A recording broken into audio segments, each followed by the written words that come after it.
Our forefathers that fought long and hard before we were alive to ensure that we could enjoy the weekend, to feel a sense of autonomy, a sense of purpose, and maybe feel like a human again.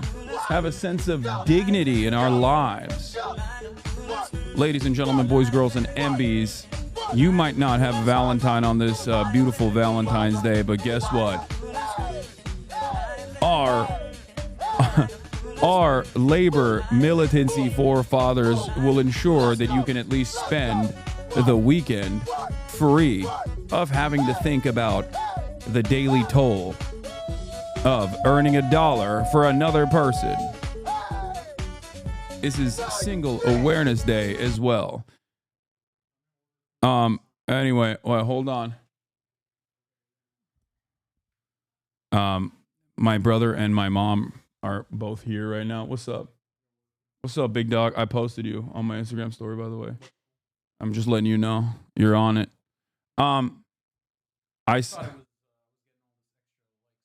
Yeah. Oh, yeah. Hold on. Where's Kaya? She's just chilling with my mom right now. She's outside. I signed up for one of those international Yums packages where you get snacks from each country, and this month I got turkey. Hell yeah. What did you get from Turkey, Chatter? Show me. But hold on one second. My brother wants to order food, and I also was putting up a risque Instagram post right as I started. A risque IG post.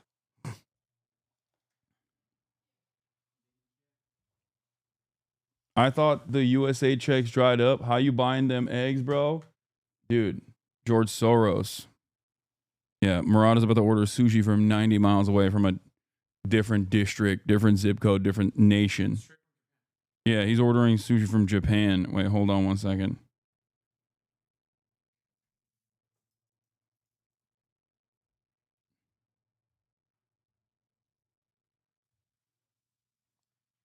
Anyway, hold on. Bro, my mom follows you on IG. Well, she's about to see a completely naked photo of me. This is true. I'm literally going full naked this time.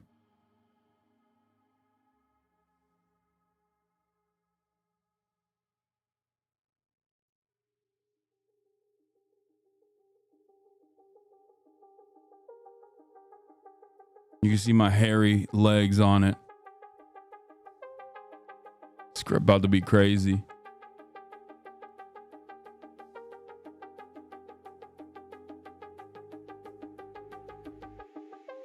Boom.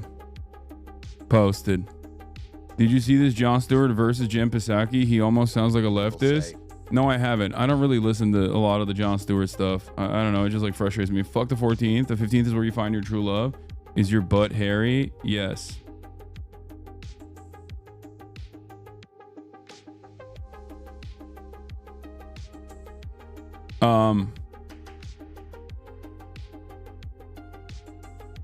As an Indian HasanAbi head, this was gold from yesterday. You're like the Desi daddy that defends us that we never had. By the way, my mom speaks 9 languages, including fluent English, and I speak 7, including French and English. I have a master's in both. Oh, this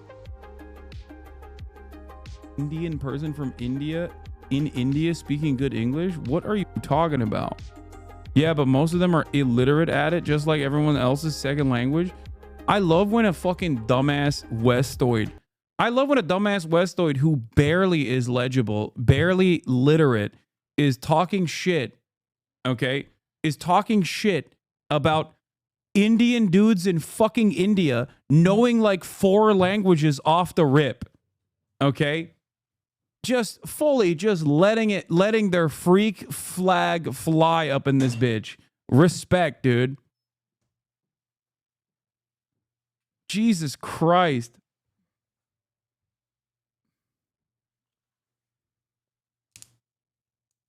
Oh, do they have an accent? I guess they're not literate then. That's what he means, by the way. It's that the dudes have an accent. So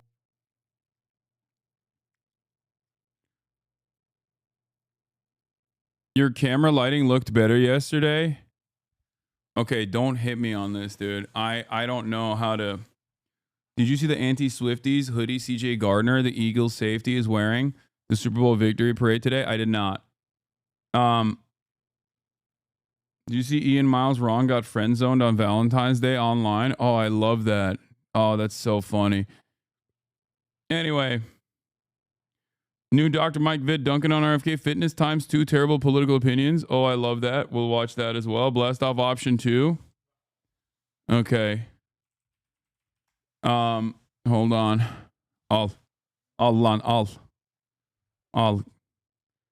Your camera lighting was best in your Japanese hotel? Not really. It was best when it was like when my background was blown out though. So yeah. I was looking at some nice some of the pieces from that clothing brand you mentioned, Entire Studios, really nice stuff. Yes. I think they're they're expensive for sure, but they're nowhere near as expensive as like real high tier luxury brands. But I do think that it's pretty good. It's as good as it's gonna get. Anyway, I'm gonna fix the lighting and stuff. Don't worry. We're gonna work on it this weekend and we're gonna fix it. Where's this jacket from? It's from Japan.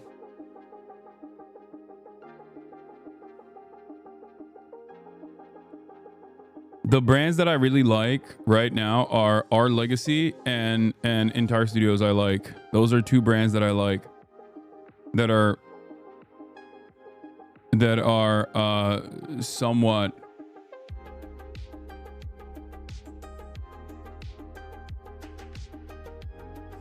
good priced. They're expensive though, for sure. La Mer is fucking fire too. La Mer is all right. I mean, there's really cool stuff on La Mer. It's just that they're not for my size. You know what I mean? They're just not great for my size. Thoughts on vintage clothes? I love vintage clothes. Carhartt WIP is another good one that's like durable, functional wear that also looks sick. Anyway, I got... How big is your size? Like, wow, buddy. Yeah, it's annoying. Anyway, Our Legacy $300 button-ups. Yeah, if you buy full price, you're a silly fool. I mean, there's just stuff there that you can get that's... Oh! See? That's it. It's hit the timeline. I posted a pic on the timeline. Anyway, but this is the part of the broadcast where I tell you about my personal news about what's going on in the world of HasanAbi. Piker, in between the time period where I press the stop streaming button and press the start streaming button. Oh my God, we got a rate from the majority report. Hope you had a good stream. Sam, Emma, all the majority report people. Hope y'all had a great stream. And you know, we're trying to pull it together here. I am not having the best day today, I will admit, but I'll tell you why in a second. Before I do that, of course, personal news wise, not to flex on you haters, but that's right. Caught me some eggs last night. Not a big deal. Caught me some eggs last night. Yes, I'm freaking balling. I know. Just wanted to flex on you. Okay. Just wanted to show you that it's still out there, you know? Caught me some eggies. Also, that I posted my favorite Deng Xiaoping quote. Poverty is not socialism. To be rich is glorious.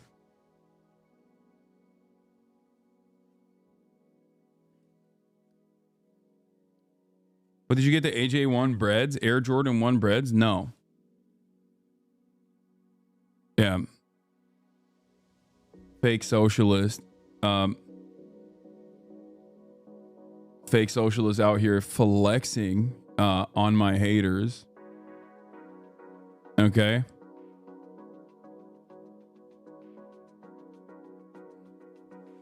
Anyway, did you poop today? Yes, multiple times. I'll get to that in a second too.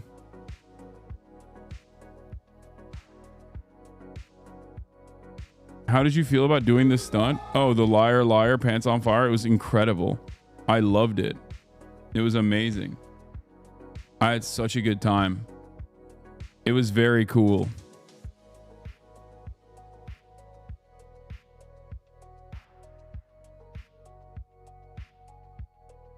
Found some appreciation for your dancing skills.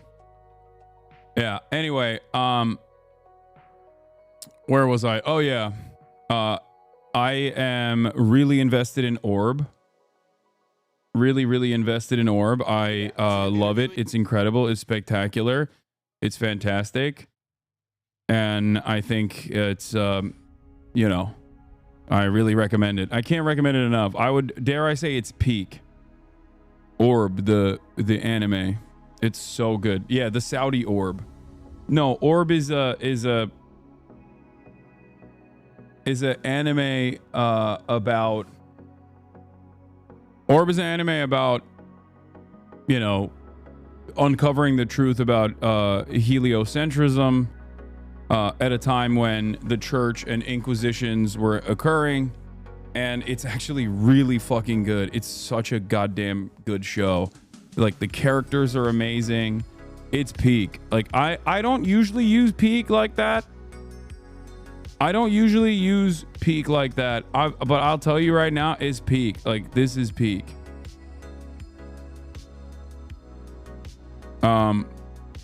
Also did some self-care last night, but let me tell you, okay? I brought back some face masks from Japan. And I did some self-care on those bad boys. But having said that, this morning I woke up and I went to work out, and I literally was deadlifting, and I had to stop working out mid deadlift. I don't know what the fuck's happening, and I shouldn't even explain this to you guys because you guys get really parasocial sometimes when I tell you, like, issues that pertain to health or whatever, and you lose your minds and you start behaving in an irrational fashion. Remember, I already went to get a physical like this week. Okay, as an old man, it's good to get a physical. Okay. So I don't want to hear from you right now about like what my ailments are. Okay, what my issues are. But while I was deadlifting, I literally had such a massive headache that I had to stop. And I think it's like, I think it's like, I don't know. It's just probably blood pressure related, I suspect. I don't know. But, and I had another interview that I was doing with an outlet. So I just, I don't know what it was, but it just like, it fucking killed me a little bit. But then I did the interview. That's why I'm late though.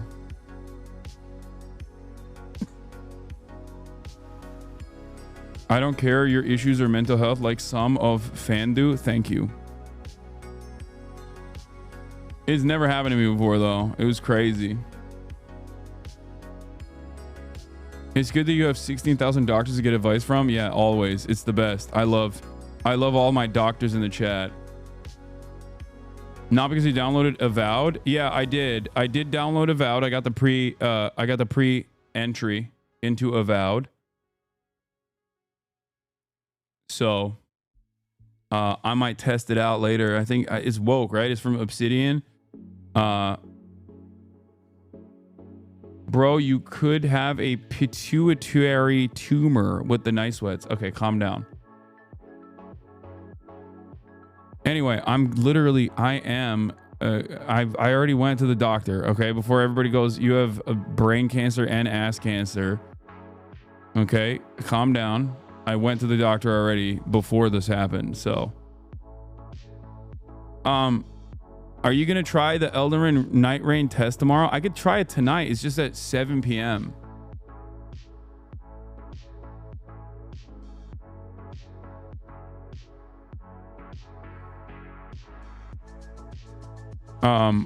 So it's late. It's late at night, and I might be doing some Palantines shit, you know, with the homies.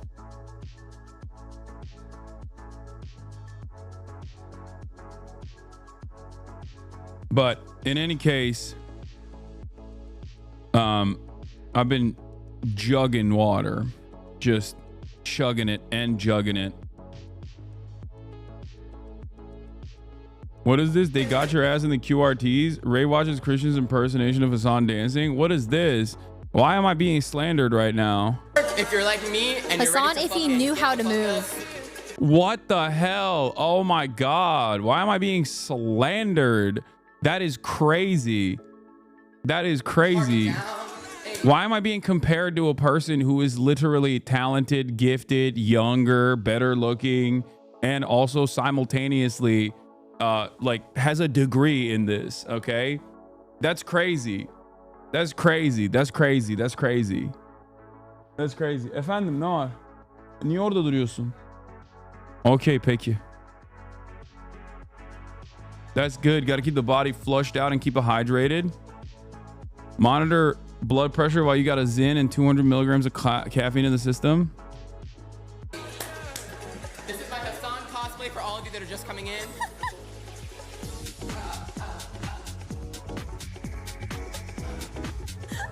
I wish I could dance like that. Oh my God, that's crazy. Oh my God, he's so good. He's so good. That's crazy. That's crazy. That is. Okay. I love I don't want to get too carried away, girls, because we got a whole stream ahead of us. Christian is so funny. He's so funny. Yeah, no. What I learned about Hasan while we were in Japan is that he definitely, I mean, I mentioned it the other day, but he definitely lacks a little rhythm. It's true. I mean, it is. It's true. You can't have it all. You can't have it all, chat. You can't. You can't be a fucking stud. Okay? You can't be a goddamn stud. Dress well. Have all the political knowledge. Okay? And be a incredible streamer and also simultaneously be able to dance too. Okay? You can't have it all. Too insecure. No, I don't have rhythm. I know I don't have rhythm. You know what's really interesting? When I was younger, I always I was so jealous, like especially before I started playing basketball, I was always so envious of my friends who just like had smooth, like who just moved good. I don't know how else to describe it. Both on the court and people who were very smooth on the court were smooth off the court as well. They just had a natural rhythm to the way that they move, and I just never have had that. I've always been tall, bulky, like no rhythm having, uncoordinated guy. And brother, you are gonna die from a self-suck accident. I'm explaining things, okay? I'm explaining things. That's called athleticism law. Exactly. I don't have it. And this is something that I've actually mentioned quite a bit. You know, you guys have probably heard me say this a lot if you've been in here a lot, is that like I'm not good at anything. I'm not naturally good at anything. I simply work really hard. Okay? If you see me decent, like halfway decent at anything, it is because I've tried really, really, really hard to get to that level of halfway decent competency. And that's it. And I think it's not good to just never try things because you're afraid that you're just gonna fail. That's not something that I have that's not something that has ever like stopped me from trying shit, you know. But one other thing that I will mention, of course, is that not only am I not very good at things, but like I think being able to accomplish certain goals that I've set out for myself throughout my life has allowed me, has given me the confidence to know full well that if I set my mind to anything at all, no matter the age, no matter what it is, I will be able to achieve it. I just have to work really fucking hard on it. That's it. I just have to work nonstop. And I think that is a very valuable skill that I have. Bro has no ninjutsu at all. Yeah, I'm just a genius of hard work. That's it. I think for a lot of people, they just, for some people, I think they just, things come easy to them, right? Things come easy to them, and their starting point is that they're like above average from the jump. Like Will is naturally charismatic. Will is naturally smooth. He has it all, right?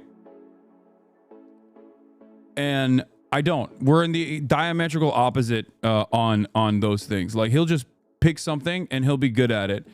My thing is usually, like in video games, for example, I've noticed that like a new game comes out, I'm decent, I'm above average at first, but then everybody passes me. Like everybody passes me by like the second and third week. They've played so much more and they're just like naturally a lot better that they have a higher ceiling than I do, right? And that's it. And it's not something that should stop anybody from pursuing their dreams, though. That's what I mean.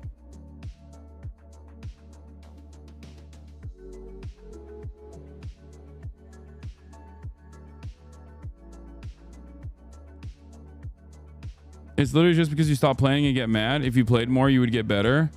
No, there's some games I'm decently good at, and it's like From Software style games. That's the one pocket of gaming that I'm decent at. That's why I was able to like rip through Wukong. But even then, there are millions of people that are so much better than me in those games.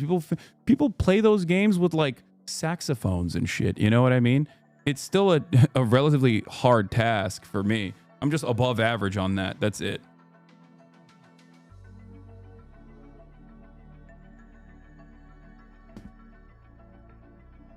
But I think it works well, like From Software style gaming works well for my skill set because it's all about trying and failing and trying and failing and basically getting better through that process. Comparison is the thief of joy. Yeah, I'm not making this comparison. I'm just simply explaining like where certain people are with certain issues and where I'm at with my own skill set and how that has informed my experiences, how that has informed my life, how that it's played a formative role in me understanding the world. That's it.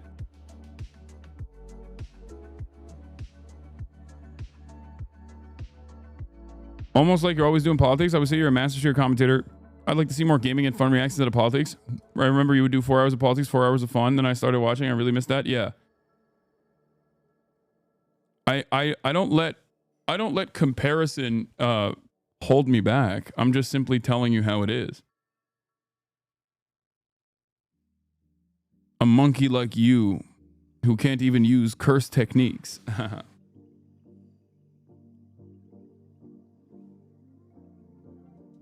Bro is talking to himself on a Valentine's date. I'm talking to 20,000 people that I'm on a Valentine's date with.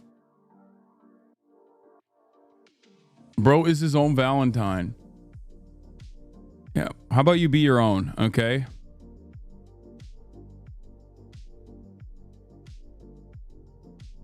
Anyway, let's blast off. Happy Valentine's Day. Federal layoffs incoming.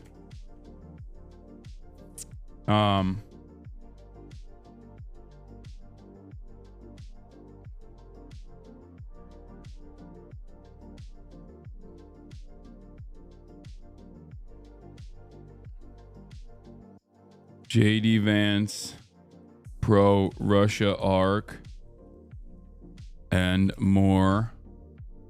It's Freaky Friday. Get in now. I like how you don't require chatters to be verified before chatting. Yeah. Mass Fed layoffs of probationary employees already started yesterday. I know, we're going to be talking about that, of course. And more.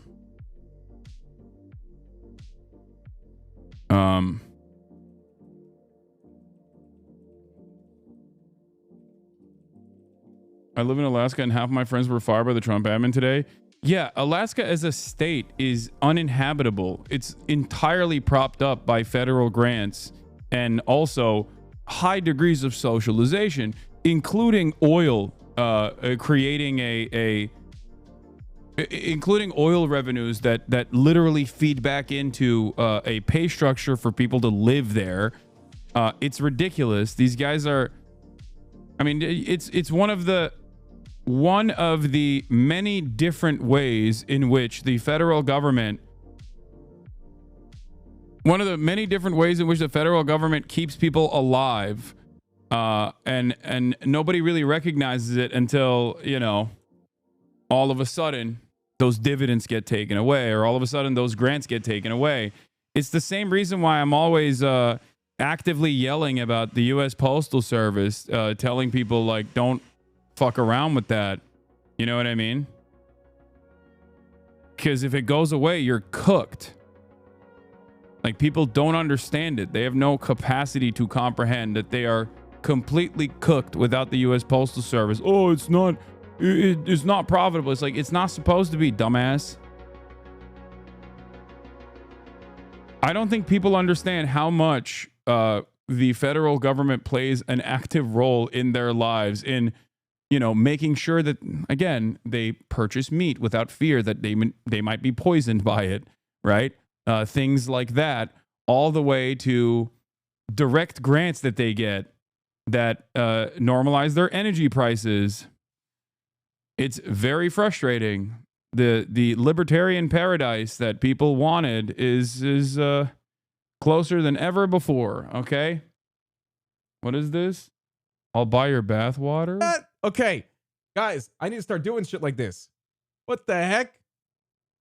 I'll buy your bathwater is the first comment I read. I work for a congressional committee, and all my friends and family have been texting me asking if my job is safe, and I have to explain to them that when they say federal employees, they really mean executive branch employees. The USPS has been self-funding for a long time. It isn't easy to turn profits when you're self-reliant and operate 7 days a week to make more money.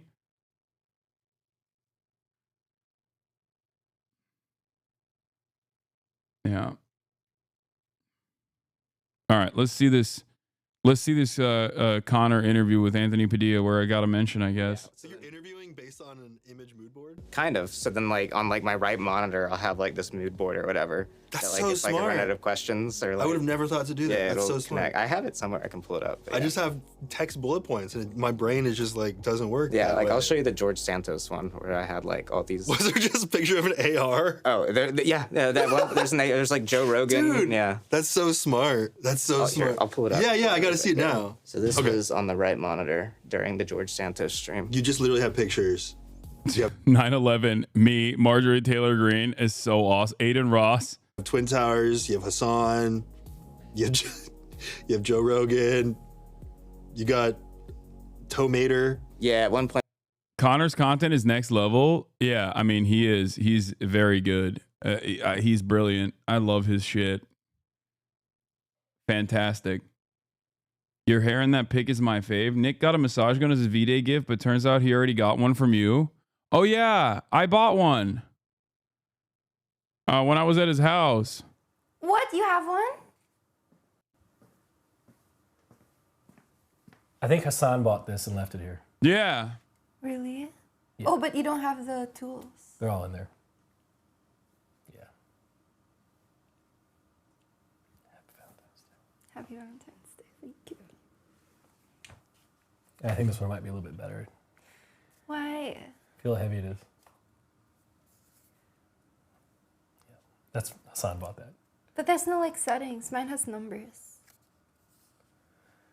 Isn't this a band? Guys, hearts for Hasan, guys. You know. I miss Nick. You gave it to FD Sig, didn't you? No, he stole one. Okay. That's one. And I've bought multiple massage guns since then. Just give it back to him. Now you have an excuse to see him. Oh. You're welcome. Yes. Yes. Why doesn't he just lie, man? How does he drop the ball when it's already in his lap? That's just how he is. That's like 90% of his content.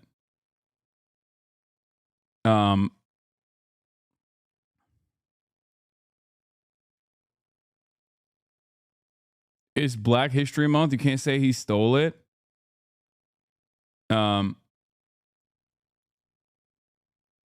Bill Burr on billionaires, so based as usual.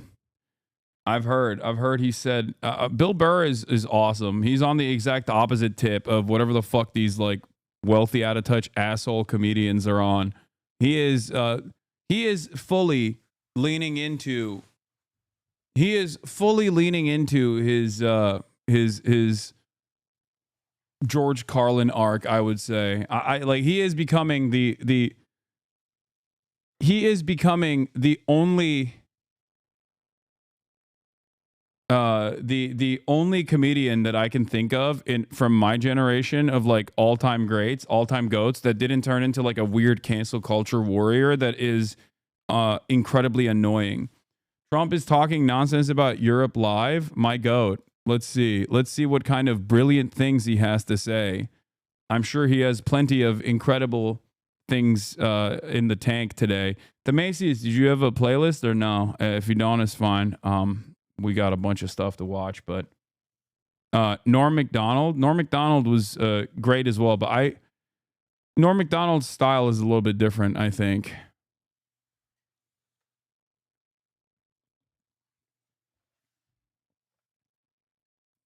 Sometime maybe around April 2nd. He is. My goat is I live. would have done him on April 1st. Believe it or not, I'm a little superstitious. No, literally, we had it planned for April 1st. I said, let's make it April 2nd. You know how much money that costs? That costs a lot of money just that one day, but we're going to do it on April 2nd, for the playlist. I think. Is that right? That's right. Okay, thank you. The lead prosecutor in Eric Adams' case resigned today, saying anyone who didn't press forward would be a coward. What's your reaction to that and to the overall implication that politics were at play here? Well, I don't know about it. I mean, obviously, I'm not involved in that. But I would say this, that if they had a problem, and these are mostly people from the previous administration, you understand, so they weren't going to be there anyway. They were going to all be gone or dismissed. If not, they know on Tuesday they're all being dismissed. You know, the whole country is being, because what you do is you come in and you put new people in. So when you say resign, they're going to be gone anyway. But I know nothing about the individual case. I know that they didn't feel it was much of a case. They also felt that it was unfair with the election. Look, I would know that better than anybody because I was weaponized more than any human being in the history probably of the world. And I won the election in a landslide, winning all 7 swing states, winning the popular vote and everything else. Because the people got it. It was weaponized. And I was weaponized literally weeks before the election. But I think there's also something to be said. I read that. There's something to be said for what they were doing. It looked to me to be very political. But why didn't they bring this up like 4 or 5 weeks ago, 6 weeks ago, or whenever it happened? You know, they just sat around and didn't complain. Then all of a sudden they complain, and they know they're all being dismissed anyway. So, you know, that's the way it is. That's called politics, I guess. Yeah, please. Earlier this week, you predicted that all hell would break loose if Hamas didn't hand over all of their hostages. What do you expect to happen tomorrow in terms of I don't know what's going to happen tomorrow at 12 o'clock. It was up to me. I'd take a very hard stance. I can't tell you what Israel's going to do.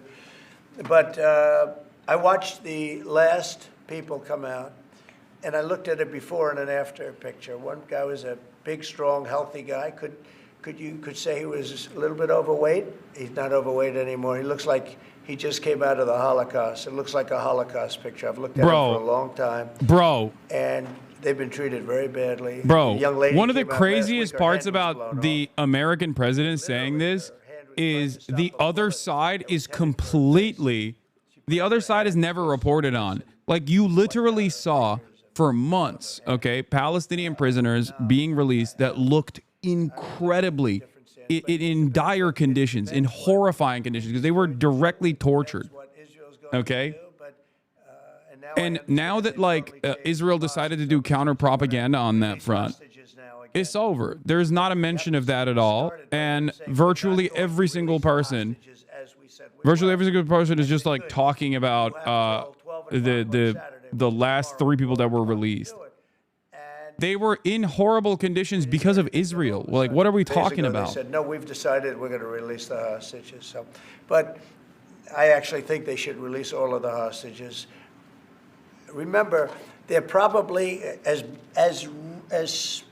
bad as they looked. I mean, I don't like to say that, but they looked real bad 4 days ago, 5 days ago when I saw them. And the young ladies that came out were treated really badly. You don't know what happened, but I do. They were treated really badly. But as bad as they look, the ones that follow probably will look a lot worse. I think they're sending out their most healthy. And they've been hit hard on that, Hamas. So they probably didn't want to release. But they changed their mind. I said 12 o'clock tomorrow, and all of a sudden, 2 days ago, yesterday, they said they're going back to releasing. But this all started by them saying, we are not going to release any more hostages. And then yesterday they said they are going to release the hostages. But I think they should release all of the hostages. About 75,000 workers took this deferred resignation. It's a little bit short of the 5 to 10% goal you were hoping to hit. Do you think you'll have to make up the rest of that number in layoffs? No, look, that's 75,000 more than we would have had. And nobody knows what that final number is, because in the end, I think a lot of people aren't going to show up to work. A lot of people, they got used to staying home and quote, working. But, you know, I wonder if they had other jobs or other things. You know, they have a lot of problems with that. No, 75,000 is a lot of people. And we paid them well. You know, we gave them a lot of months of severance pay, if you call it that. But no, I think you'll probably have some more, too, in addition. It's a big, tremendous saving for us. We want to downsize government, but make it better. Run it better, but downsize. Yeah, please. So, can I ask about the UK? I understand that you had a phone call with Keir Starmer yesterday. I did. I just signed a letter to him. He asked for a meeting, and I agreed to the meeting. We're going to have a friendly meeting. Very good. We have a lot of good things going on. But he asked to come and see me, and I just accepted his asking. Do you have a date for that, sir? And what do you hope to Very soon. I think he wants to come next week or the week after. And what do you hope to discuss? I don't know. It was his request, not mine. But, you know, I've met him twice already. We get along very well. He's a very nice guy. Thank you very much, everybody. Thank you. Thank you very much. Appreciate it. Thank you, Brian. Thank you, press. Do we deserve this? Is that what America deserves for its crimes? I mean, I don't think anybody deserves this. I think, ironically enough, these are the same crimes that America was committing around the globe, but now is committing to itself in terms of the shock doctrine, in terms of, forced austerity measures and crippling the economy at the behest of private capital. We're doing that, but now domestically. Things that we have done globally, which I think are completely unacceptable, completely inappropriate, has caused a lot of pain. We are doing to ourselves. We've been doing to ourselves these things as well, but I think we're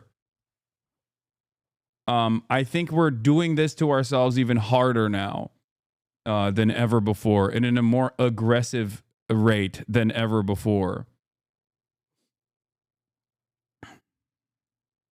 Have you seen this community note about one of the hostages? What?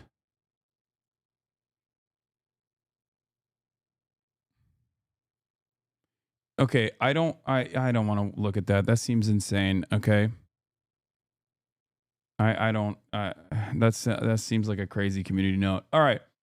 I work for the federal government. Everyone is scared. We all about to be shit canned. We took government jobs for less pay, for job security and pensions. Now none of that matters.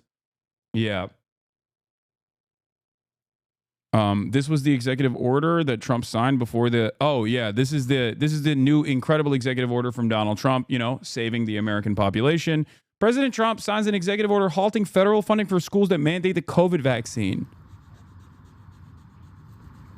It's his COVID vaccine. He took credit for it. Okay? He talked about Operation Warp Speed. And now he's like, oh, if you take it, if you make it mandatory, yeah, you don't get federal funding. What an insane set of circumstances, dude. I mean, what is happening, dude? Incredible stuff.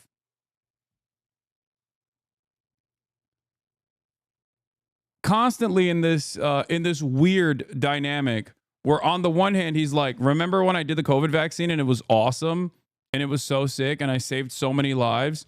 Biden could never. And then simultaneously being like, and yeah, if you make the vaccine mandatory, then if you actually get people to use the vaccine that I made, by the way, with my own 2 hands, we're gonna take funding away from you. Crazy how we haven't even been a month into Burger Reich. I know.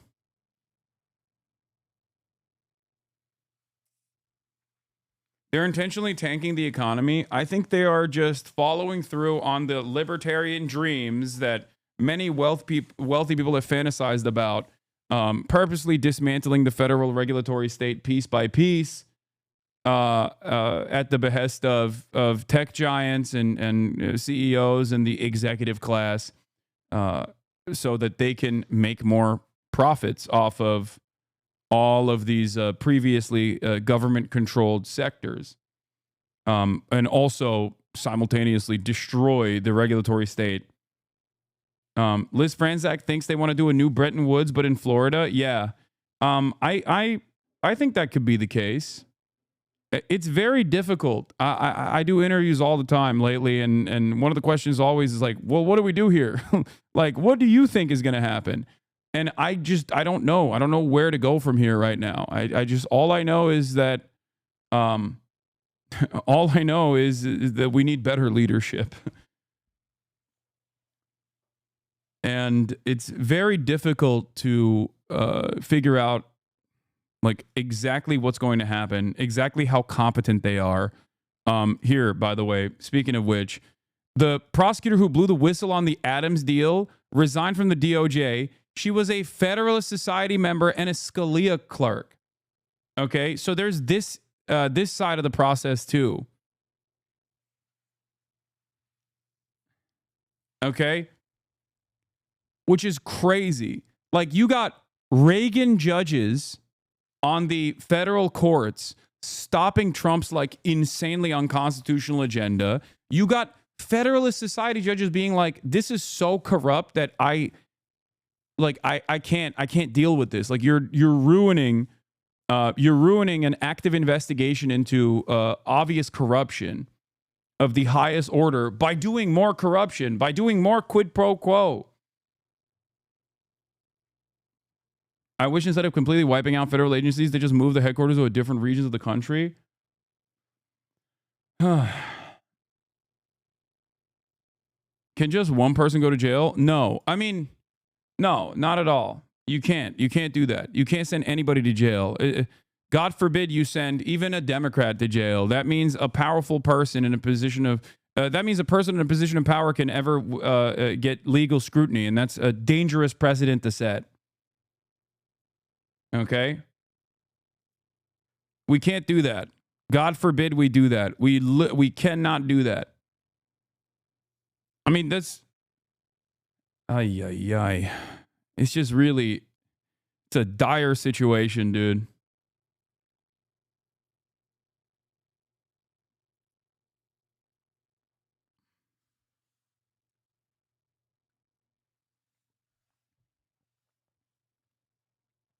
What is most demoralizing is that my normie friends are like, yeah, man, that's awful. Anyway, these are college-educated resistance libs. Yeah, fuck that Federal Society judge, man. Does she think this whole time their legal framework was at all legit? No, they are just opportunists. They want to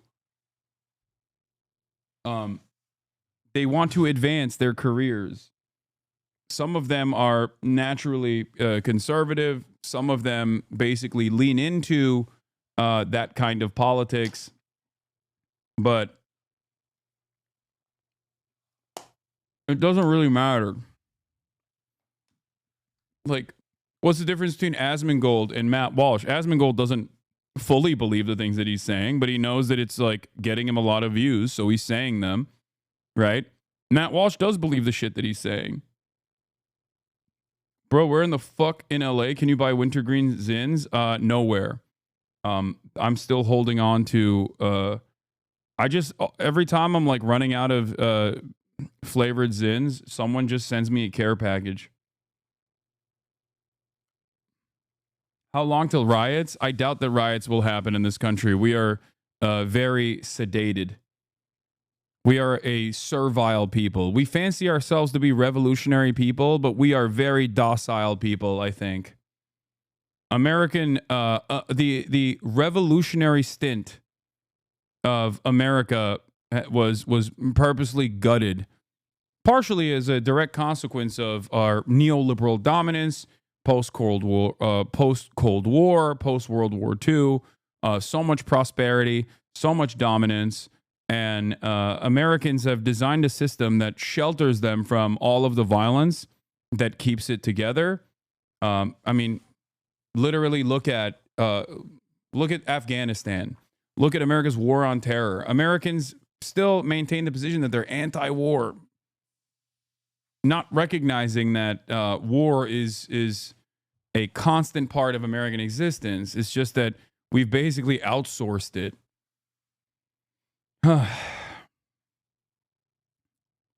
This was amazing, by the way. This is the new sector of health and human services, ladies and gentlemen. Remember this? Just got married. Homosexuality was a phase, says Tim Dillon. She's a beautiful angel, Tim. Easy to see how she ungayed you. Is this real? Yeah, no, it was real. This is not a fake tweet. I think he might have deleted it, but I remember seeing it in real time, live when this tweet was out. We'll do the RFK Jr. compilation of all of the insane things that he said about vaccines and the like in a little bit. But, you know, awesome stuff overall. Brilliant minds in charge of all of these departments. It's a really interesting predicament because, like, on the one hand, you think about like Pete Hegseth or Tulsi Gabbard, right? But their positions in government are already like positions that require you to be very violent. And also, if you're incompetent, that's not necessarily the worst thing, right? Like if the American war machine and the person most responsible for the American war machine is an incompetent, drunk asshole, maybe that's not the worst thing. But the Department of Health and Human Services requires competent leadership because it actually does touch the lives of many Americans in a very meaningful way. It is supposed to be the umbrella organization that controls so much of the regulatory space in terms of health and wellness. And the fact that you have a guy who is antagonistic to medicine, modern medicine in general, leading the charge there is truly terrifying. And one of the first initiatives that they put forth was, of course, taking out mood stabilizers and antipsychotics. Assess the prevalence of and threat posed by the prescription of selective serotonin reuptake inhibitors, antipsychotics and mood stabilizers, stimulants, and weight loss drugs. Incredible stuff for them to come out and just be like, you know what we need to do at a time when seemingly week after week, there is another dude with a lithium prescription that is off the medication or just never really got the medication necessary to combat whatever is going on up there, has ease of access to an arsenal of weapons and just goes into a fucking school and lights it up. What we should do is make sure that there are less mood stabilizers. Okay? It's great. A perfect combination. Readily available weapons everywhere, okay? And no health care. Or even with the lucky few that have access to health care, once they do get that health care, once they do get a script, right, that the doctor told them to take, they won't be able to take that script, that prescribed medication, because we decided it's bad for you.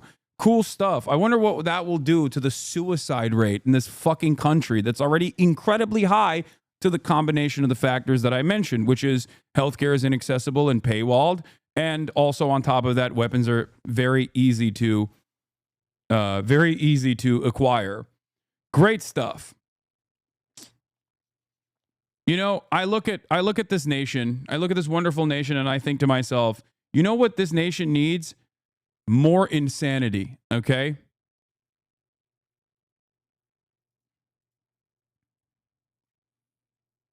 Yeah, Republicans love talking about how it's gun violence is a mental health problem, and then also turn around and go, we are not doing anything about mental health. As a matter of fact, we are not going to improve mental health in this country. We're going to make it worse. Oh, I honestly don't get how people can hear you say these things and just be like, this guy's an idiot. I mean, it's pretty easy. I think people just say that because of partisan perspectives. They're not applying reason or logic to the equation at all. I think they've been prone to hate, and it's understandable. That's it. That's where it comes from. It's not about personally thinking about what I'm saying and maybe thinking, all right, well, there's some truth to all of this. I get it.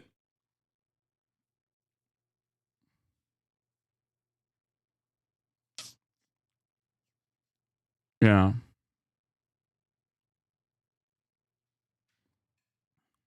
Has Hasan been streaming for 4 hours? No, I've been streaming for 1 hour and 3 minutes. I've only been streaming for an hour so far. A lot of suicide talk happening now on the CPTSD forums because of that from the White House. Yeah, that's the other side. Like, there's CPTSD, but then there's also PTSD for veterans. There's also that too. Like, what do you think will happen to the veterans when they don't have access to the SSRIs? Great stuff. Definitely. Like, Americans medicate not because they, I don't know, are predisposed to insane levels of consumption and everything is burger. Every solution is just like consume more product, consume more commodities. There's kind of a reason for why a lot of Americans require this medication. You know? I like that there are a lot of things that require a multi-pronged approach. There are a lot of issues in this country. Virtually every issue in this country requires a multi-pronged approach. But instead of trying to address all of those problems individually and then fix virtually every aspect of society that is that is designed in a way to make sure that you're maximizing profits for shareholders, instead of undermining that structure and fixing it at the behest of the citizenry, we've decided to make things worse, okay? And take away all of the remaining the remaining SSRIs is not the end, you fucking ape. Zero, everything is about you. Zero. Yes. I think this existence, like your existence this way, is certainly proving that medication is bad to take.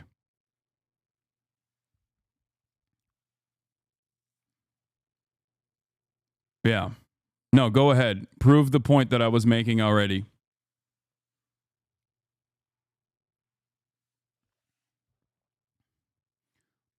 I also never said SSRIs is the end all be all. I said that for a lot of the problems that Americans face, the solutions are complex. It's multifaceted. Okay, I'm drunk right now, but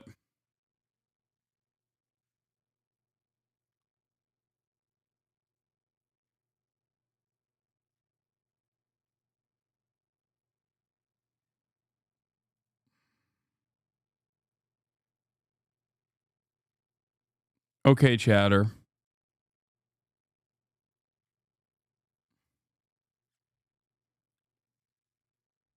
I mean, it's 12:44 here in California, so I don't know where you're at, but goddamn. Okay. Don't check logs on stream, but the last day they logged in here says a lot. Oh, Jesus Christ. Okay. Virtually everyone's lives would be better if they had ease of access to mental health treatment. Okay. That's all I'm going to say. All right.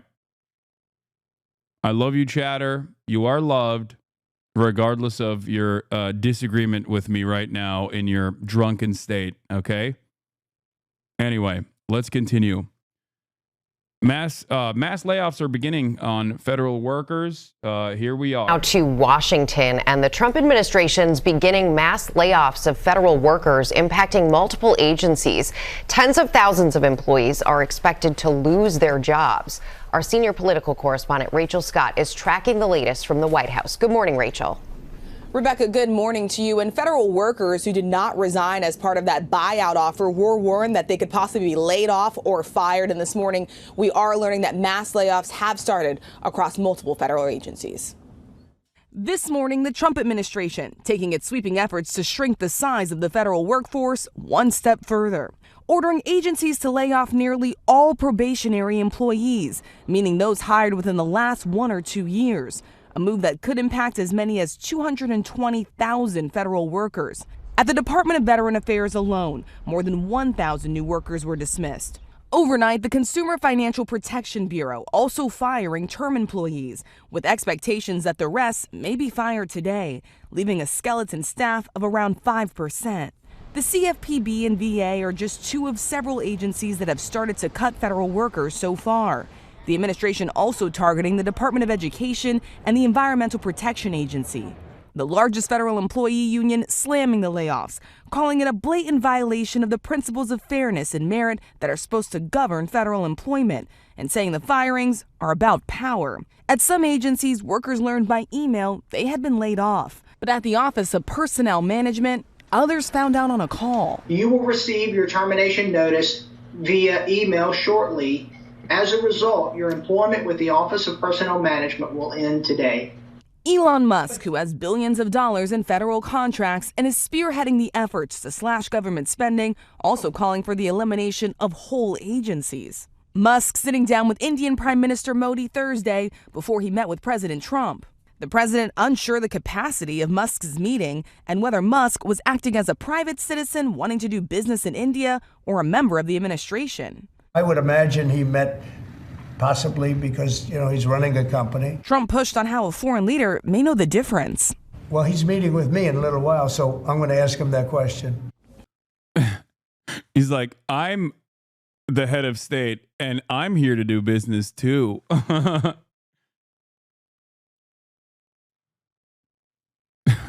I personally am also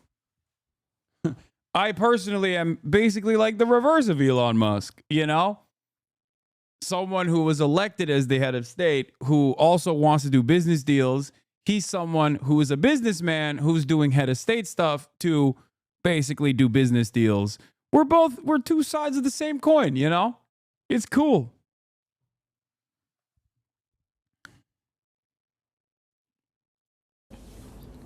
So the Indian prime minister was also asked if they discussed any business. He would only say that he has known Elon Musk for a very long time, guys. All right, Rachel, thank you so much for your reporting.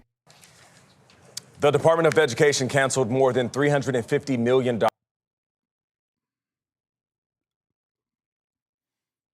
The way media has just reported these as mass layoffs is absurd. The firings are illegal. You can't just mass terminate federal employees without cause, even if they're probationary.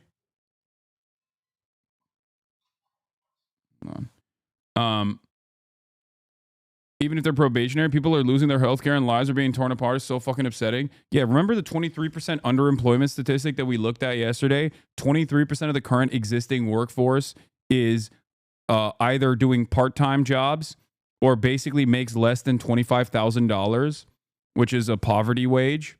Okay. Now, remember, the reminder here is that obviously, the people that are currently being fired are not exactly caked up, but they at least have like decent jobs in comparison to the people making $25,000 a year. And we're firing them by the tens of thousands as well. Okay. Not only is this firing process unimaginably cruel, okay, it's also not done for good reason, and it will lead to a lot of these services that people rely on that they don't even realize that they rely on to go away, to be crippled. Of course, saying that this is illegal is virtually inconsequential in this process because what are you going to do about it is basically the attitude that is demonstrated by this administration over and over again.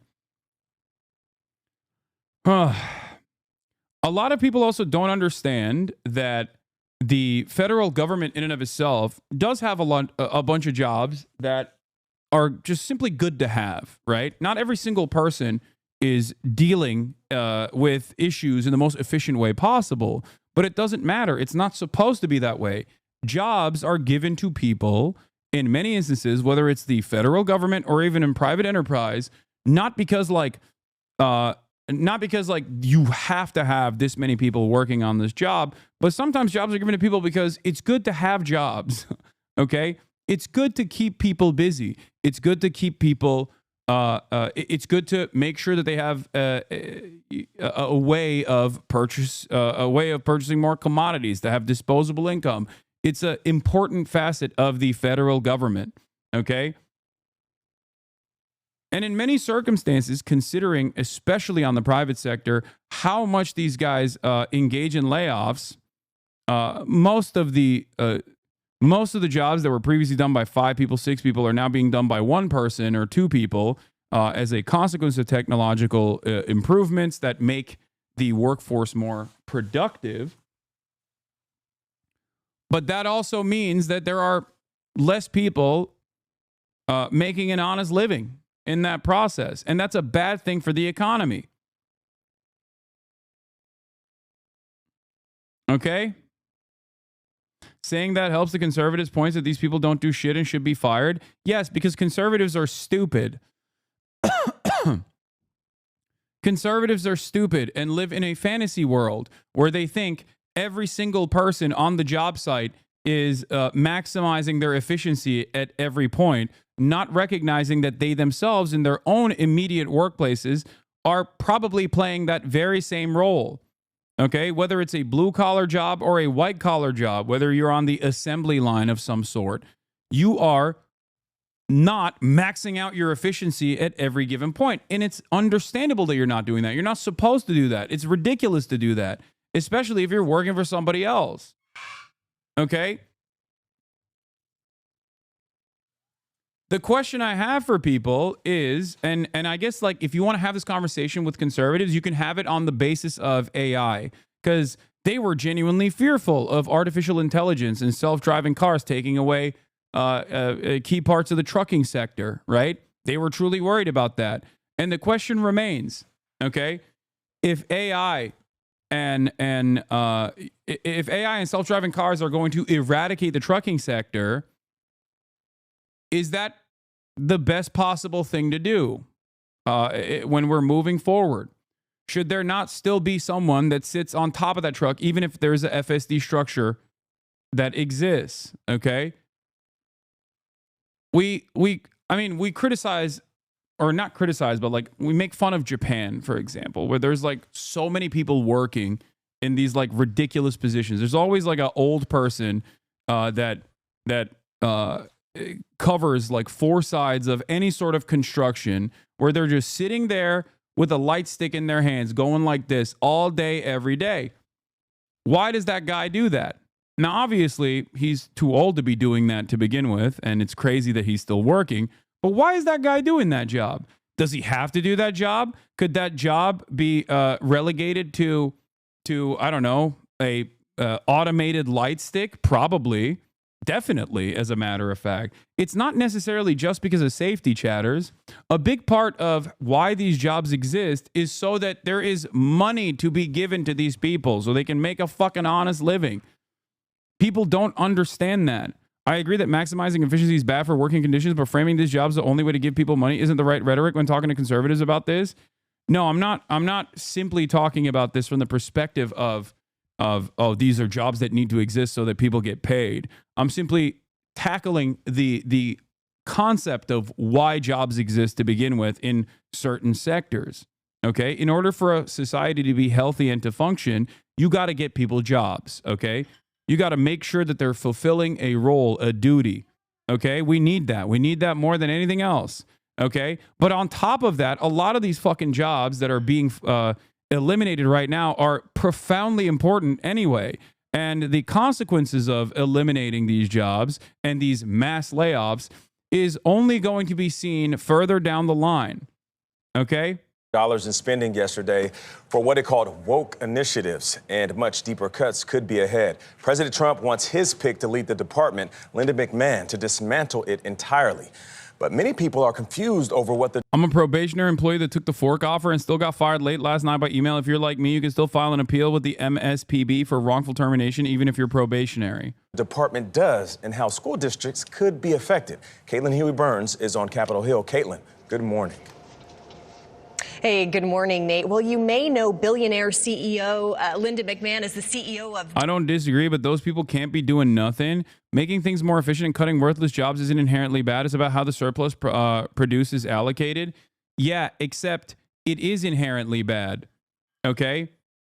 The proper process in this circumstance is not to fire people. Let's say technological efficiency has made it so that you can get the same work done a decade prior in literally 2 hours, okay? In a decade ago, you could get the same workload done over the course of an 8-hour workday, okay? Now you can do it in 2 hours. What is supposed to happen in a normal society, in an evolved society, is that you still get paid the same amount of money, okay? And you work 2 hours instead of the 8. But what obviously capital owners want to do in that process is fire all of the additional employees and make sure that 1 or 2 people are now tasked with this because they can do the entire workday's workload in 2 hours. That's efficiency. That's productivity. That's what this means when people say, oh, productivity is increased, whereas wages have remained stagnant. Okay? To your point, China has automated seaports. They still have longshoremen, but they work in a chair and use joysticks to... Exactly. You have to have people still working. Technology is supposed to be a benefit to take away the burden of day-to-day work, okay? It's not supposed to be utilized in a way to offset the existing labor force. It's not supposed to be utilized in a way where you're engaging in mass layoffs, okay? That is what's so silly about this conversation. And many Americans who are primed to believe that capitalism is good, unironically write away their own death warrants, okay? They don't realize it's like, no, we have to be super invested in efficiency. It's like, it's okay. It's okay to have efficiency at the job site. Okay. But what you fail to comprehend is that efficiency is not supposed to displace you. That efficiency is supposed to reduce your burden. It's supposed to reduce your workload, not actually keep your workload the exact same, but now your output is 10x because of technological advancements. Okay, that's the major problem. That is, I think, in this day and age, with AI becoming a conversation at the forefront of what will happen in the next step with labor, which is, I guess, if you want to consider it like the next industrial revolution, okay, a lot of people who are so brain broken by capitalism being the only game in town, so fearful of the alternatives, have refused to reckon with what will happen once so much of the labor force is displaced. What do? Do you become a Wall-E style a person stuck to a chair that's like constantly consuming stuff? Is that your only purpose in life, is to become a part of the consumption engine? And then those who are not a part of that consumption engine are working the assembly lines and working for meager wages and dire conditions and worse conditions as we supercharge the exploitation. Is that what we're supposed to be doing? Is that the perfect future? Is that the utopian future that technology and all of its endless bounty was supposed to offer us? It's crazy. It's crazy that so many people do unironically feel like, well, I guess that's just the way things are.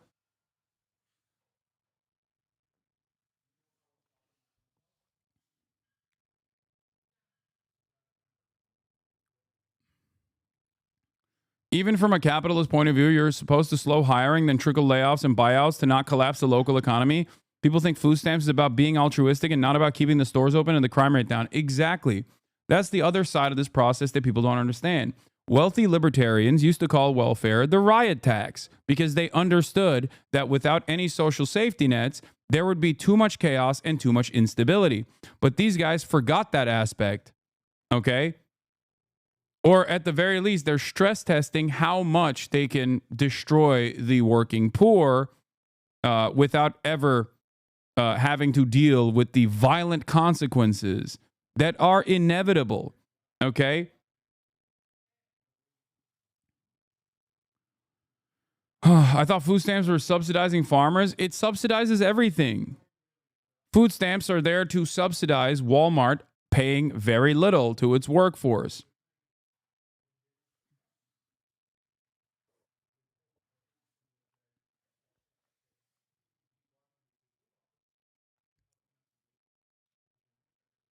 Ay, ay, ay.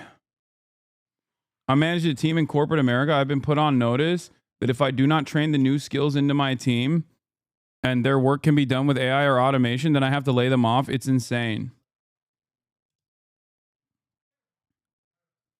I don't understand how people can't comprehend what future we are leading, what future we're like bouldering towards, like a very negative one, not a positive one at all, okay? How do people not see that?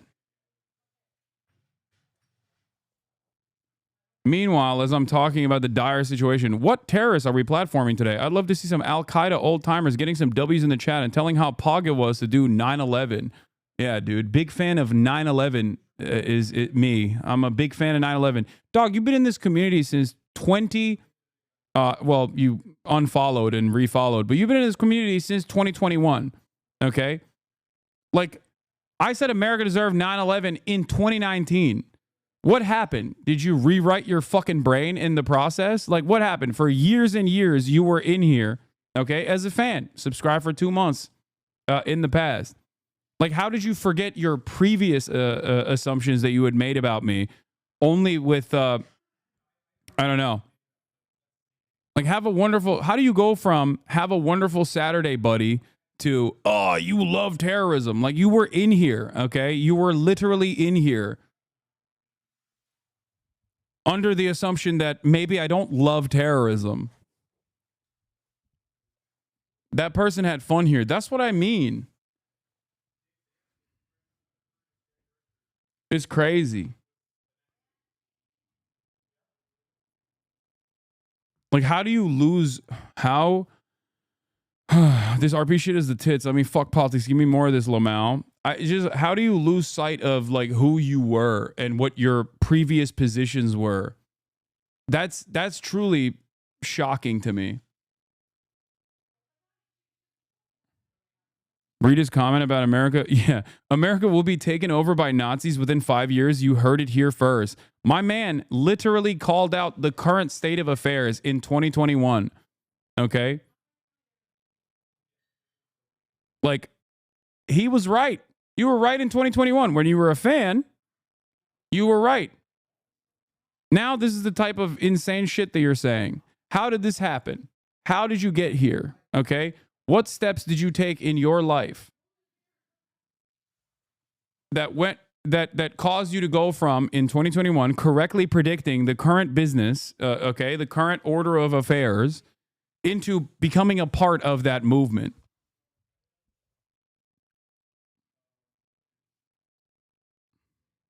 Think about that.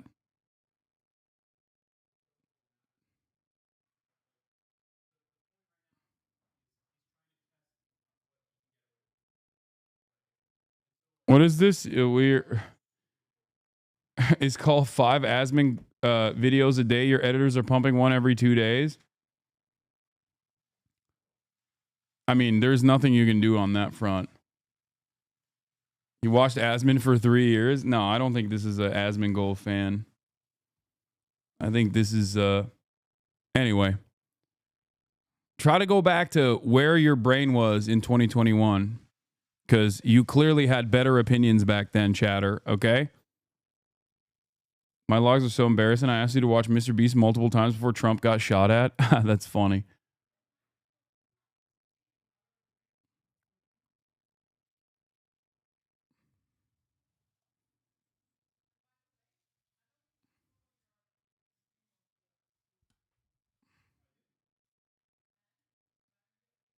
Maybe it's because I didn't game. No, he unfollowed in like somewhere along 2022, it seems, and then came back just now to say, what terrorism are we watching today? Hasan hates Jews. Nice, dude. Yeah, maybe if you keep writing that in the chat over and over again, it'll become true. It's not. It's never going to be true, but it's okay. You can keep fantasizing. Weirdo. WWE, the former CEO, and she also served in the cabinet in Trump's first term. But now she's in the unique position of trying to lead an agency that President Trump wants to get rid of. I mean, there's a certain group right now that's going insane over your chair and the cost it has. Yeah, ironically enough, I got it for free. Logitech sent it to me for free. But of course I would pay for it. And I am really all for the president's. Now let's talk about what actually matters, okay? the fucking Department of Education being abolished, okay? Eyes on the prize, everybody. If you're coming in here to be like, I am going to advance the agenda of my favorite content creator online by, sparking the flames of drama at a time when the fucking Department of Education is slated to be abolished, when tens of thousands of federal employees are being laid off, and this is what you care about, I'm sorry. You are a very unserious person. I know that this sounds like fun stuff to focus on. I get it. I totally get it. Especially because it keeps your brain occupied at a time when change seems so far away. Okay? But goddamn, please. I don't want to yuck your yum. Okay, I do not want to yuck your yum. If this is what you fancy, if this is what you like to do, great, more power to you. Okay, but don't try to like masquerade this as some sort of serious political commentary. You understand? With all this DOE talk, what's your take on homeschooling? I think it should be abolished. I think it should be illegal, and in many competent countries, it is. I wish these cheese brain YouTube drama frogs would get back to their financial aid office jobs and beating their shit off to them two boys on Supernatural. Mission, which is to return education to the states. At her confirmation Why hearing is Triple H in the Thursday, background? I don't even know what the fuck's going on Linda there, McMahon honestly. acknowledged that doing away with the Department of Education would require an act of Congress. It is set up by the United States Congress, and we work with Congress. It clearly cannot be shut down without it. While President Trump has long pledged to abolish the agency. Oh, I'd like it to be closed immediately. Look, the Department of Education's a big con job. On Thursday, McMahon suggested that some of the department's core functions could be moved elsewhere. It is not the president's goal to defund the programs. It is only to have it operate more efficiently. Established by Congress in 1979, the Department of Education has an $80 billion budget. But most of the funding for education comes from state and local governments, with the federal government contributing only about 13%. The agency provides financial assistance to low-income schools, administers Pell Grants, oversees federal student loans, and enforces rules around civil rights and students with disabilities. Arne Duncan ran the Department of Education under President Obama and says states are already in charge. What the Department of Education does is adds additional resources to make sure children with special needs have access to public education. Children who need access to food have that.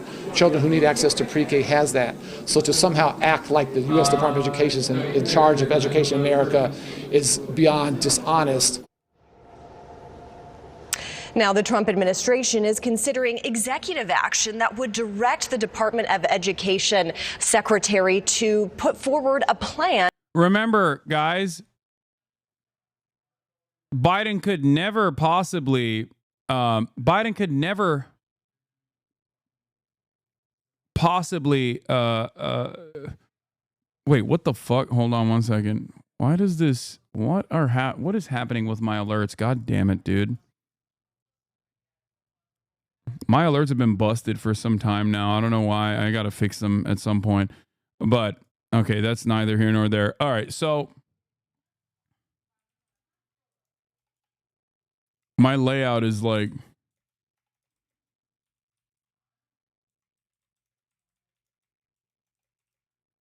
that.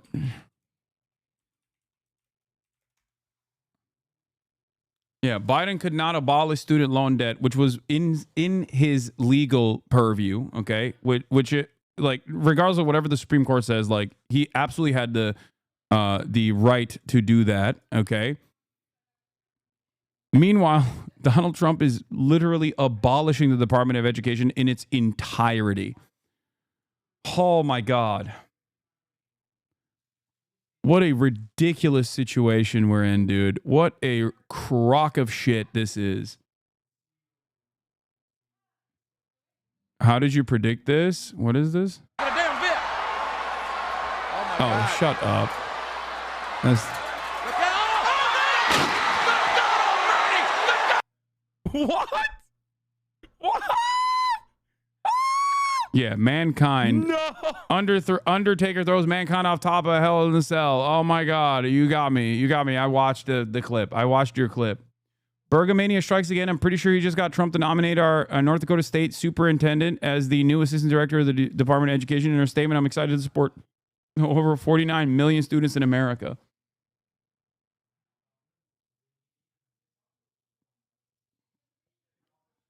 I think it's really funny to think that Donald Trump consistently states that countries like Norway, Sweden, Finland, and even China are so good at education, right? Their education is so much better than the United States of America.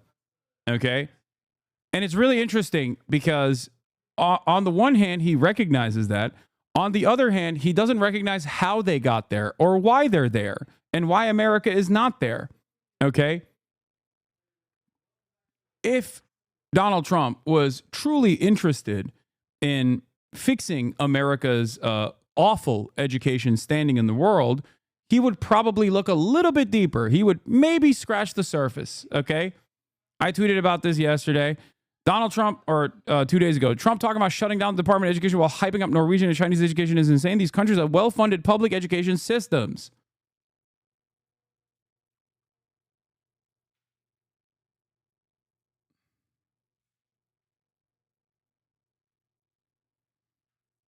I know you're covering important stuff right now, but how are people making videos that get 160,000 views about you going to jail? Why is this a thing? Some guy named Nuxanor got in my feed. It's so weird. Happy Valentine's. Wait, what? People are making videos about me possibly going to jail? Oh, because of my pro-Palestinian commentary? Is that what it is? I'm going to go to jail for being pro-Palestine? Love that. Isn't that the lolly pedo guy? Yeah, I think so. Yeah. I mean, it could happen. I think it's wild to fantasize about that and act like that is a good thing. But, you know.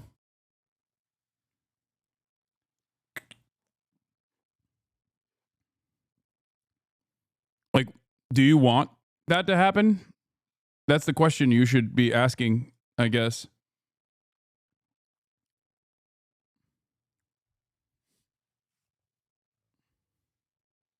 What if they want you to go to a cool Norwegian prison? Yeah, I don't think so.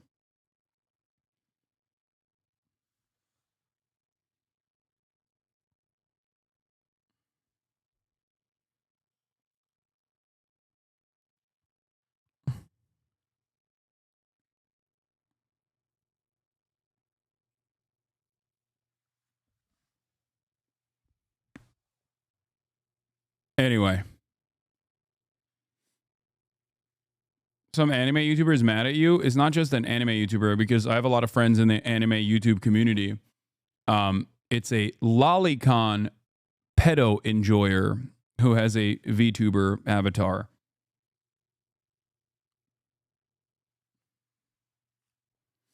And he is unimaginably pro-Israel. Shockingly. Shockingly, he is incredibly pro-Israel and has lost his fucking mind.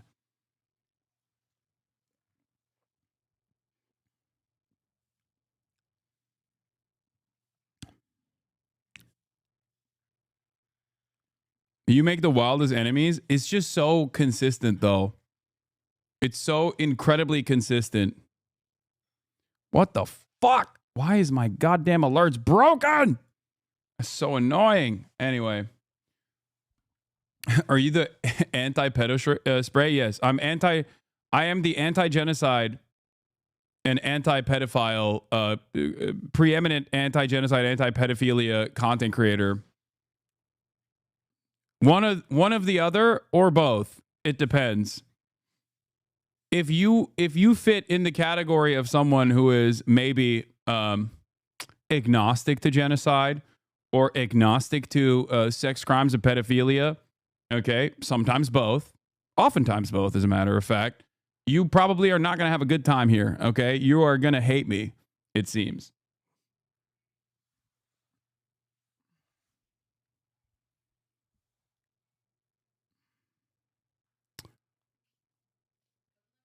Anyway. To diminish the agency. Now, anything to get rid of the Department of Education would have to be passed by legislation in Congress. But President Trump is expected to push leaders up here on Capitol Hill for just exactly that. Tony?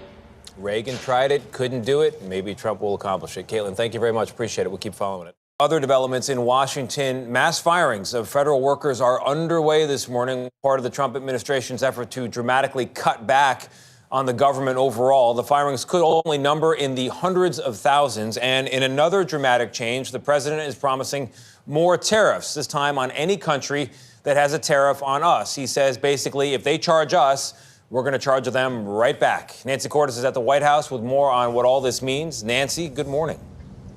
Good morning, Tony. This can be confusing, so here it is in a nutshell. Currently, National Institute of Health News. My girlfriend just told me that they just fired all of the staff scientists and senior postdocs within her branch of the Neuroscience Research Program Department. Sorry for spam. Last message about it.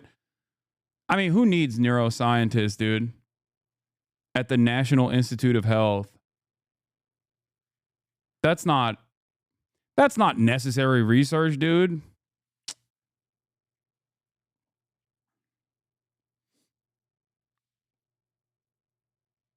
I don't understand. Why would you ever need that? The neuroscientist is the natural. Also, yes, I'll have you know, a neuroscientist is the natural enemy of a brainworm. Okay. And considering that the HHS is now run by the worm in the brain, I suspect that many actions will be taken against those who want to eviscerate brainworms. Rand 940, thank you for the 10 community gifted subs. Are neuroscientists woke now? Yes. My lab lost R&D running last week and fired a couple hundred scientists working on a revolutionary new STD test system. It's, I mean, we already learned that with COVID. It's better if you don't test it, you know? If you don't test it, then it doesn't exist. Our dean keeps emailing students to contact congressmen saying our school is cooked without research funding.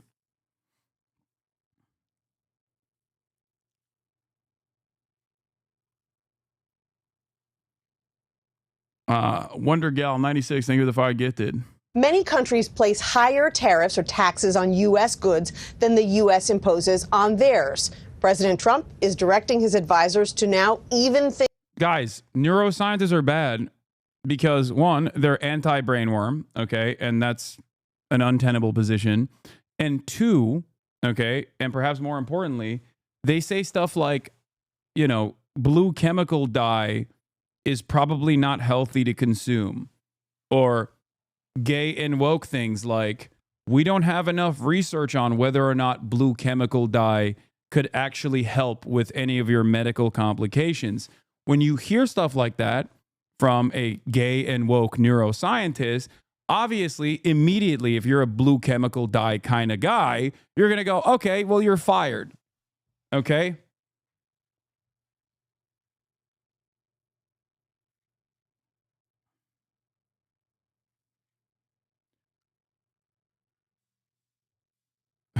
Don't worry, I'm sure all the neuroscientists in Asmus chat are letting him know they were fired too.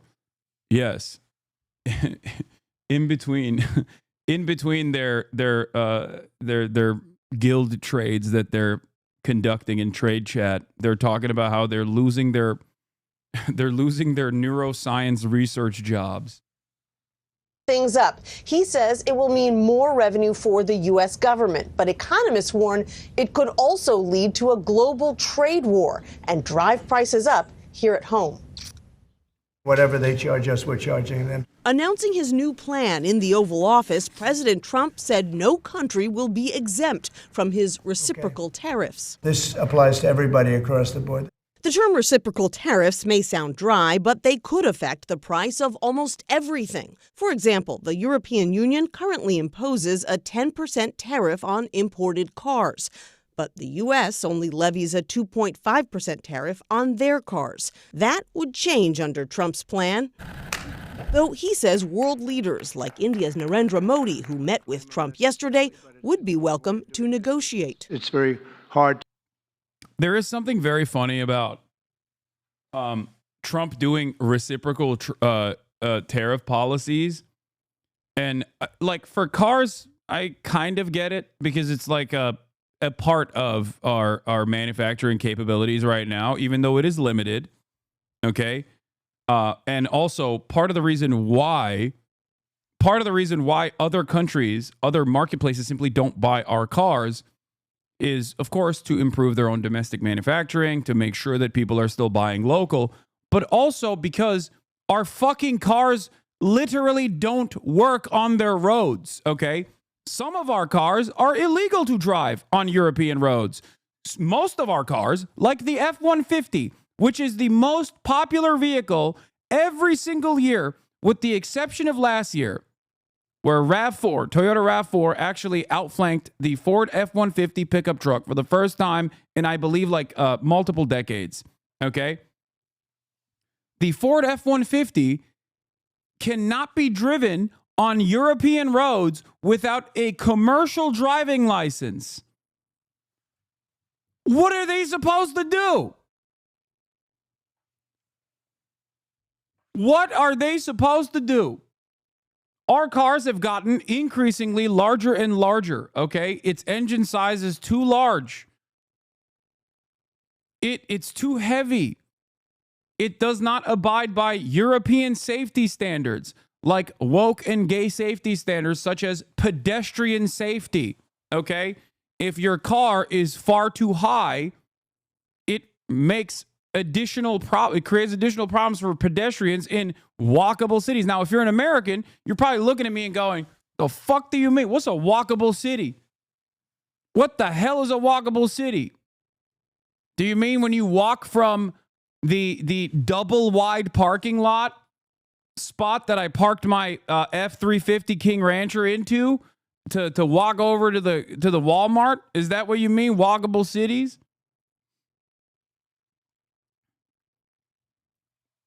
15-minute cities? That's a part of the problem. America has never been invested in actually competing in other marketplaces and has enforced its dominance through tariffs and through this complicated global trade structure. That's the problem, okay? The Japanese were literally just dumping the F-150s. They were forced to purchase as a vassal state a shit ton of Ford vehicles. They're fine vehicles. It's just that you can't use them in Japan. What are they supposed to do? Now we're treating every country like we did Japan in the 90s when they were popping off too hard.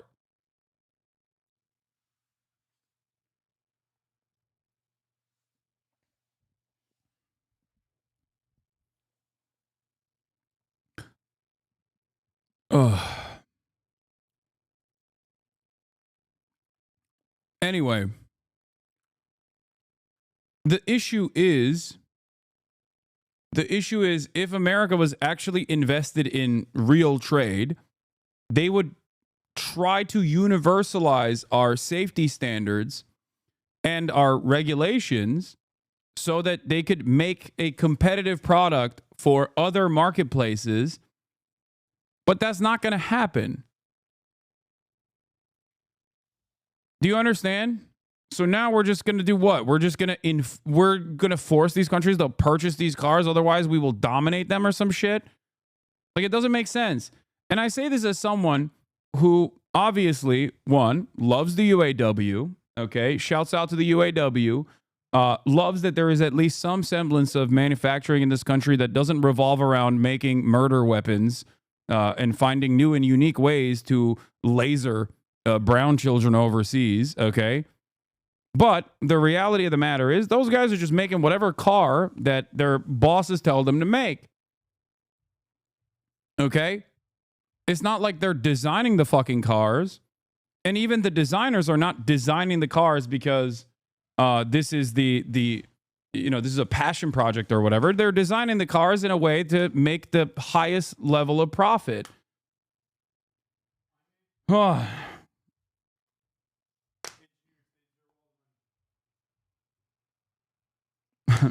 Mirage just walked by and said, engineers deserve all the money.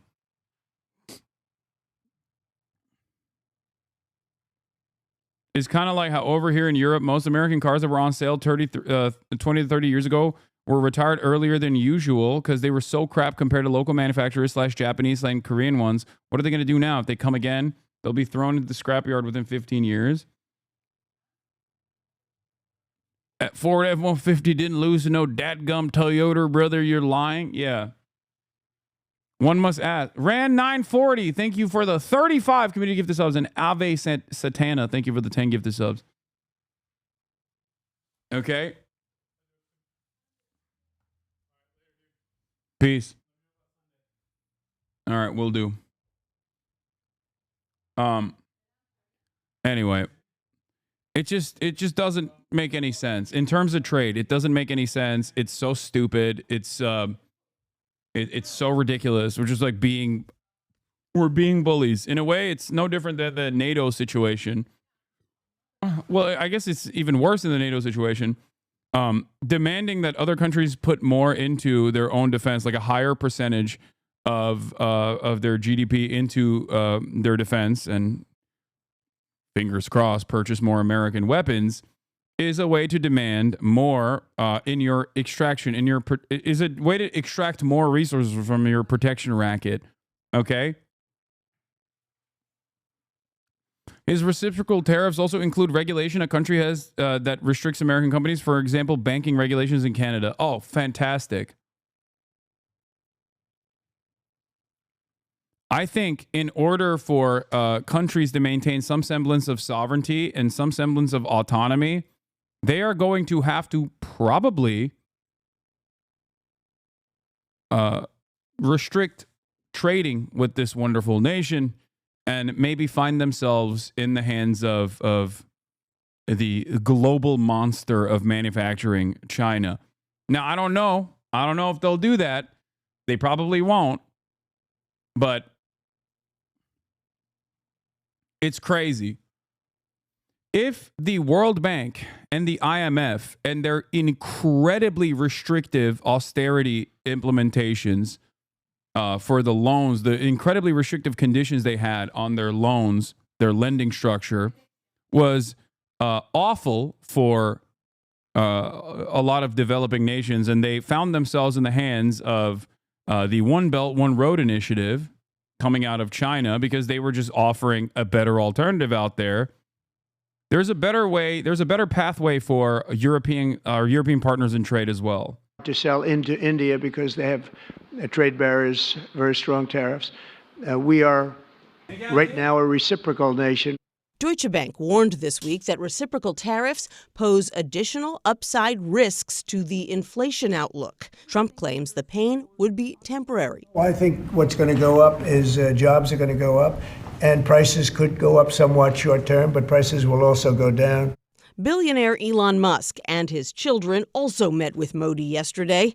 In a virtual appearance at an international summit, Musk, who heads the Department of Government Efficiency, said he's working to eliminate not just jobs, but entire cabinet-level departments. We do need to delete entire agencies as opposed to leave part of them behind. As for a timeline for when reciprocal tariffs could take effect, the president's commerce secretary says that the research should be done by April 1st, and then it's up to Trump when exactly to enact any of the new recommendations. Nate? All right, Nancy, thank you. Right now, we have CBS News Money Watch correspondent Kelly O'Grady here right now to break down what these tariffs actually mean for your bank book. Good morning. Good to see you. So let's jump right into it. So how would this impact, us in the U.S. and when will it take effect? Unfortunately, us pushing EU towards China narrative does not work. Both EU and China want to grow through exports. Both need an import economy as their partner. It simply does not work. That's also fair. But who knows, man? Who knows? China's got a lot of money. Maybe they'll unleash the treats. Access to the Chinese marketplace is safeguarded by the government.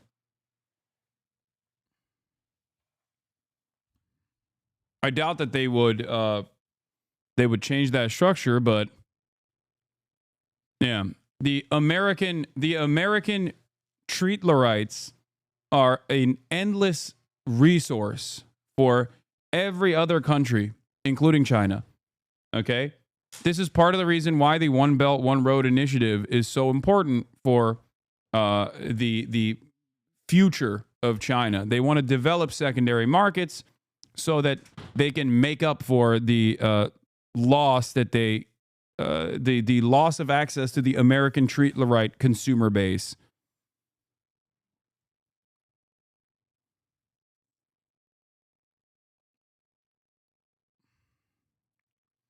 We've we've constructed the world economy by weaponizing our trade deficits through abusing exorbitant privilege. But what happens if everyone joins BRICS? I mean, that's not I don't think BRICS is like a real alternative. Okay.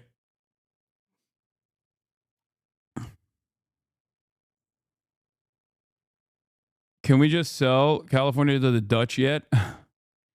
China should move on from the consumerist model to a degrowth model. I doubt that that's going to happen. That's crazy.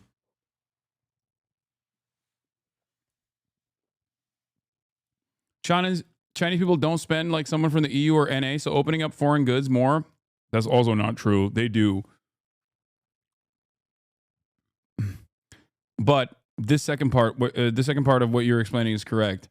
Opening up foreign goods more so then they already do would starve their own companies is correct. That's the one thing that you're not wrong on in terms of. No, Chinese people are consumers, okay? China in many weird ways is very American coded, okay? They have affordable public transit, okay, that is readily available, but they also have mega cities with massive highways and a lot of fucking cars. I try to explain this to people and they don't understand. China is not like Japan at all in terms of like people constantly being heavily regulated and presenting themselves in a certain way in public, for example. They are chaotic in a very similar way to how Americans are, okay? They love their treats, just like Americans do. There are a lot of similarities between Americans and Chinese culture in that regard. They're hyper-consumerists. It's just that they're held together by a competent administrative state. Okay?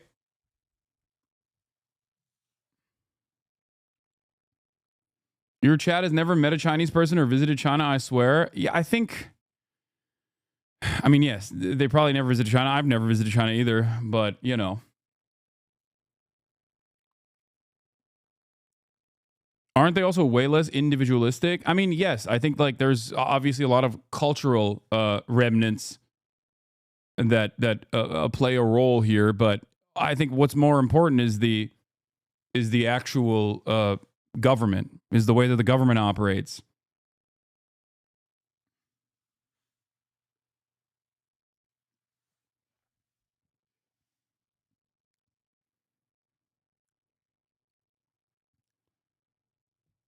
I've been. It's not that bad, but it's boring as hell. We do buy a lot. We just stopped buying Western goods. Why buy from countries that actively demonize China? We buy locally now, and the products are much more competitively priced. Top G is back with another banger.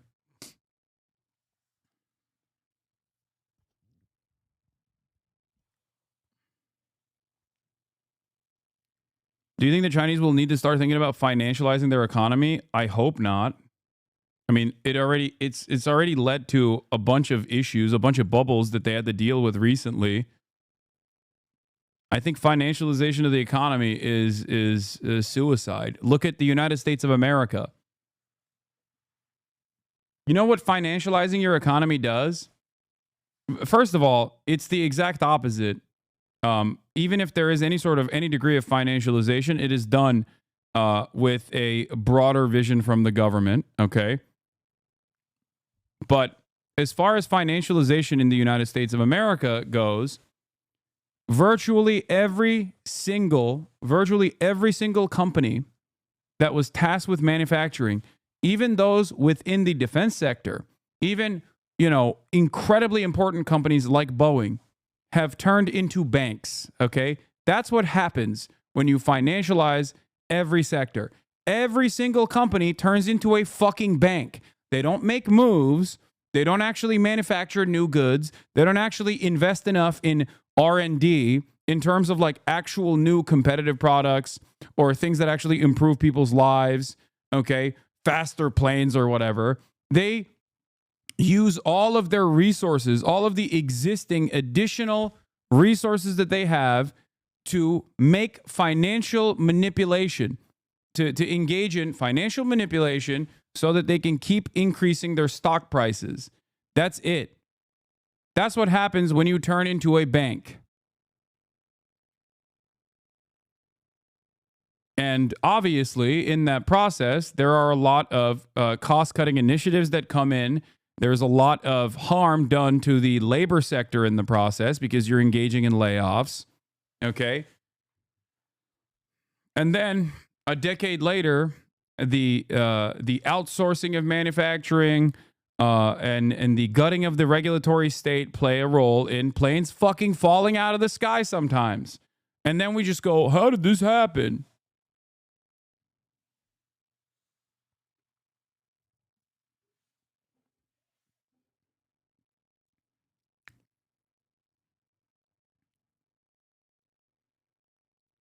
Anyway.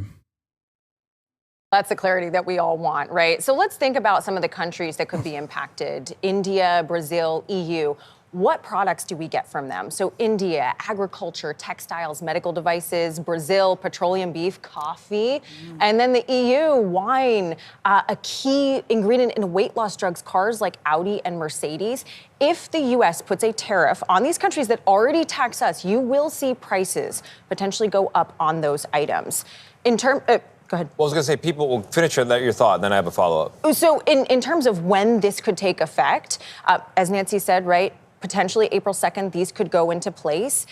It takes about 6 to 9 months for you to see that happen at the stores. Depends on the industry. It depends on the inventory.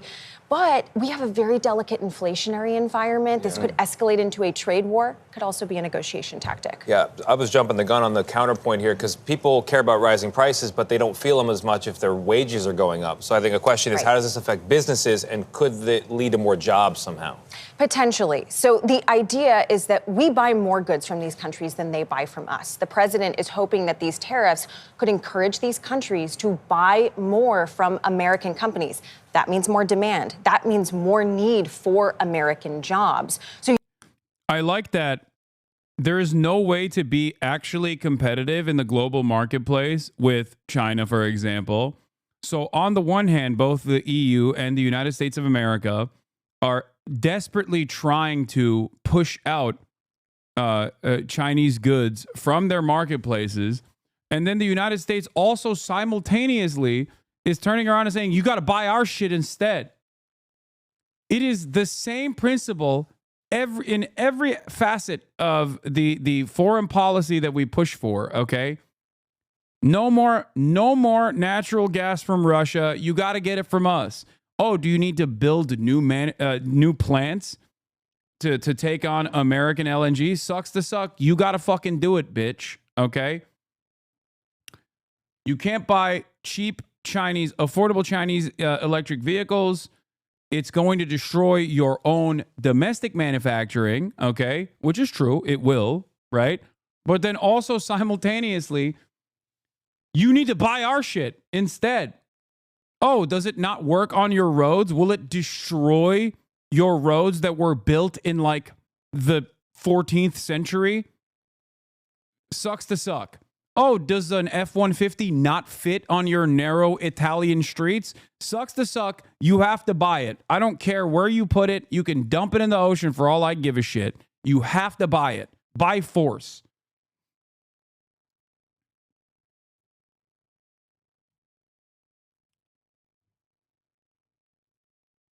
It's great. It's wonderful. It's fantastic. Seems great. So many American cars are literally illegal in Japan due to safety. Yeah. But hey, guess what, dude? We're the big bully on the global stage. So we will make sure that they are no longer illegal. Oh, do you have any sovereignty? Oh, you thought you had sovereignty. Oh, you thought you were a competent government working to a certain degree at the behest of the citizenry. Guess what, dude? Fuck your regulatory bodies, okay? Look at what we're doing to our regulatory state. Now your regulatory state will be gutted too. Great. What happens if they say no? There are very few alternatives, so I don't know. I don't know. I think a part of this bargain that holds it together is obviously the American consumption machine, which is an incredibly valuable market. That's why while TikTok is marginal in terms of like the American market in terms of numbers is marginal for TikTok, it's massive for how much money is being made, how much revenue is being generated. TikTok is a great example of this. The American market by raw numbers is what is it like? By raw numbers in terms of like people using TikTok in the United States of America was 170 million. It's actually a still a decent percentage of the overall base of TikTok consumers. I believe it's around 10%. Okay, probably a little bit higher. Now, if you lose 10% of your user base, that's a pretty significant. That's a pretty significant number of people, but it's not like dire. But what you're actually losing is the revenue. Okay, because despite making up, let's say, 10 to 20% of the base of users, the American marketplace makes up a pretty significant chunk of the revenue for TikTok. Because America has a lot of money. America is a very wealthy country. That's why even the average American in comparison to the average European person has a shit ton more money in the global marketplace.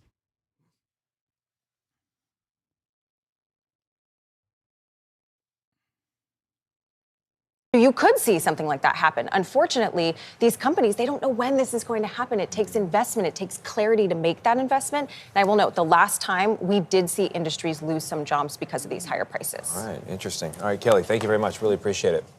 Now to a number of sudden resignations of the top federal prosecutors who allege the Trump administration is playing politics with the Justice Department. It's not that we have less money. We are much less likely to spend. No, that's not true. I don't think Europeans just are much less likely to spend. I think Europeans also have much less money. Like when you look at the entirety of the when you look at like the English economy, right? Like their living standards are fairly decent, I would say. Having said that, however, if you were to put like the average Euro poor living in England, okay, next to the average Ameripoor living in fucking Alabama, the average Ameripoor living in Alabama has infinitely more wealth in the eyes of the global marketplace. Like, not even a comparison. The living standards for the average Euro poor is still better than the living standards for the Ameripoor, for sure, because there's like at least some semblance of safety nets, healthcare, you know what I mean? There's a lot of stuff that the government takes care of. Yeah, the average wage in England outside of London is lower than Mississippi. Yeah, for sure. For sure.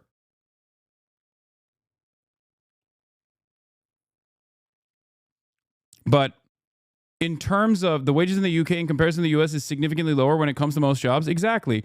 But what you fail to consider in that equation is, in the eyes of international trade, it doesn't matter. Your living standards don't matter. It's negligible. It's irrelevant. So if you're just looking at pure money, like if you're looking at different marketplaces to enter and selling to different marketplaces, yes, the American marketplace is still, by and large, the most important marketplace out there. Americans have a lot more buying power, regardless of the dire economic situation, regardless of the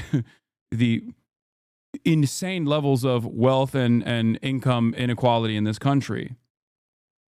Okay?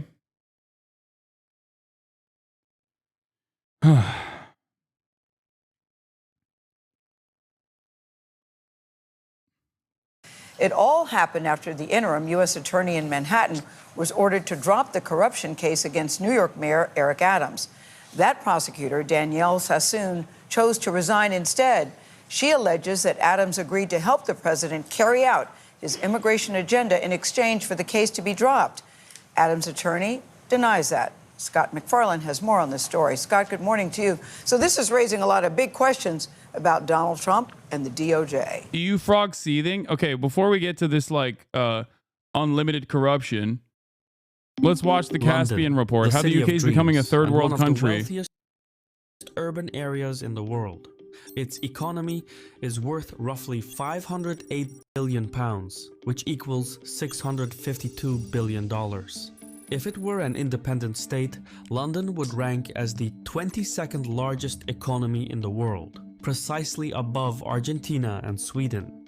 However, London's prosperity and that of southeast England is atypical for the country. This small area makes up nearly half the UK's GDP, while having about a third of its population. If one were to amputate London's output, it would reduce British living standards by 14%, just enough to slip ahead of the US state of Mississippi. Yeah, the UK has seen better days. The last 10 years have been particularly tough. Real disposable income, which is income after taxes and benefits. What? Buying $202 shirts on Shein, it has nothing to do with having or not having health insurance, and Americans have $200 to blow because $200 is just never going to buy them a surgery or have any other use for it. When you are a poor American, except spend it. What? I don't think that is a reasonable bargain. I will never advocate for that. I think it's far better for Americans to have far better for Americans to not be so reliant on debt and have far less disposable income, while simultaneously have all of their incredibly important needs met by the government. That is a big part of my advocacy.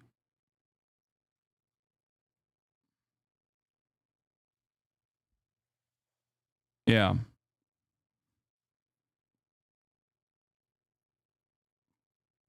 Yes, the chatter was agreeing with me. Having lived in California, Hong Kong, London, and Northern England, my quality of life was actually best in Northern England, surprisingly. Has remained almost unchanged. The cost of goods and services has gone up. Compared to a decade ago, people can buy less with their income. Meanwhile, productivity is low. Well, yeah, I don't think that it's because $400 won't buy you good healthcare here. There's nothing to spend it on but dumb shit like TVs. I don't think it's a one-to-one comparison. I think the government doesn't circulate money better in this country in terms of taxes. That's for sure.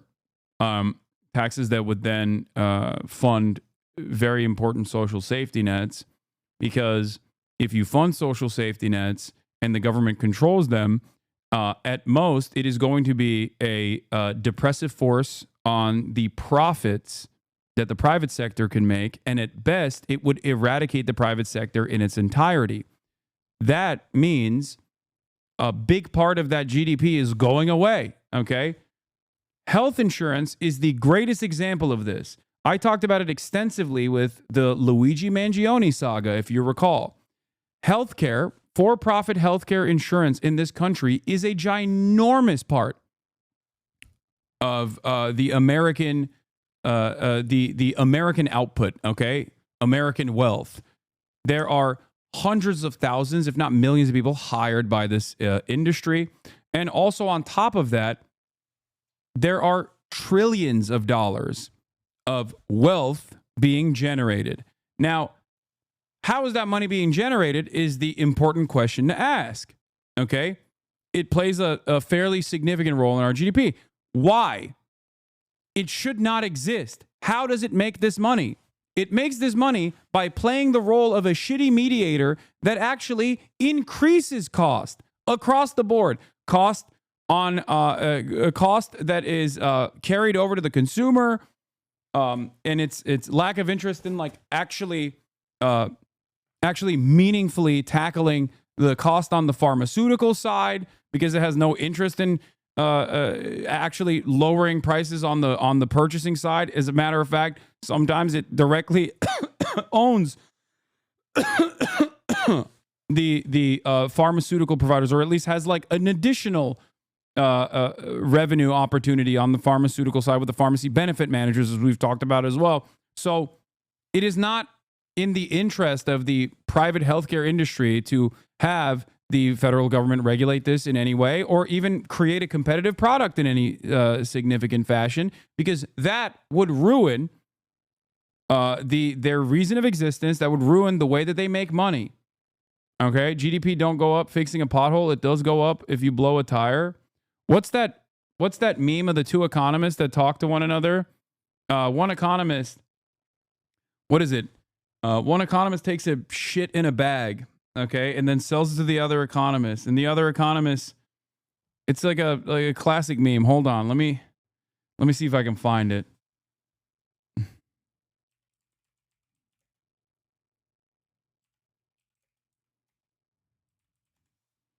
It's a classic. Oh, here. Okay.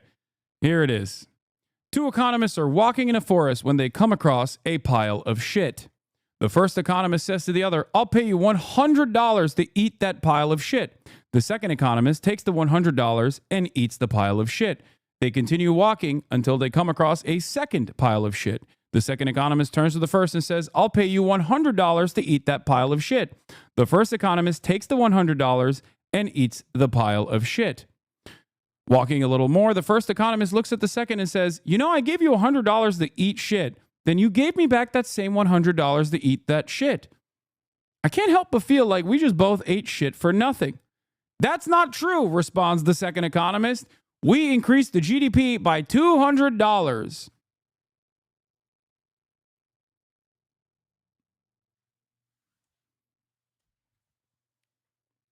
So a lot of the stuff that you consider to be completely unproductive and maybe directly at odds with the flourishing of the working class of the United States of America are actually making a lot of money. A number is going up somewhere. The healthcare industry is profoundly important for our GDP, even though it should not exist.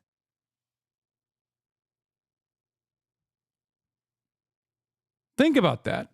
So much of the American economy is geared towards creating unnecessary middlemen. Unnecessary middlemen that will have pay stubs. Unnecessary middlemen that will drive up the cost.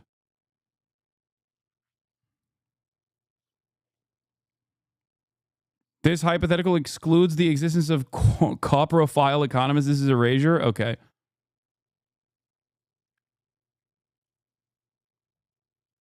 I say I am not even against inefficiency in the economy, okay? As long as it is at the behest of the overall public good, okay? Inefficiencies such as maintaining the same labor force while improving the work conditions to maximize their efficiency and make them do less work so they have more free time, okay? This is inherently anti-capitalist. This concept is inherently anti-capitalist. What do you mean? You're going to work 2 hours instead of 8 and get the same output and get paid the same? This makes no sense.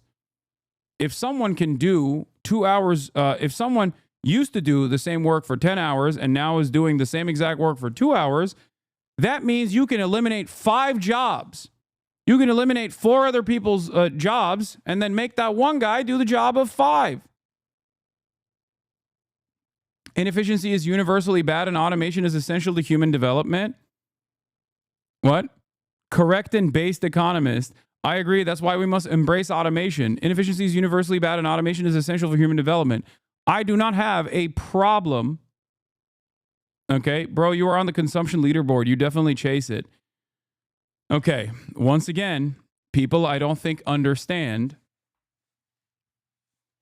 what my personal worldview is, so they mistake it for what they think it is, and then they think it is at odds with what I'm with what I'm advocating for or the way I live my life. Okay, I do not have an issue with consumption. I am not anti-consumption. There has never been a point in my career where you can point to me saying consumption is bad, okay? As a matter of fact, I've often talked about the most successful mechanism of invisible control that neoliberalism has applied to its completely servile domestic population.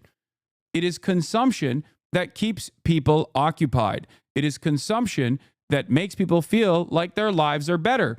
If you want to understand why Americans are so servile, it's because they have burger. It's because they have gun. It's because they have burger gun. It's because they have cheap TV. Okay?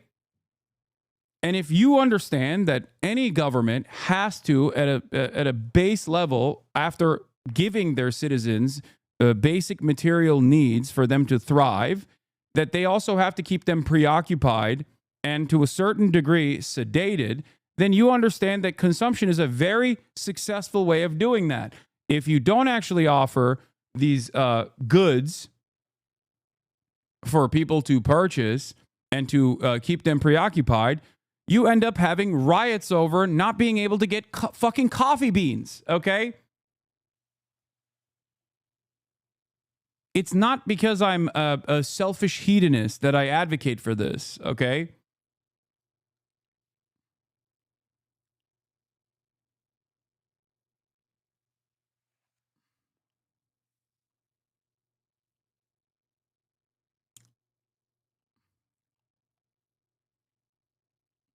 Inefficiency is bad, law.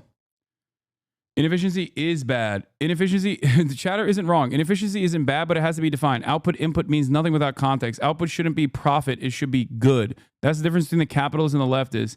Yes, inefficiency of that sort, if you set the standard of what it means for inefficiency, then yes. Because one can also make the argument that hyper-efficient economics from a capitalist perspective it requires the gutting of the existing labor force, which then means that the purchasing power goes down, which then means that the existing labor force does not have an opportunity to make meaningful wages. And yes, if you compare it to like a Sudanese person, the American purchasing power is significantly fucking higher, but year over year, their purchasing power goes down as well, and their quality of life goes down as well. That is inherently inefficient. Unless you are hyper-focusing on short-term profits. That's it. Short-term profits for a select few. Inefficiency is bad, said the middle manager whose boss, another middle manager, was telling him to cut costs by laying off 4 more workers and dividing the work between the rest at no extra pay. Exactly.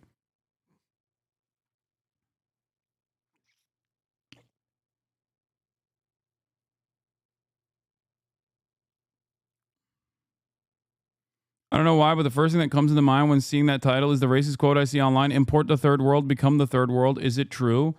Yeah, no, that's just like a completely pure idealistic racist nonsense. Import the third world, become the third world is idiotic. There is no material difference between a person that was born in the third world and a person that was born in fucking London. Okay? The only difference is one has access to more goods and a better education system and more amenities than the other. There is nothing that makes people different than one another aside from their, spawn point. Your spawn point dictates your future in pretty significant ways. And you can recognize this by looking at your own neighborhoods. Okay? I'll use not the example of the South Side of Chicago, but instead a white example so that racists can understand this as well. Do you think that if you are born into a relatively wealthy or maybe an upper middle class family in a Connecticut neighborhood and have access to the best education and also don't have to fucking work while you're going to school and don't ever have to worry about your finances, do you think that spawn point is going to offer more opportunities to you than the white child born into a fucking family that was already crippled by fentanyl after losing their goddamn jobs in the mine in West Virginia? Do you think that there is something fundamentally different about the white child born in a West Virginia suburb than the white child born in Connecticut?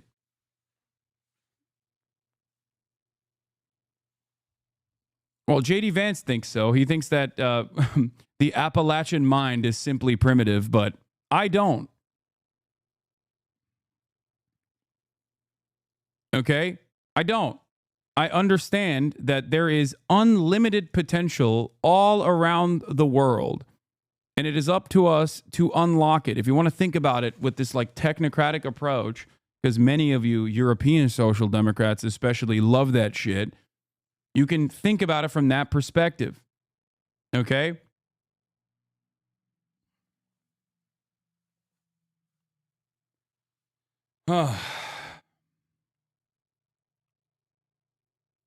Hot take here, don't ban me, dude, but I think if jobs are automated, wouldn't that cause some sort of Darwinist selection of the population? I might be wrong. It's a new thought.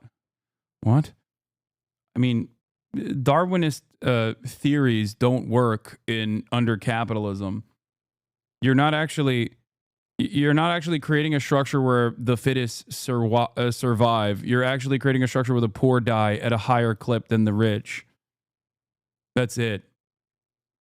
Social Darwinism is the exact opposite of what I was talking about just now, that there is nothing inherently or intrinsically different between people born to genuinely different circumstances.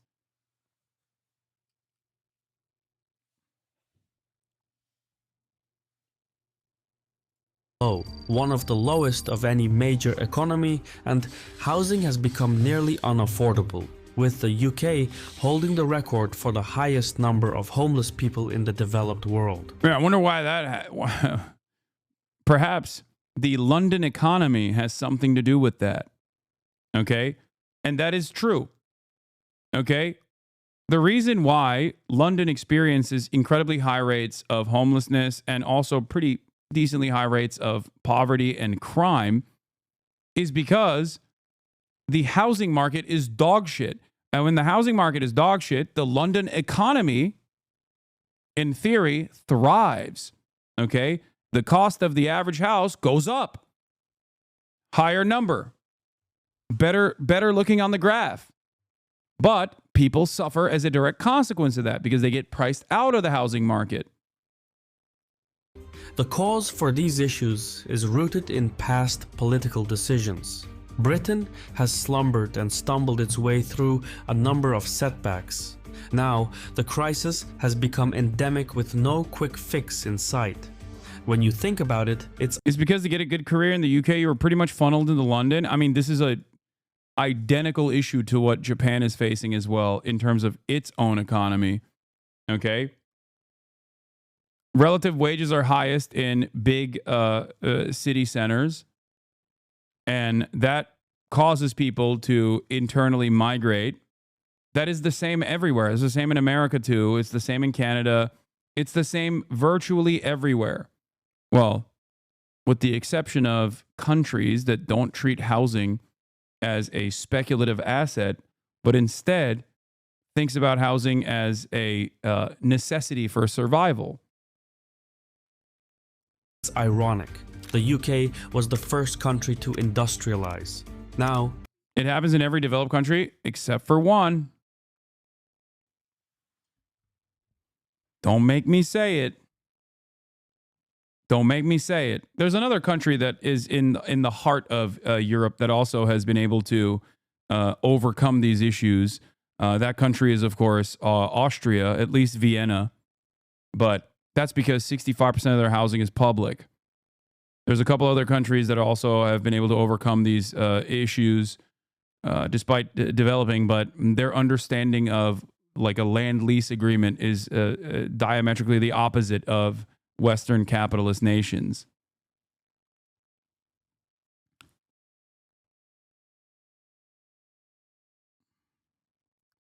But in terms of developed nations, in terms of developing nations that resemble developed nations in many of their big cities like China, you know, it's all a matter of what the government thinks of housing. It's entirely dictated by what the role housing plays. it stands to become the first to deindustrialize. Seen from a larger angle, Britain's economy is on a downward trajectory. Prices are rising too fast. Just recently, housing prices rose by more than £2,200 in a month. Unfortunately, this wasn't widely reported in the media. Looking at things from all angles is what we do, and Ground News provides us with invaluable insights to do exactly that. That's why we reached out to them to sponsor this video. In fact, reading this on Ground News, I can see only 10 sources covered it, which goes to show how overlooked this subject is.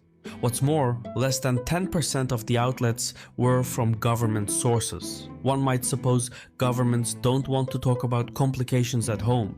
Now, our type of content is not really suitable for YouTube. The algorithm deems it too controversial, and so many of our videos go without monetization.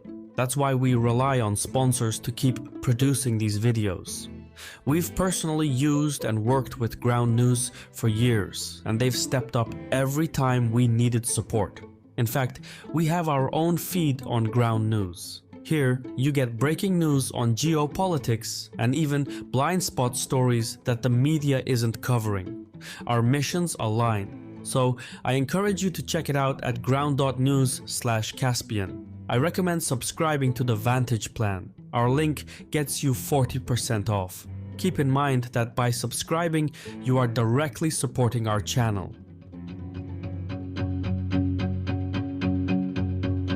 Not long ago, Britain was considered one of the world's most prosperous nations and a prime destination for skilled professionals seeking to advance their careers. Today, not so much. The state is under incredible socio-economic strain, more so than people realize. 3 back-to-back geopolitical shockwaves have left it with a colossal debt. Why is this Bolshevik scumbag still free? That's amazing. Dude, Euro chatters are so funny. I don't think I've ever been called a Bolshevik as a pejorative. I'm going to give you points for an old way of, an old terminology. Czarist chatter, yeah.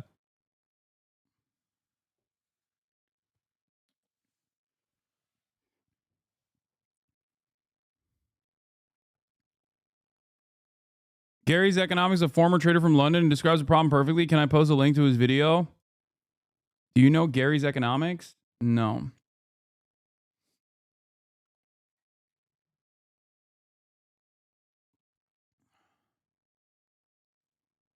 Here. And then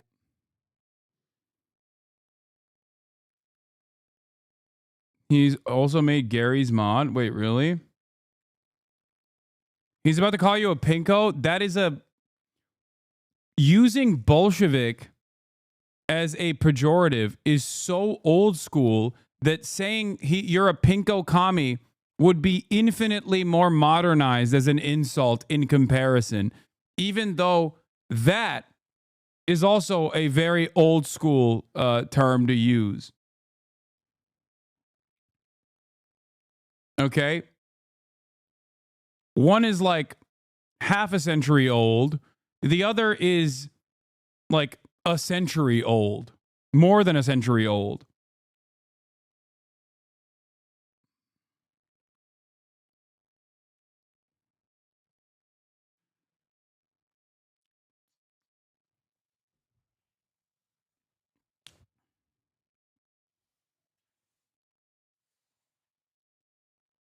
Anyway.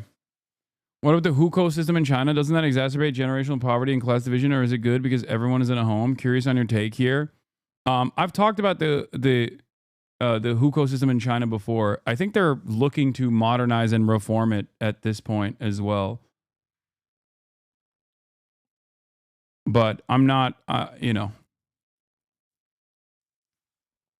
It is certainly very restrictive. What is this? Why are you adding Little Bear and me?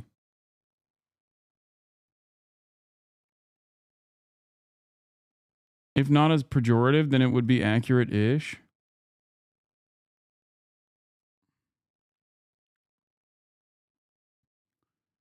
Series, Understanding Wealth Inequality and the Economy, and we're going to explain why economists don't talk about wealth inequality. Okay, so in the first two videos in this series, we explained firstly, what is wealth? Secondly, what is wealth inequality and why it is destroying our living standards and making people poorer. Today's video, we're going to explain if wealth inequality is so important, why is it that other economists don't talk about it? Okay, so the first reason economists don't talk about inequality is because of the way economics is taught at universities. So for those who don't know, I studied maths and economics at the London School of Economics for 3 years for my undergrad.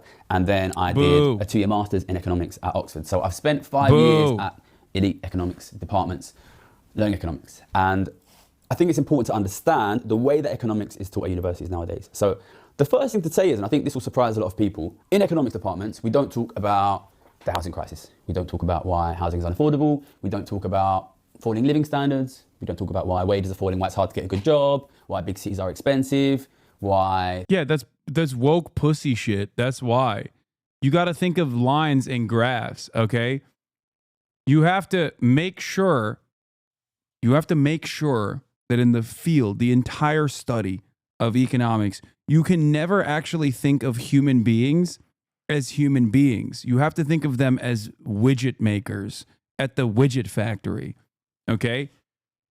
Because if you realize that, I don't know, like productive output and economic efficiency implies mass layoffs, for example, at the widget factory, if you start thinking about the people and their disposable income, their lives, their dreams, their children's futures, all of a sudden you're going to start arriving at a very gay and very woke conclusion that perhaps is not the best possible thing to do. Okay, they're economists, not sociologists. Okay, I'm just saying that it's a silly way to approach the problem. China says U.S. should lead Trump's proposed arms control effort. President Trump said China and Russia should have their military spending and limit nuclear weapons. You first, China said. Great. It's never going to happen. Things like energy and food are increasingly expensive. These kind of big economic problems of our time are basically not discussed at university. So what do we do at university? The main thing is Yeah, but the point of the graphs is so you can think objectively and make rational decisions. Yeah, the problem is those are not rational decisions. Okay? Is the point of a government or a social contract to improve everyone's lives, to improve the collective good, okay? Or is it to make sure that lines are constantly going up on a fucking graph? Yes, if you think that lines should constantly go up on a fucking graph and you believe in permanent growth of that sort, okay, then you arrive at this problem. And it's so funny because economists are wrong all the goddamn time. And then we never regard it in the same vein as like zodiac signs. We just like go, oh, well, I guess there was some issue. There was some fundamental problem that we didn't see, but it's okay. We'll just keep applying it over and over again. You know what it reminds me of? Okay. You know what it reminds me of? I've been watching Orb, right? And I think the way that capitalism and the way that we literally abide by capitalism being the norm reminds me of the fucking geocentric model in the anime Orb, and the way that so many supposed scientists, whether because of repression from the church or because of their own sunk cost, right, into this wrong model of thinking, chose to overlook an alternative vision, okay, and arrive at the goddamn truth. It is literally the same shit. Orb is an analog for capitalism. Instead of the church, we now have, an entire system designed around constantly seeking profit. And as everything is falling apart, as everything falls apart, as the previous models that we've designed that are beautiful keep failing over and over again, people still turn around and go, we just got to go back to the drawing board. It's fine.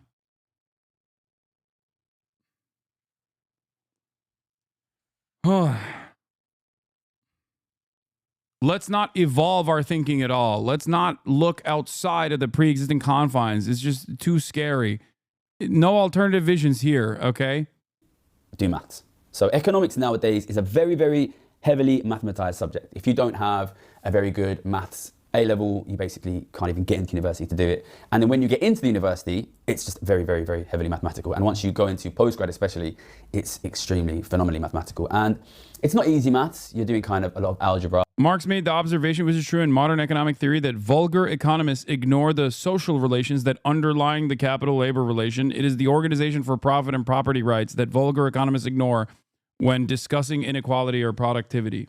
A lot of simultaneous equations. But basically, it's a maths subject at this point. And it's important to say that the maths is not easy.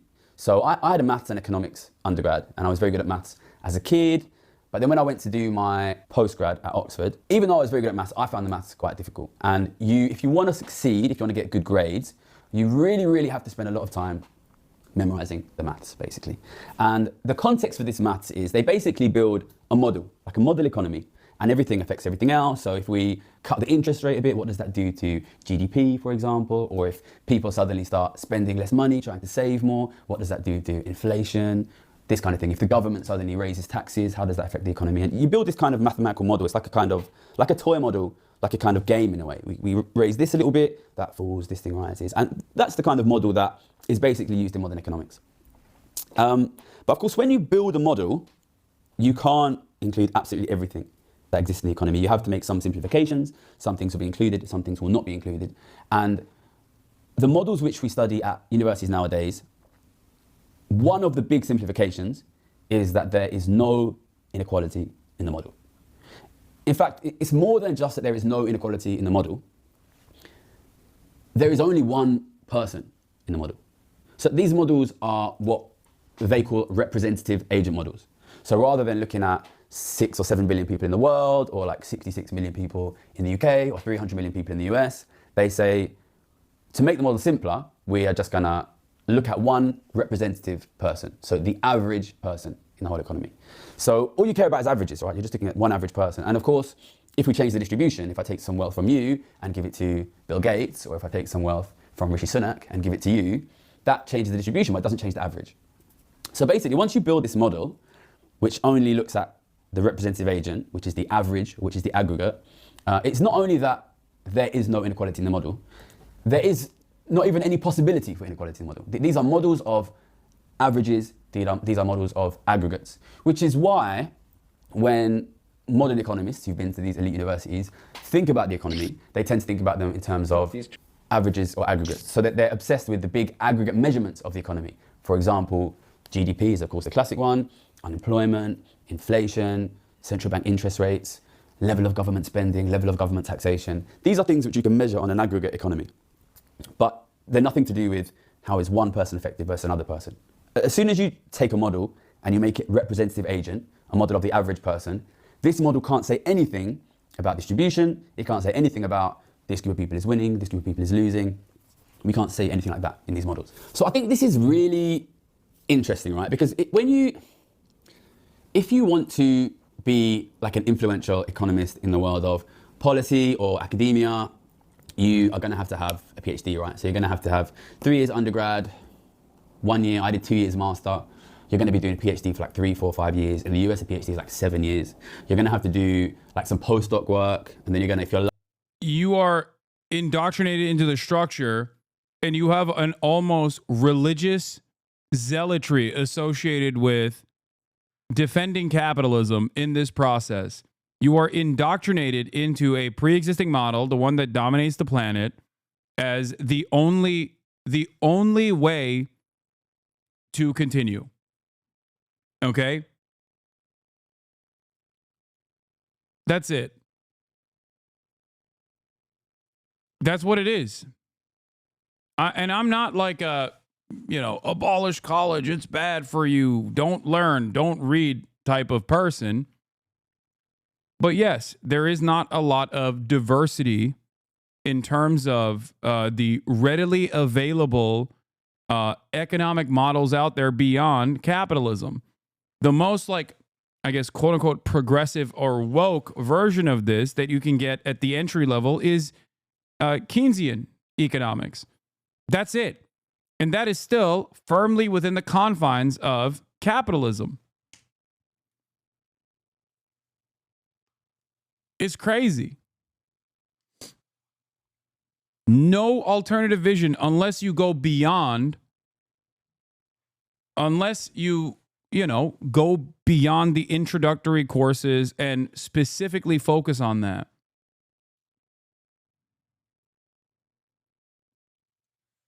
Post-Keynesian and MMT are the most progressive schools nowadays. Yeah, but even then. Well, first of all, I don't think that modern monetary theory works for countries outside of countries like the United States of America.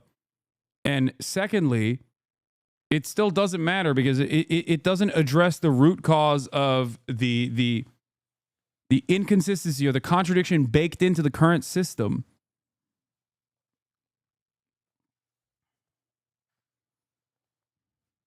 Okay? Like, I'm not the type of person who's like, oh, dude, this is bullshit. It's astrology or whatever. A modern monetary theory would never work or something like that. I'm not saying that at all. I'm simply stating that, well, one, you need to be a hegemonic power with sovereign currency. And two, more importantly than that, it still does not address the root cause of the problem.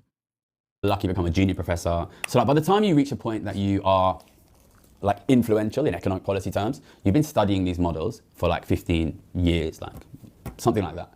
And the fact that these models don't include any distribution, don't include any inequality, that doesn't explicitly say we don't think. This is so funny. Even in my sociology masters, we didn't talk about Marx as a part of the curriculum once.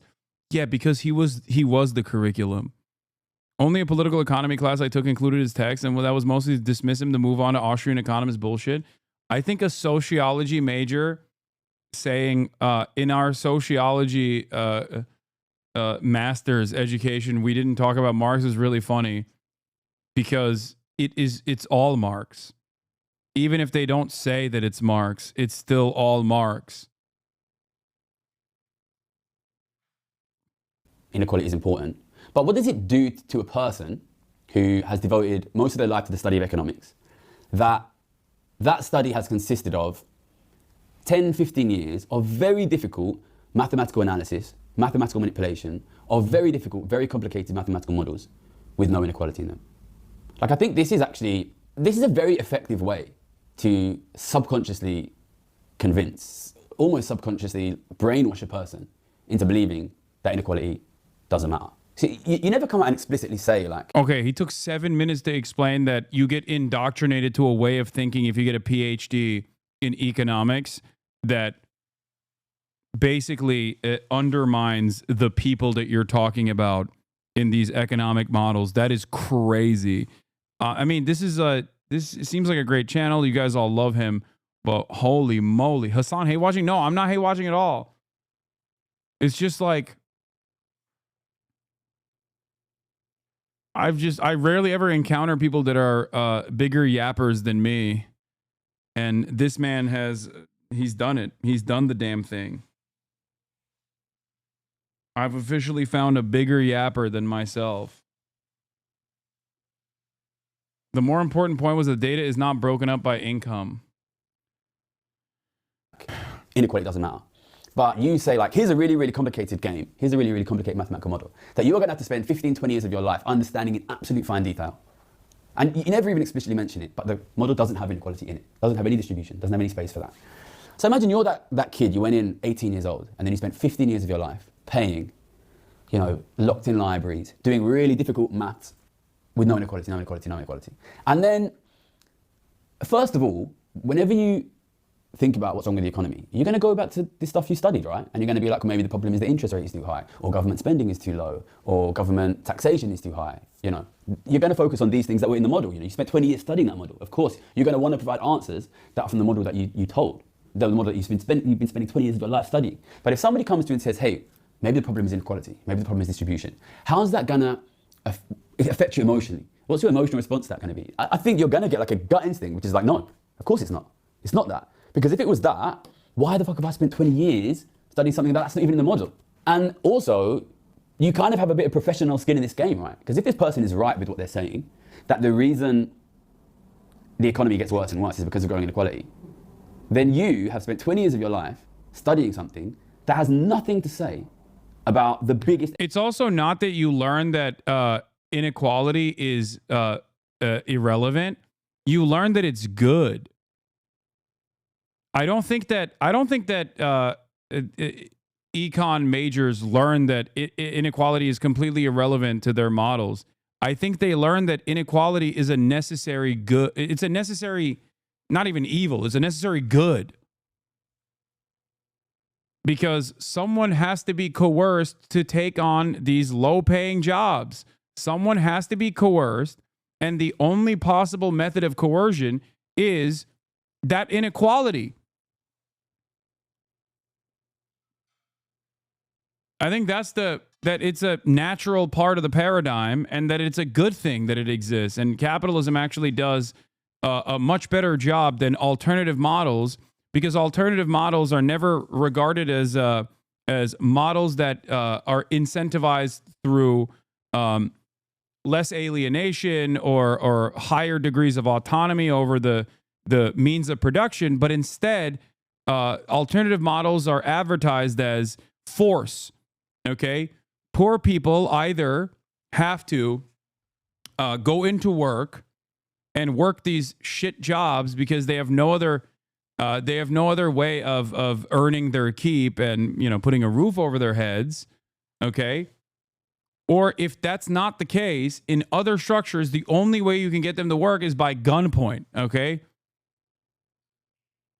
Ironically enough, we do plenty of that gunpoint coercive aspect of labor, you know, sometimes by directly destabilizing the global south and other times by imprisoning decent chunks of our population. But that's neither here nor there, I guess. That's one of the other invisible aspects of capitalist cruelty. My boyfriend's an econ major and he definitely thinks like this. So hard to have these conversations, especially when I was a poli-sci major and had a very different academic perspective. Economic issue of our time. And you're a professor now at Chicago or LSE or at some fancy university, and you've got nothing to say about this. If this is true, you're in big trouble, right? So I think this is the current way that we teach economics is very, very powerful at convincing everyone who has a powerful voice in speaking about economics, in insisting, no, that's not it, that's not it, that's not it, that's not it. But the end result is, most of these discussions are just, 10 people with elite university degrees talking to each other. So it's not that they even have to really deny somebody like me who says inequality is the problem. It's just never in the discussion. It's never in the discussion. It's a little bit like, who Copernicus is. Copernicus is this scientist who discovered that the Earth travels around the sun, and the Earth is just one of many planets traveling around the sun. Oh shit! And everybody accepts now that this is wrong. He's literally doing the orb. He's doing the orb analogy. Yo! That's crazy. That is what I've been thinking about quite a bit, though, because I've been watching Orb. Obviously, he's not doing the orb analogy. He's doing the historical example of the real existing historical example of of someone that undermined previous ways of thinking and that was completely shut out from the conversation. And those who carried the torch of this research were actively undermined and pushed away and murdered sometimes for developing the alternative ways of thinking, which ended up being the truth, by the way. Okay. What the fuck is Orb? You keep saying Orb. Orb is an anime about a scientific development around the heliocentric model that under the watchful eye of the church. It's an anime that fictionalizes.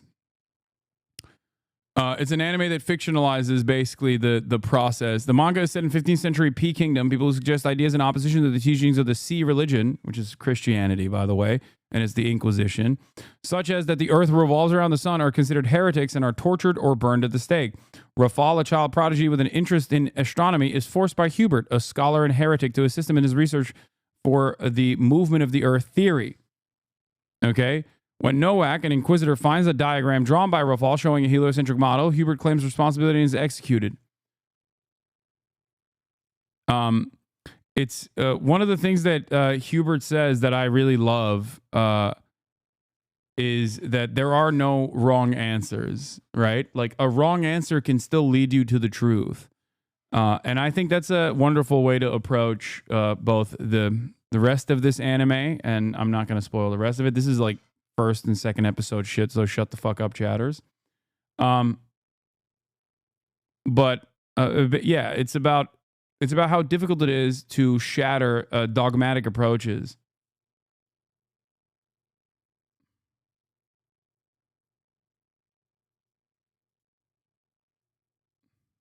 Right. But before him, everybody thought that the Earth was the center of the solar system. I guess it probably wasn't called the solar system at that time, but and everything traveled around that, including the sun. And they had developed these really complicated mathematical systems of making that work. And the way that works is that all the other planets, they have to do like loop-the-loops and spinning around. It's the only way that it works to make sense. So all of these guys spent like their whole lives working out these complicated mathematical models of how everything goes around the Earth. And then a guy came and said, actually, things don't go on the Earth. And he was, he was massively, massively attacked. Nobody wanted to accept it because you have all of these prestigious academics who've spent their whole life developing models of how things travel around the Earth.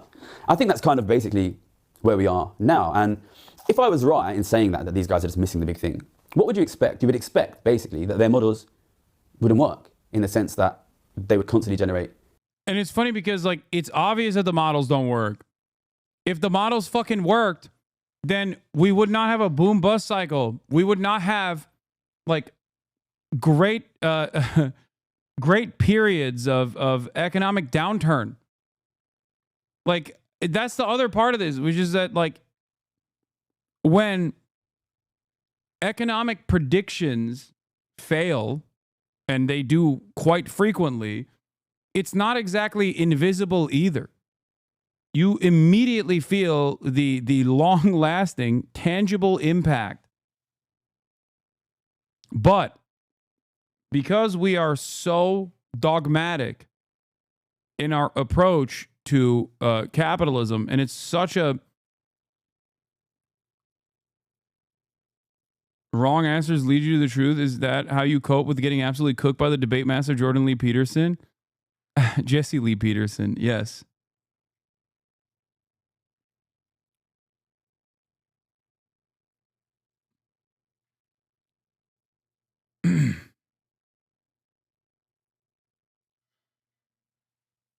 Anyway.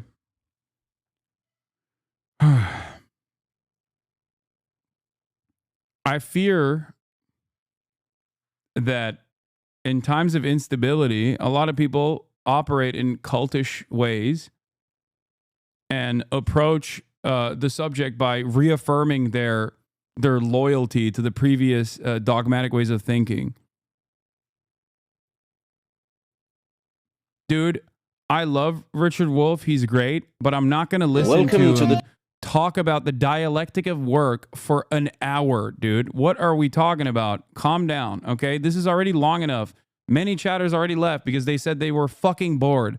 And now you want me to listen to Richard Wolff for an hour? Like, come on. Lock in. Incorrect predictions. And that is exactly what happens. These guys consistently generate incorrect predictions. So, you know, I've spoken about it many times on this channel, and I'll speak about it on the next video on the course.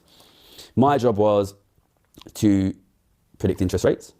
And interest rates are, modern economists are basically obsessed with interest rates. Before 2008, they basically thought you could solve pretty much any modern economic problem by just making sure you get that interest rate right. And if you look at the way that our economists react to financial crises and economic crises, how do they... Guys, once again, I'm going to repeat this, but I know better than you do on what carries the attention of 30,000 individuals, okay? Please stop. Like, this already is close to the boundaries of what is allowed on this broadcast. We've probably passed that boundary from my own estimation, okay? They react to 2008, slash the interest rate. How did they react to COVID, slash the interest rate? How did they react to the inflationary spike after COVID? Rocket the interest rate up. This is basically where our economists sit at the moment, which is the way to deal with any economic crisis is to manipulate the interest rate. So the interest rate is like their key tool that they use, basically. And yet, what are their predictions for their own interest rate like? So I was a freshman interest rate trader from 2008 until 2014. In 2008, after the financial crisis, interest rates were slashed to zero in basically the whole of the rich world. Nobody predicted that. That was a surprise. And because they believe that low interest rates are very economically stimulative, they thought that rates would come up again the next year. They didn't. They then said in 2009, well, we were wrong this year, but rates will come up next year. They didn't. In 2010, they said rates go up in 2011. They didn't. And they continued to predict rates to go up every single year up until 2020, in the middle of COVID. Every single one of those predictions were incorrect. And then they finally said in the midst of COVID, now inflation is so low and will stay so low for so long, interest rates will never go up again. And interest rates immediately went up to 5-6%. So, you know, I know when I come out and say inequality is the big thing, and you live in a world full of economists that say, oh, the problem is things to do with the interest rate, things to do with levels of government spending, things to do with levels of taxation, I can sound like a bit of a quack, basically. Why is this guy saying the problem is one thing when all of these prestigious elite economists aren't mentioning it? Well, they're an educational system which never talked about it, and their predictions are constantly wrong. Whereas if you look at my predictions and, you know, the same goes for foreign policy as well. If you're a constant naysayer of like American imperialism, the one time where your prediction might be incorrect, maybe let's say you're Noam Chomsky and you talked about the Khmer Rouge and said, hold on, let's wait for official data to come out.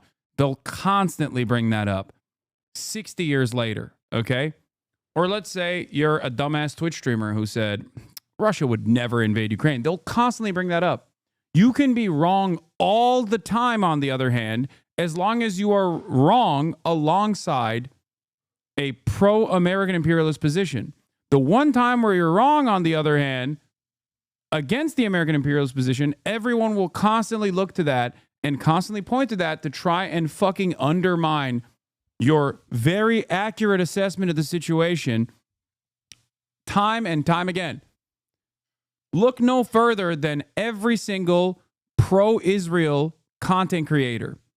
Okay? Look no further than every single pro-Israel content creator.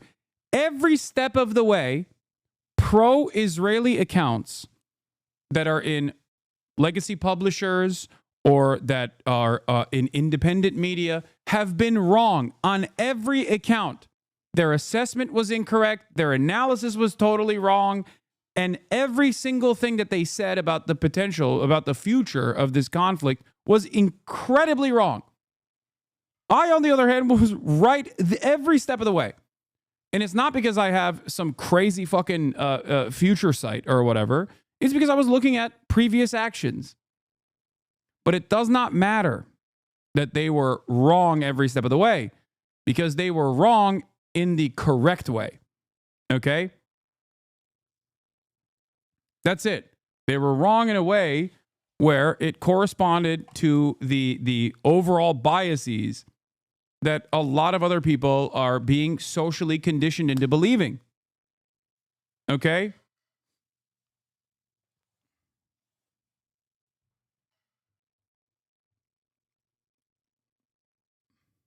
That's it. The reason why I brought up this analogy, which is somewhat self-serving, is because the same thing happens in the field of economics. Okay? Gotta call this white guy wrong in our post-DEI? What are you talking about? Okay, man, calm down. Take an hour off, you know? Take a breather. The point is, economists are wrong all the time.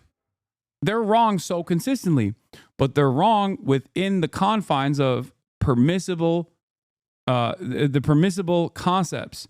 They're wrong within the confines of, they're wrong in favor of being pro-capitalism. And if you're wrong when you're pro-capitalism, then that's fine. It's, you know, some people get stuff wrong all the time. They're a part of the in-group. Okay?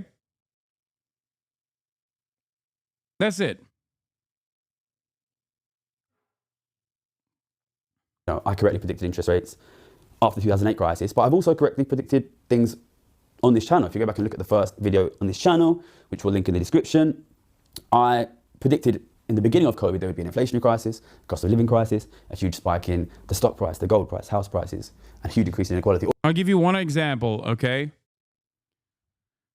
Famines under socialist developing nations that want to abide by a socialist model are considered death campaigns directly caused to kill as many people as possible, okay? Regardless of what the material conditions in that country looks like, regardless of famines being a widespread problem at that point in time all around the globe, okay?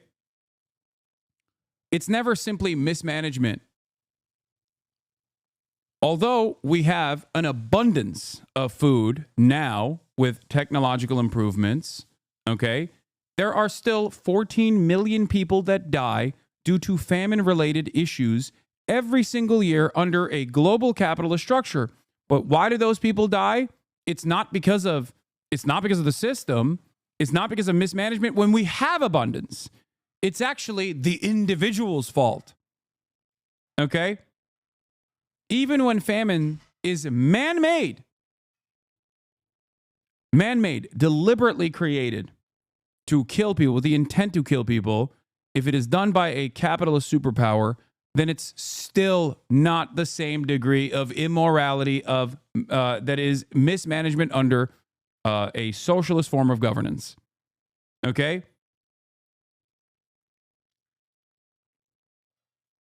Okay, it's not 14 million, it's 9 million every year now. My apologies. Well, at least in 2021 it was. In World of Wealth, 9 million people die every year from hunger. Okay? So what else is wrong? Science, history, academic fields filled with the smartest people in the world who have dedicated millions of hours to studying it. You sound like a right-winger denying experts. Wait, what? Brother, this is one field, and I'm saying that we have a dogmatic approach. There are alternative models out there, and we purposefully refuse to look at it out of the fear that it would undermine the current order of business in a way that is not dissimilar to previous dogmatic approaches to ways of thinking that we now understand is wrong. There's someone who is, there are a lot of powerful individuals who are slated to make money this way. They do not want to disrupt the existing hierarchy. The fastest growth in history of humanity were Soviet Union and China. Sorry, chatters, these are just facts. I mean, it's true.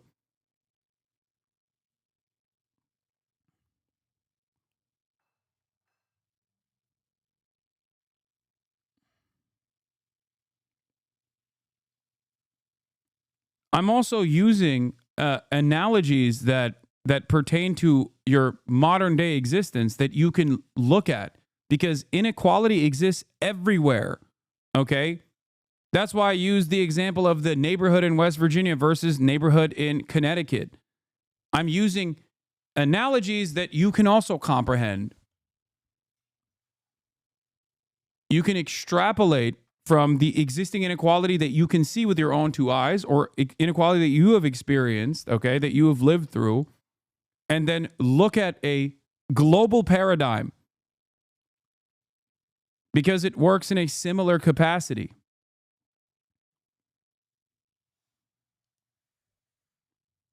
All these things have happened. So I know it's easy to dismiss somebody, especially somebody who doesn't come from a rich, privileged background, saying the elites are wrong on this. But the elites are continually generating incorrect predictions. And I'm generating correct predictions here. So I think that what we have at the moment is essentially a broken education system in economics. But there's more to it than that. And the second reason why we don't speak about inequality in economics enough is because we have a system which aggressively takes anybody who is good at predictions out of the conversation. And to explain this, I want you to put yourself in the mind of a young 20, 21-year-old economics student, loves economics, loves the maths, studying at loads at an elite university. You graduate, whatever it is, magna cum laude or whatever, you're top of your class, and then you have to decide what you want to do with your life. So if you want to be in this conversation, if you want to be an academic, or if you want to be advisor to government, or if you want to work in public policy, you have to stay in academia. You can't just do an undergrad. You're going to have to do a master's. It's going to cost you a lot of money. You're going to do a PhD. You're going to have to work, spend money, locked in libraries. If you're lucky, you might start making money in your mid-30s. Or 9 million people dying out of 8 billion is nothing. If we're being nitpicky, is crazy, dude. It's not 9 million people dying because famine is still obviously fucking widespread and a problem that we haven't solved. It's 9 million people dying from hunger out of 8 billion at a time of abundance. Okay? This cannot be seen as anything but an act of sheer cruelty. The only problem here is that it is not profitable. Okay? It's simply not profitable. That's it. It's a logistics problem. That's a crazy way to approach 9 million people dying every year. That's incredible. If you can cast aside 9 million people dying every year, then honestly, you can agree to a lot of stuff, A post-Keynesian Marxist-leaning economist was said to be wrong about sellers' inflation where prices rise because of short-term profit-seeking. What if we're thinking about inflation all wrong? Isabella Weber's heterodox ideas about government price controls are transforming policy in the United States and across Europe. Your window is closing. No, it's not.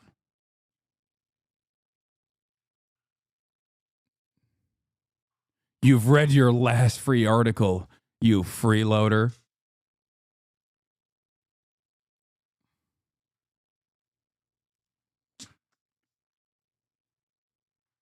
$8 billion people don't die every year? Wait, what? Yeah, they don't. I agree. The entire population of the planet don't die every year.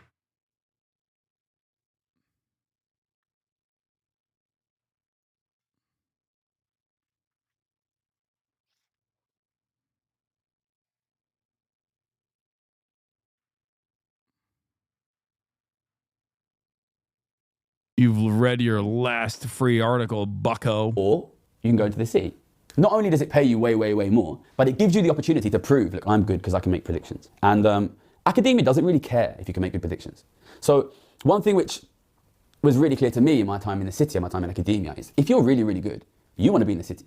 Because if you're making good predictions, you will be recognized, you'll be paid, and everybody will know that is the guy over there who is right, because they're really aggressively analyzing who is the guy who's making good predictions. They're tracking that and they're paying that. But if the field of economics is so bad and gets everything wrong, then why do corporations and institutions crave elite economists so much? Wait, what? Dude, I don't think you understand. They are operating within the confines of the pre-existing system. Yes. It's a self-reinforcing cycle. That's the entire point of his video, by the way. Like, you misunderstood the entire point of the video from an econ expert, by the way. This is a person who does have the qualifications that you demand. And your reaction to this, your immediate antagonistic reaction to this is ironically the point that he's also making, which is that any kind of heterodox thinking is immediately cast aside by those who have obviously sunk a lot of time into thinking this way, and even those who have sunk no time into this way, but have basically decided through all of the social conditioning that this is the best possible fucking way of going forward.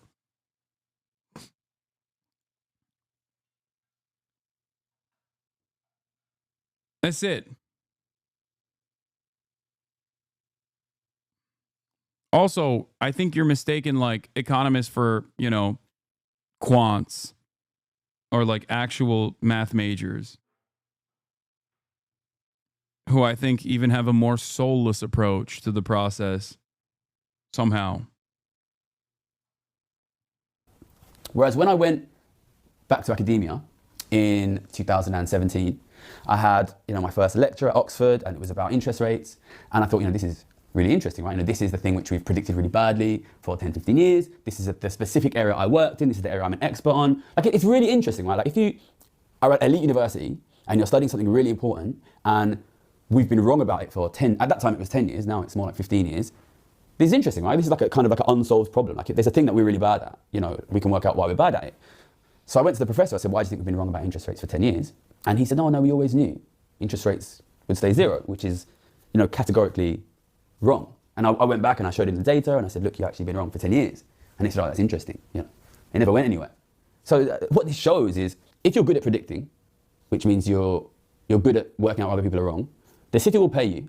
Academia won't even notice. It won't even notice. So what does this tell you about academia's ability to improve? Like, if these guys are able to be wrong year after year after year after year for 10 years and not even notice, they're not going to improve. They're not going to improve, basically. So what you have is a situation where anyone who is good and wants to make money is aggressively paid to leave. And if you're good and you stay, even if you are able to correctly identify an area where everyone is consistently wrong, they don't really care and they're not going to listen. So what kind of person stays in academia when they know that if they're good, they will do much better and get paid much better leaving academia and going into finance? Basically, people from rich families. It doesn't make sense to do that if you're not from a rich family. Like, if you have the option, you know, I made millions of pounds in the city, and you know, that is what paid for this flat. And you know, when my brother needed to buy a house, I helped him. My sister's trying to buy a house, I'm helping her. Like, people from ordinary families cannot afford to make that choice if they're good. So the kind of people who stay in academia, you need to be either not good enough to get into finance, from a rich family, or basically a little bit mad. Like, and this is what happens. And so Gary's great, but his takes can be quite liberal. It's not like if we just got good economists to work with the government, then suddenly capitalism would be just fine. The system is far more self-replicating at a structural level to be changed in that way. I don't even know if he's actually saying that.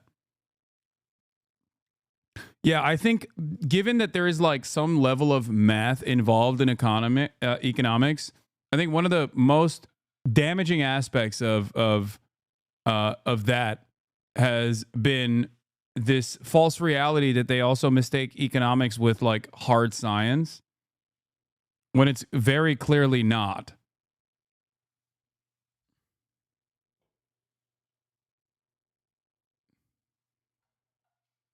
That's it. People are like, well, it's confusing and it has math, so it must be a hard science. I don't really understand.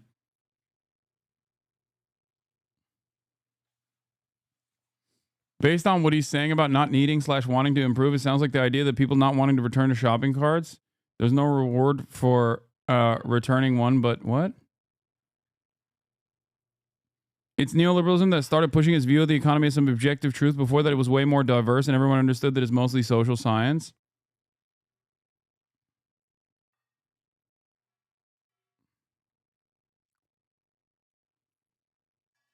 You have this system which kind of brainwashes people into saying inequality doesn't exist, it doesn't matter.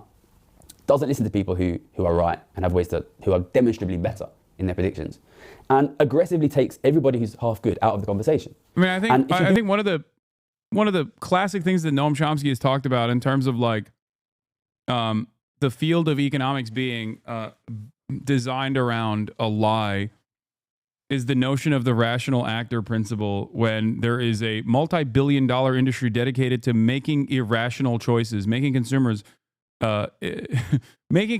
engage in irrational choices to begin with. Like, that in and of itself is a fairly simple way to attack the argument. You go into finance.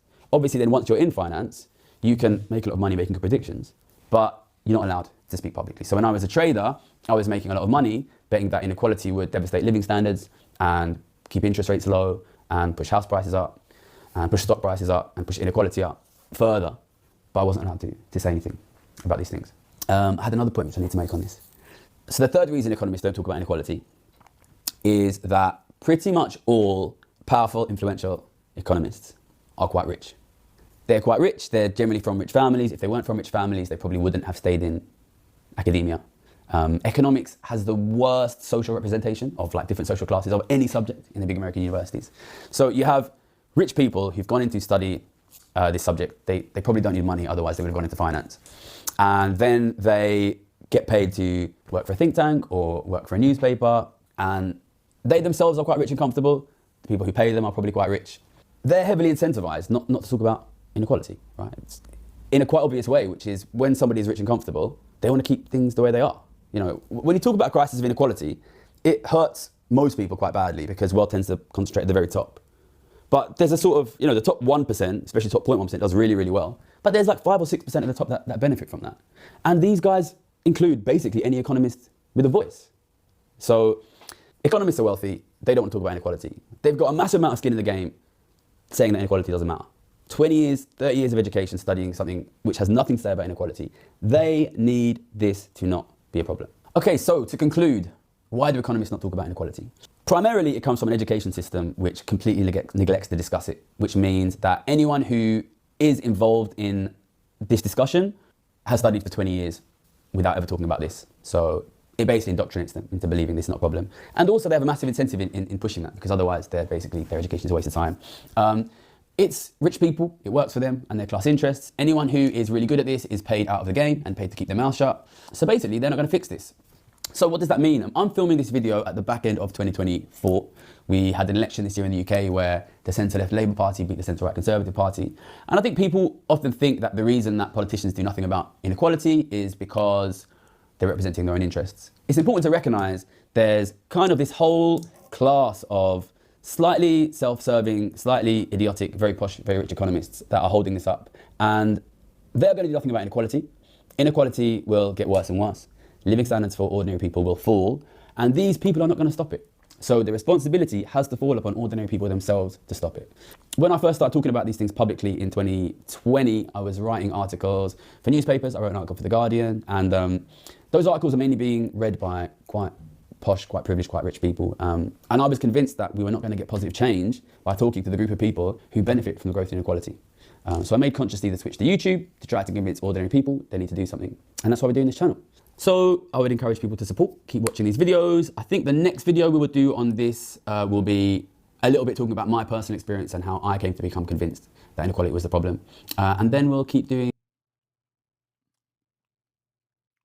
I don't get all the Trump hate. I think his hair is pretty cool. Don't worry, we're going to get back to the Trump slop in a second. I just wanted to take this brief sidestep, but here is Tom Homan, the grotesque and certainly not corrupt New York Mayor Eric Adams,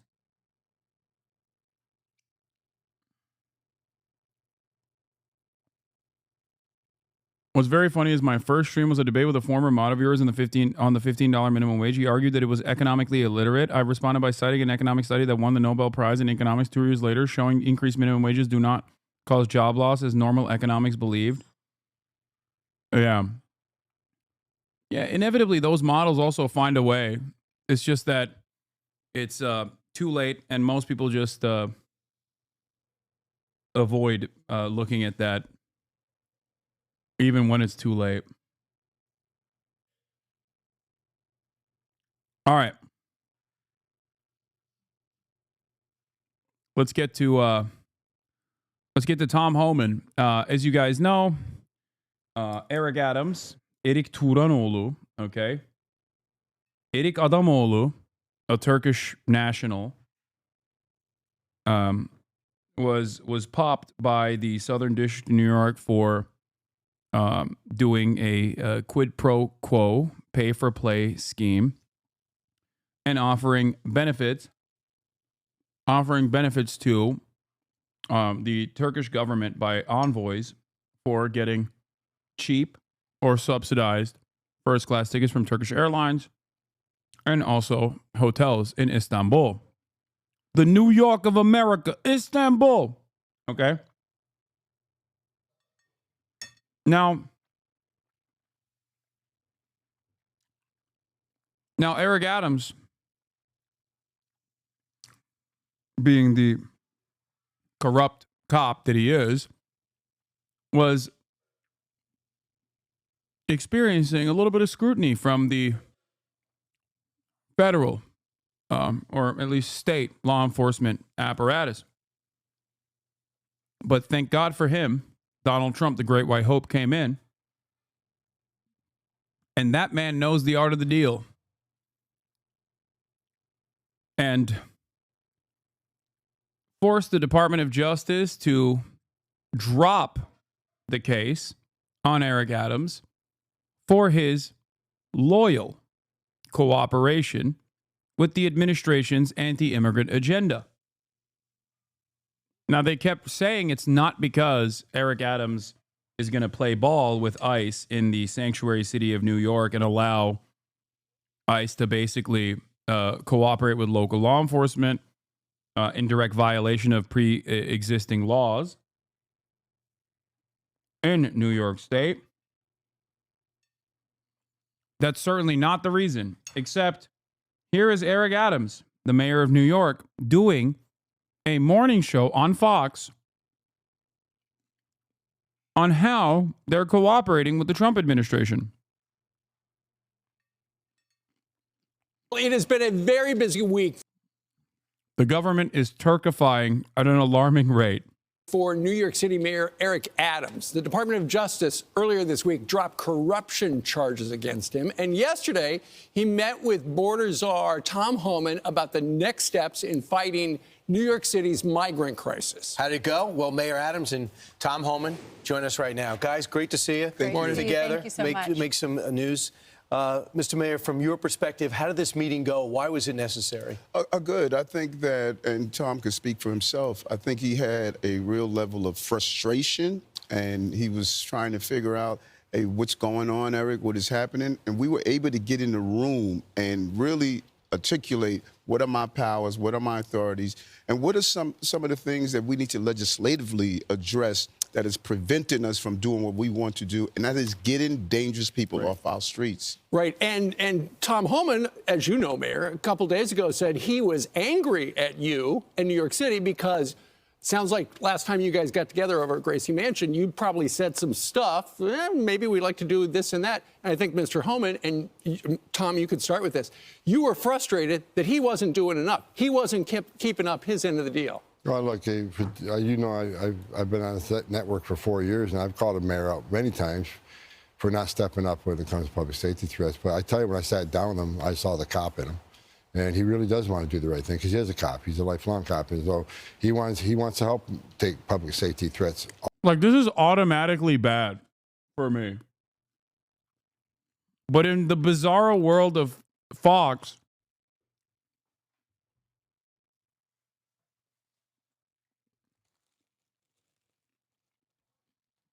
when this monstrous piece of shit refers to corrupt cop Mayor Eric Adams as he's got that cop in him, it's seen as a overall positive. Good stuff. Future of the Democratic Party, according to Matt Iglesias, boys. Off the street to New York, making New York safer. He also wants to help find these missing children. We got 300,000 missing children. That many of them are here in this city. We know that. We got to find them, and he's, we'll be working with his intelligence division, his officers, to save these children, because many of these children are in forced sex trafficking, many are in forced labor. We need to save them, and I think everybody can agree to that. I don't care what side of the political spectrum you're on. Yeah, and people want to hijack this narrative and turn it into a political narrative where we're saying we need to have public safety. I requested the meeting. I reached out to his team and said, we want to sit down. This has been an issue I was talking about before the election, spring of 2022. You look at these quotes over and over again. We need to go after these dangerous people in our street. And now I have someone that understands that narrative, and we are fighting together to get it done. I know Tom has been on our network so many times saying he felt like ICE's hands were tied under the last administration. You've agreed to sign an executive order to open up an ICE office at Rikers Island so that these dangerous criminals that are here illegally can be deported. Tell the folks at home, because they'll hear this, they'll say, oh, they're going to come after me next.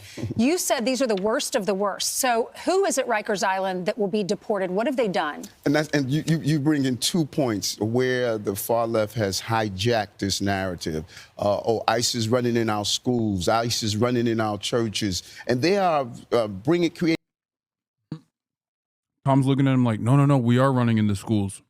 Don't tell him that. In this frenzy, they're not in the business of just grabbing children. And we need to, Yeah, the far left is in the business of saying what Tom Homan has been saying. Like repeating statements by the homunculus standing next to me. Just stop all this noise. Rikers Island, particularly after all the reforms, Rikers Island is now having some of the most dangerous people in our city. And by having ICE on Rikers Island, part of our gang intelligence, using our intel with NYPD, correction officers, we could identify those gangs inside and outside on the street. There was no reason they were removed from. Wow, this is amazing. A former Obama immigration official talking to the Democratic mayor of New York City. Way more Democrats than you see on an MSNBC show. That is kind of true. MSNBC is riddled to the brim with fucking former Bush officials. On Rikers Island. And as I sat down with Tom earlier, I said that we're going to look at all the legalese. I'm able to do an executive order to put them back on Rikers Island, what they should be with part of our criminal justice apparatus. You have a left-wing legislature. Everybody knows it. And for some reason, nobody votes in New York, so the same left-wingers get in every time. But if you had your druthers, would New York City be a sanctuary city? What we will always be. This has always been a city of immigrants. So you think it should be? No. Let me explain, because this is what's getting conflated all the time. Where the sanctuary city is stated that if you're in this city and you're paying taxes, you should have access to the services. What I asked the city council to do, change the bill that was already in place and modify it, that if you are committing a crime, that we should be able to collaborate with ICE, even on civil enforcement. Talk, that's literally the opposite of a sanctuary city. That's the whole point.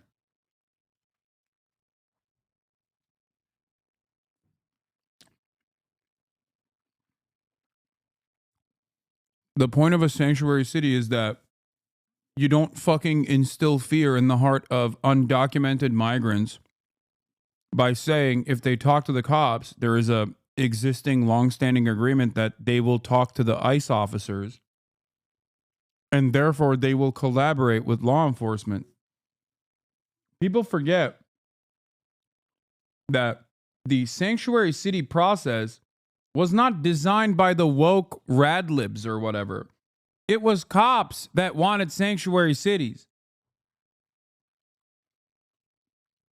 Because whenever crime took place in undocumented neighborhoods, they couldn't prosecute it at all because everyone was understandably worried about talking to police.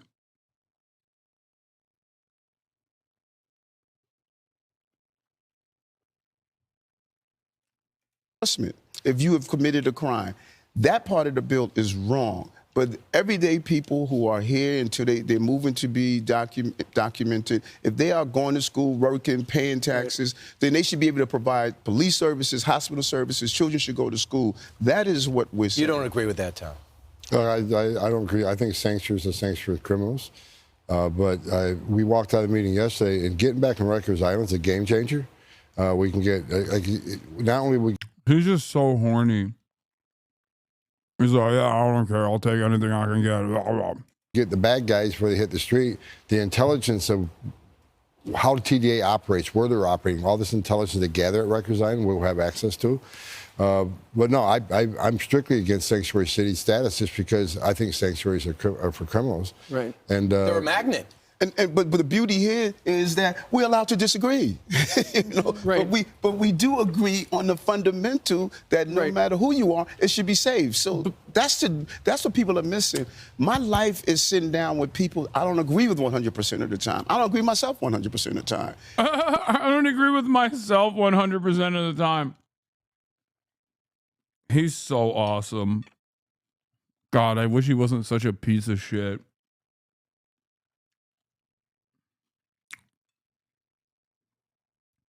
I love, like, that's such a funny fucking line, dude. That's a hilarious thing to say.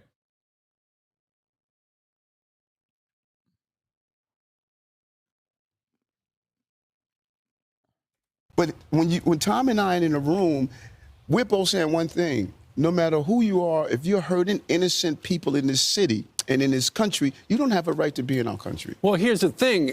You can disagree on things, but Tom has made it very clear that if a politician stands in the way of the federal government executing the law, they are going to bring charges against people like you. And in fact, we've seen the Attorney General, Pam Bondi, go after officials already. So was that part of the conversation yesterday? No, I didn't think it needed to be. I mean, we talked very frankly about, first of all, getting to Rikers Island, step one.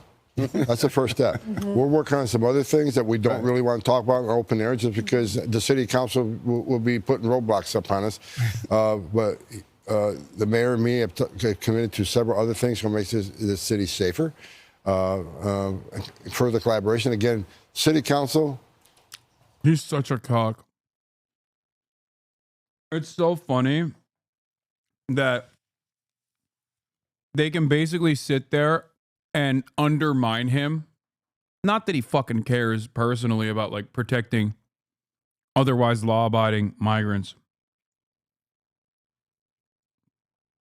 But it is pretty funny that they can just sit his ass down because he's a criminal, because of his corruption, and just basically make him say whatever he wants. And the cooperative aspects will remain the same. I don't like him. I think, and Mayor Adams, he's dealing with the sanctuary law, right? That an EO can't override. Right. So we're working on some things to work around some of these things. So we can You're get some being things careful done. the way you describe it. I've got to be very careful because the city council, they hate me, right? The city council, they don't want immigration enforcement in this city. So we got to make sure that we collaborate in a smart way so we can get more bad guys off the street. Yeah. That's the goal. And you said something that's very interesting. You said that elected officials who are standing in the way are like me. Let's be clear. I'm not standing in the way. I'm collaborating against so many others that don't want to collaborate. Well, now you're collaborating. Like I said, go back to spring of 2022. I was saying we need to get dangerous people off our streets. But it wasn't happening. Amazing. How likely he gets reelected? Oh, no shot. He really just said, let's be clear, I sold out. Yeah, I mean, it's so funny that they're bullying him. Like, they're not even... It's pretty funny that they're not even, like, maintaining the aesthetics of Eric Adams doing this from his own personal change of opinion or whatever. They're just straight up like, well, you're kind of forced to do this, huh? You bitch. They're humiliating him. Amazing. Is that true? We dropped crime in this city at remarkable levels. Did you help ICE? In the level of enforcement for criminal actions, yes. The law says, Eric, you cannot do it for civil enforcement. But for criminal actions, yes. The police department. So what's different then?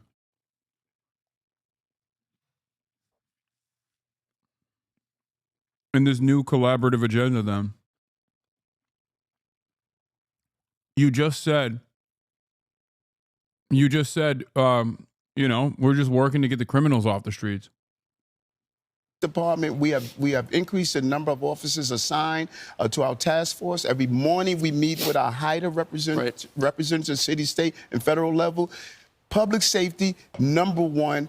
I've always pursued this. Everyone knows that's now, what Mr. I Mayor, stand. what is City Council, what are they saying about you wanting to change the wording where we could go after the illegals, even if they're paying taxes, if they commit a crime? Because I saw Vicky Palladino. I know she's a New York City Councilwoman. She's a Republican. And then Robert Holden is a moderate Democrat.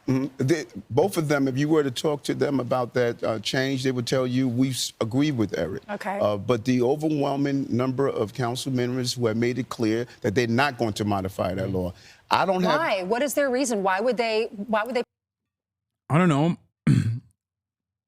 Maybe because they understand that New York City is a city entirely comprised of immigrants, and that having a bunch of potato sacks with Gestapo badges running around, running wild on the fucking streets is probably not great for commerce, probably not great for public safety.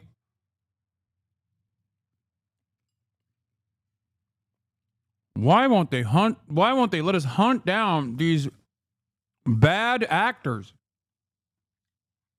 They protect the criminal. Well, I think that you look at many of the policies that I put in place. Put in my anti-gun union, 20,000 guns removed off the street, put in 1,000 cops back. Oh, they hate that too. Well, don't you think New Yorkers need to defend themselves since you're not doing it, Eric? It's funny because they're not even saying like Mr. Adams or Mr. Mayor. They're just like Eric. They're hitting him with the Eric. The subway system to bring down crime. All of these initiatives that I do around public safety, it's a constant fight with them because I think many people are articulating their personal reasons and not the feeling that the city has. 78% of New Yorkers stand with me, stand with what Tom is doing about getting these dangerous individuals. But the problem is we don't know they're dangerous till they kill. Like that guy that put this woman on fire because she fell asleep on the. The problem is we don't know if they're dangerous until they kill, which is why we have to deport all migrants, is an insane thing to say. But that is now the official line. Like that is... The problem is we don't know if all white men, white boys, white teenagers going to school are going to become school shooters. So what we have to do is eliminate white boys in school would be a ridiculous thing to say. Overwhelming majority of violent crimes are done by men. We don't know if the next man you encounter is going to be a violent one, so we have to pre-fire and kill all men would be a ridiculous fucking argument. So why would you make that argument about undocumented migrants that come from literally, and just not undocumented. I'm not even going to say undocumented migrants anymore, because it's also documented migrants too. They come from all different walks of life, from every other part of the fucking planet. And these guys think that they are a monolithic force of evil, despite the fact that data shows the exact opposite.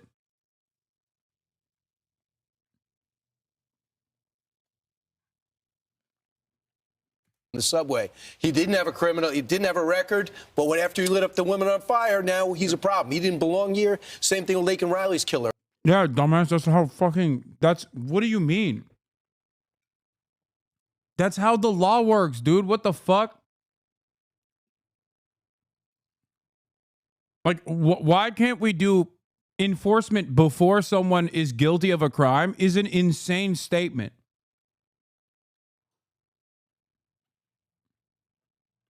Like, he's just literally saying, why can't we be fucking racist and deport everyone guilty without trial so that we can lower the crime rate Even though if they did that, that wouldn't actually lower the crime rate. Because they're not responsible for a larger share of crimes.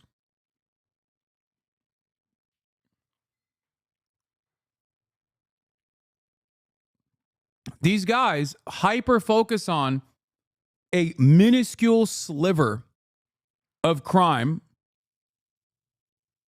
and then turn around and fucking claim that like everyone is doing it. My entire family's first-gen immigrants. Not everyone was able to come legally right away, but they've always been hardworking people. To have that idea imposed onto an entire group is just dangerous. It is so dangerous. It is full-blown Nazi shit. Talking with your mouth full makes you sound like Tom Homan. Yeah, that's why I'm doing it. Maybe the dumbass Republicans that come in here will like me better if I sound like a fucking stroke victim who's really drunk as well. Like,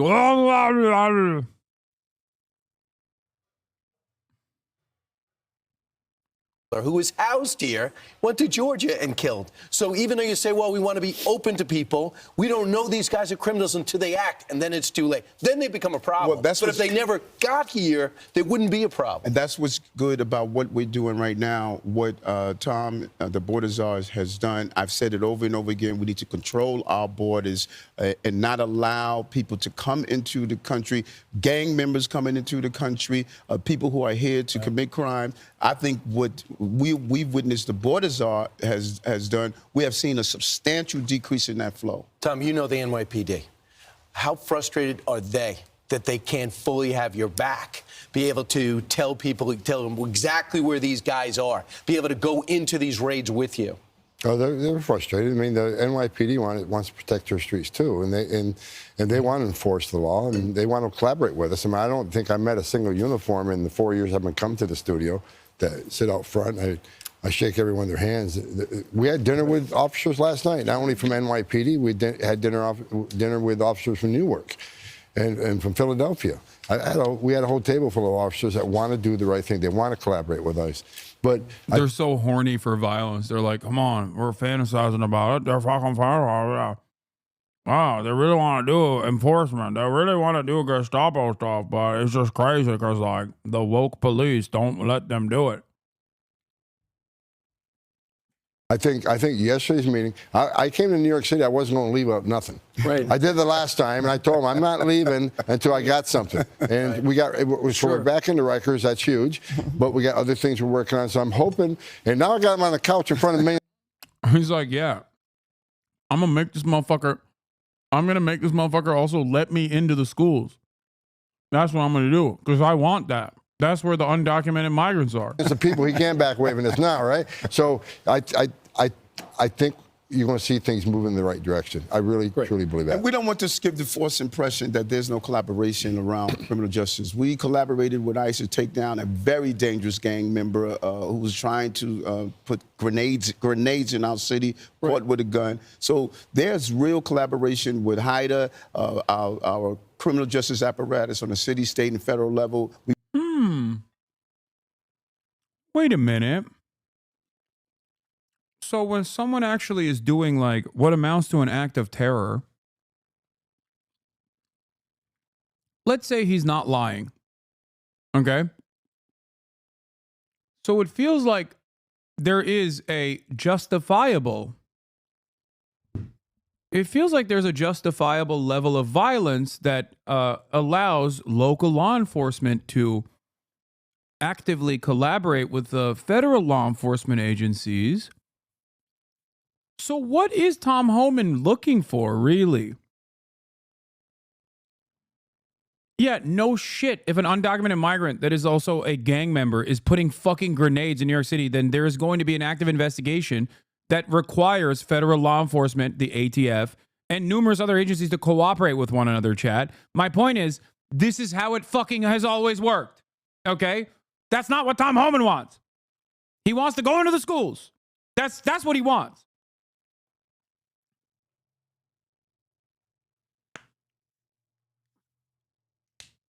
People, I don't think, understand. They are talking about hyper-specific edge cases that certainly exist in every society where there is already active law enforcement collaboration within federal agencies. They're pointing to that as though there was no previous enforcement of such things and no previous collaboration, while simultaneously admitting that there was previous collaboration, okay, to justify doing dragnets. Assume a position that is defensible to do the indefensible. Lying. That's it. That's what they're doing. They're lying when they say, oh, well, there are really violent, unimaginably violent criminals out there that require enforcement. And then when they give an example, you're like, oh, yeah, of course that person needs to be fucking prosecuted. Like, what are we talking about?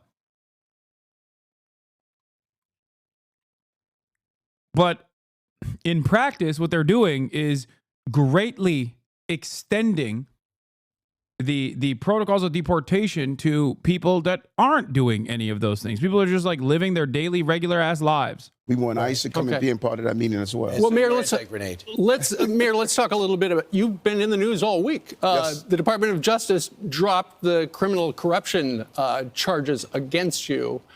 The U.S. attorney here in New York City, the Southern District, she quit yesterday, the acting U.S. attorney. And so did 5 members of the Department of Justice because they felt like being forced by the Department of Justice to drop the corruption charges was inappropriate and they should not have asked. And what she said was, she said, you offered to help with the migration problem and the immigration agenda in exchange for the case being dropped. Think about that. Think about that. Think about my attorney, Alex Spira, one of the top trial attorneys in the country.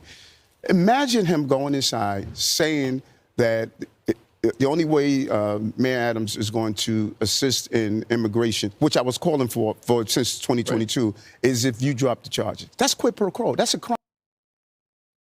Why is he walking us through the steps of what happened? We don't have to imagine it. Why are you making us imagine it again? That is literally what happened.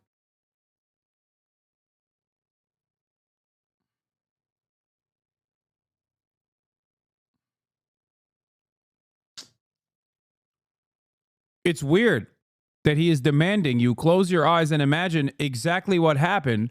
But if you listen to him, he's implying that that is not what happened.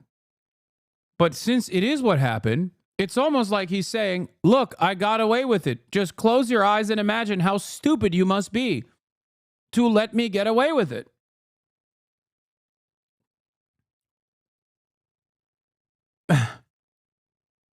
He's doing a literal if I did it style book release right here. Like he's fucking OJ Simpson. You know? He's pulling an OJ. It's crazy.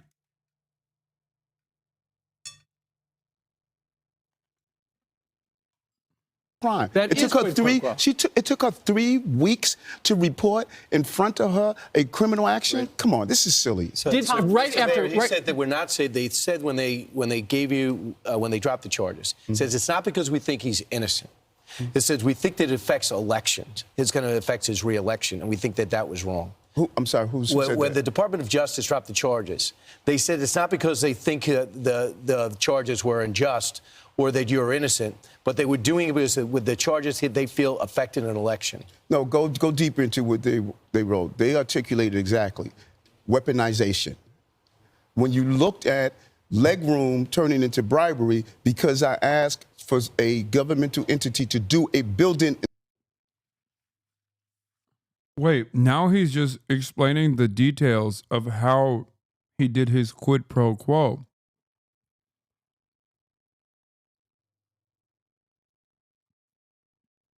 Wait, what the fuck? Why is he explaining?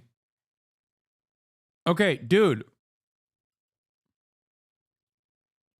What is happening right now? He's just basically describing why he was popped.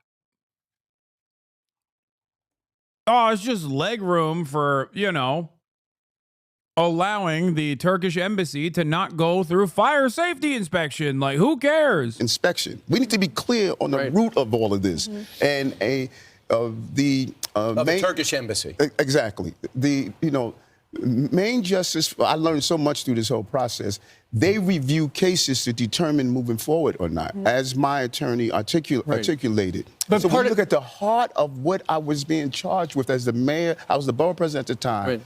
Not say pass someone. Can you do an inspection? Tom, you're friends with the president, obviously. You came out of retirement, twice to go work for him and not making nearly as much money. Hope your wife's okay with that. But we appreciate you because you're fighting for this country and keep it up. But you talked to the president. The president was asked if this was quid pro quo, if he had anything to do with it, and he said he didn't.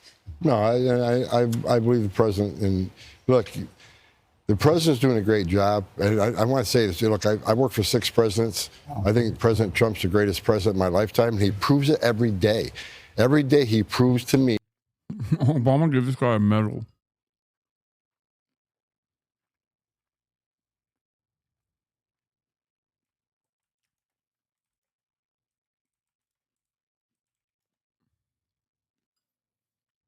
President Barack Obama, I repeat. President Barack Obama gave this fucking demon a goddamn medal.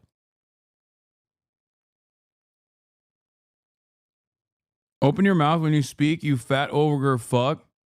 I can't tell if you're talking to me or Tom Homan. But I will tell you that I'm trying to be more like him.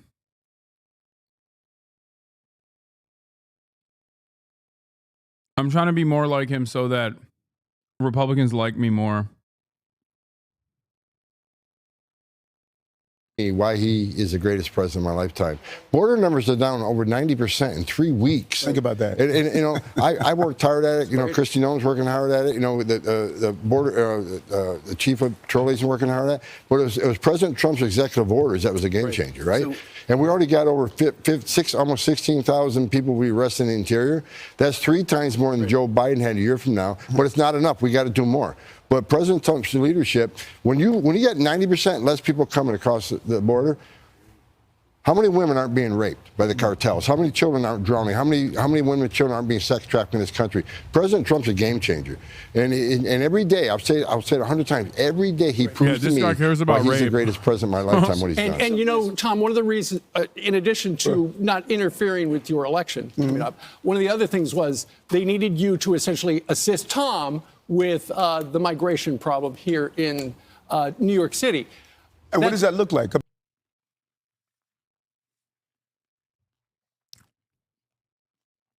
When our beautiful ICE agents are running around arresting otherwise law-abiding abuelas, they have their hands filled with trying to do detentions for otherwise law-abiding citizens.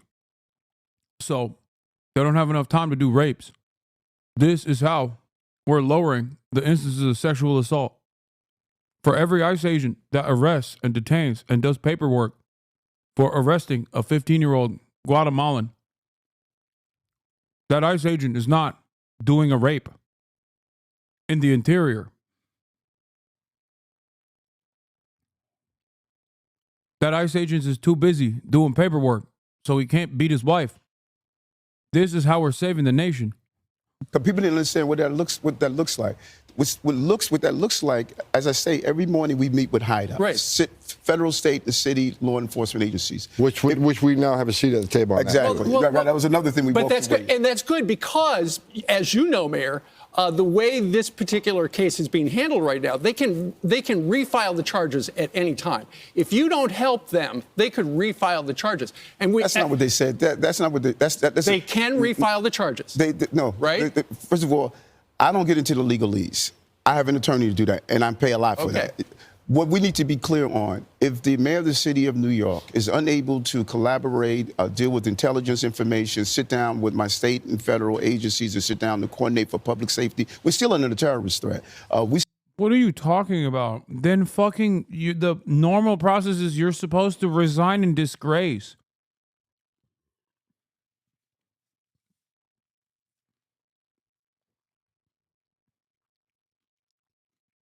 Yeah. That's the point. Yes, if you are a criminal and you've done a crime and they caught you dead to rights, under normal circumstances, there should be some mechanism or at least like some kind of personal interest in self-preservation where you go, okay, I got in the interest of the greater public good. I am no longer going to do this job anymore. He's like, oh, well, I can't do my job if like I'm considered a criminal. Yeah, well, then don't do the fucking corruption. Like, what do you mean? Like, does New York fall apart without this man running the fucking city? Is that what it is? He's like, you don't understand. No one else can be mayor of this city.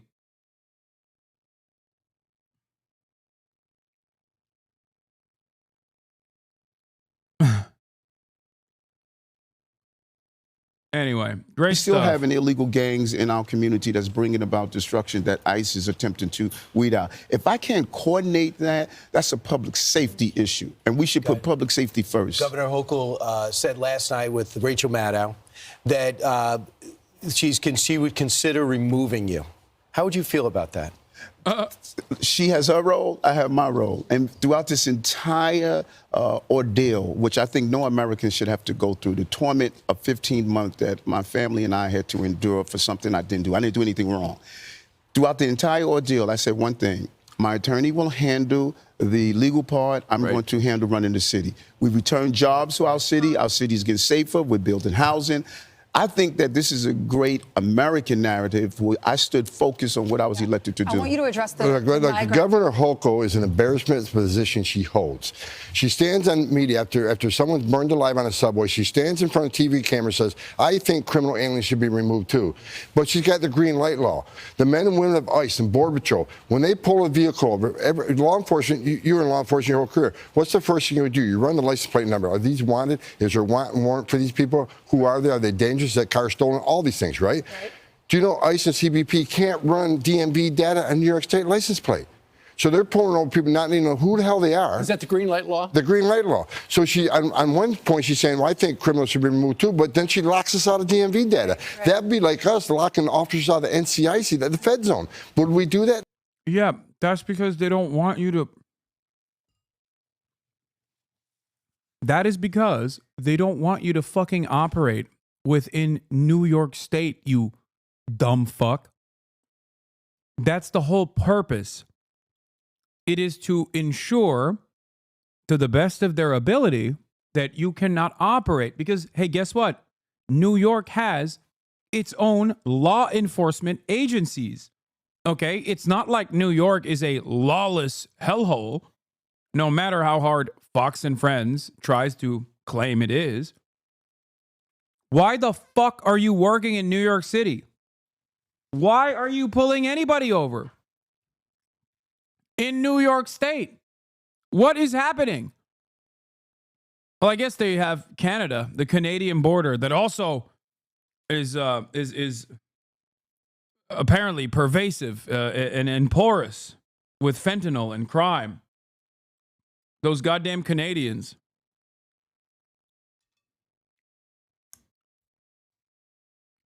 Bringing in their Canuck criminals into our country to do crimes and fucking, I don't know, become right-wing political commentators who are very well funded.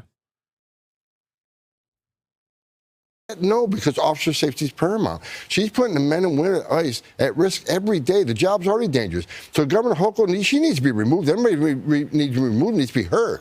She supports sanctuary policies. I don't know anyone who thinks she's doing a good job. She's an embarrassment. It's hard for me to be impartial on that. Mr. Mayor, thank you. The migrant shelter, it's this called a mega migrant shelter that's going to be built in the Bronx. We interviewed representative from the Bronx, and he said he talks to everyone on the street. Not one person wants that facility built. What's the status on that? Is there any way we that's can... That's a great. You know what's interesting? If I go to anywhere in the city, when I had 220,000 migrants here, anywhere in the city, and ask who would like a shelter there, not one elected would raise a hand. And then you ask them the next question: how many of you went to Washington, D.C. under the previous administration and said you need to stop this? I took 10 trips there. So you cannot represent your concern merely from the sterilized environment of your office space. They should have been with us saying we need to stop this flow, and they weren't. And so the shelters have to go somewhere. Mm-hmm. Well, how long is the federal government going to be paying for the Roosevelt Hotel or any of these other sanctuary hotels? We're continuing to close them down because of the job that we did. 180,000 out of our system. We closed down Floyd Bentonville. So one at a time, you're closing them down? No, more than one at a time. We have to close down as the population decrease. We put in place a 30 and 60-day plan. No one can stay longer than that. Because your president that you were working for and what worked for his reelection let that happen and didn't take your phone calls when you asked for help. 100%. He I agree. iced you out. So right. you're gonna have They only let Eric Adams have some breathing room in terms of his crimes of not killing every migrant immediately in the state of New York when he shits on Joe Biden. That's the only time where they're not like, that's the only time where they're like, yes, Mr. Mayor, good. Aside from that, every time he opens his fucking mouth, they're like, shut the fuck up, bitch. You love migrants. You want to do, you want migrants to do rapes, unlimited rapes in New York. You better shut your bitch ass up, Mayor.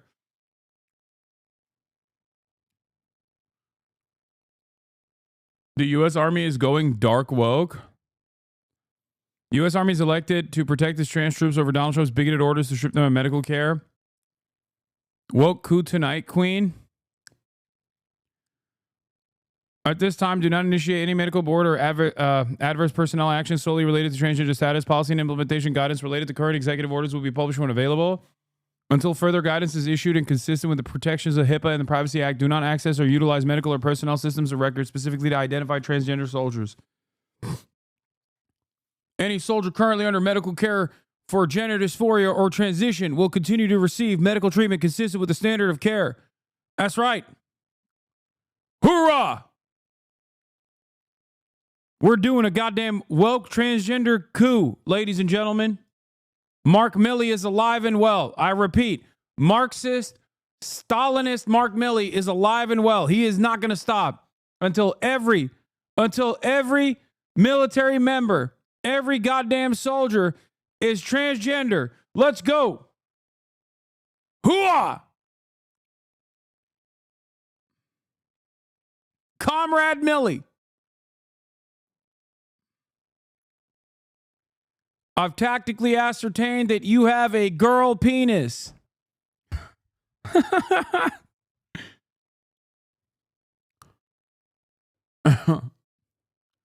And your ass is going to tactically keep receiving deployments of HRT.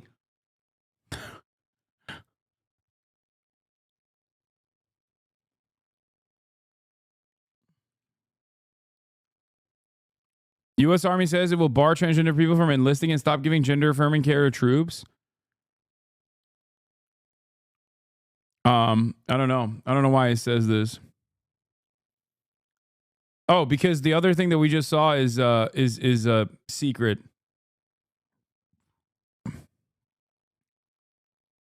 I think it's a document that came after this news story came out.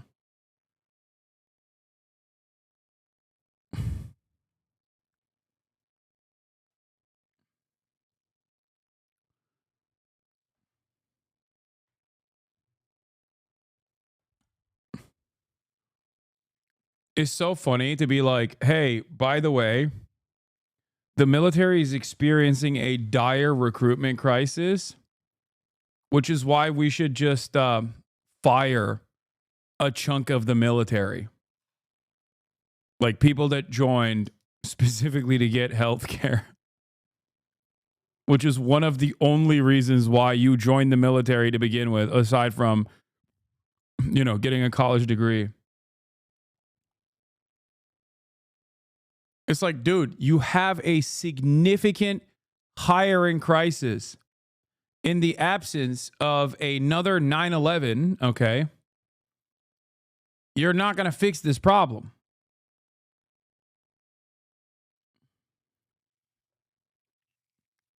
The poverty draft is not cutting it.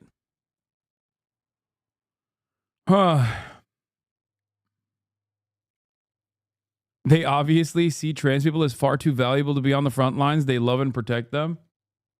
Yeah.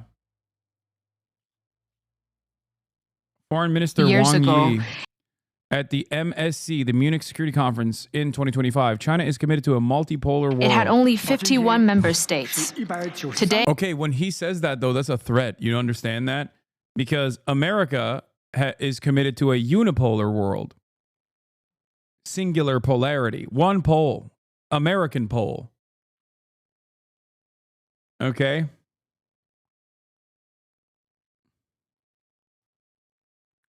So when they say this, reasonable people look at that and go, oh, okay, great. They're not trying to dominate us. Actually, there's no reasonable people. Everybody looks at this and goes, they want to dominate us. Okay?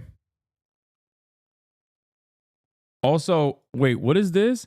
All staff, in light of recent events, until further notice, I'm directing all staff, operation personnel, cabinet members, and the White House visitors to stop using the word felon while inside the White House. No. This isn't real.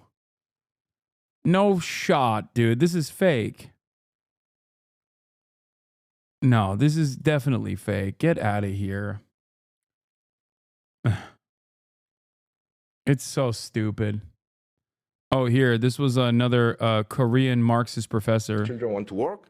These people want to employ them. What is your problem? It's not like these people kidnap these children. He always use says, them I've watched this video before. as slave labor. Huh? Yes. So actually, in the 19th century, a lot of respectable people were in favor of child labor. Today, I do not know any person who says we need to bring back child labor to make America. Yeah, my man is never actually. First of all, my man, let me tell you, okay? Sarah Huckabee Sanders, the great governor of the wonderful state of, I believe, is it, which state is Sarah Huckabee the governor of? Is it, I don't want to get it wrong. Oh, yeah, okay. Well, Arkansas. Our Kansas. Okay? The one and only. Sarah Huckabee has made child labor legal again in the wonderful libertarian paradise of our Kansas, also known as AR Kansas, or the AR-15 automatic rifle 15 rifle. America a truly free market economy. But that change in position came about because of political change, changes in our ethical standard, not because someone invented an economic theory showing that we shouldn't have child labor. And so the very boundary of market is politically determined.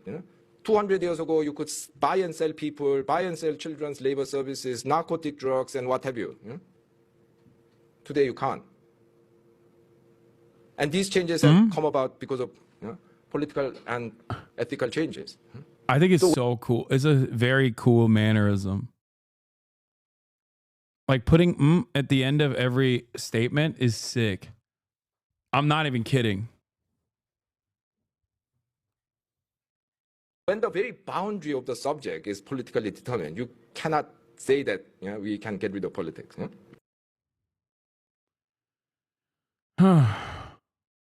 This man's speech mannerisms are aggressively Korean. Saying after every statement is significantly better than me saying okay after every statement, okay? My ass is lame when I say, like, you get that? Okay? He just hits a straight to the point. Anyways.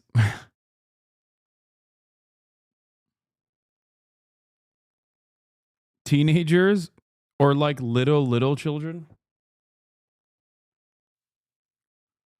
Oh my God, dude. why are there so many chatters who all this is debate purgatory, okay? I'm sorry. This is just debate purgatory. You're asking this to be like, you're doing the actually it's a phebophilia argument for child labor.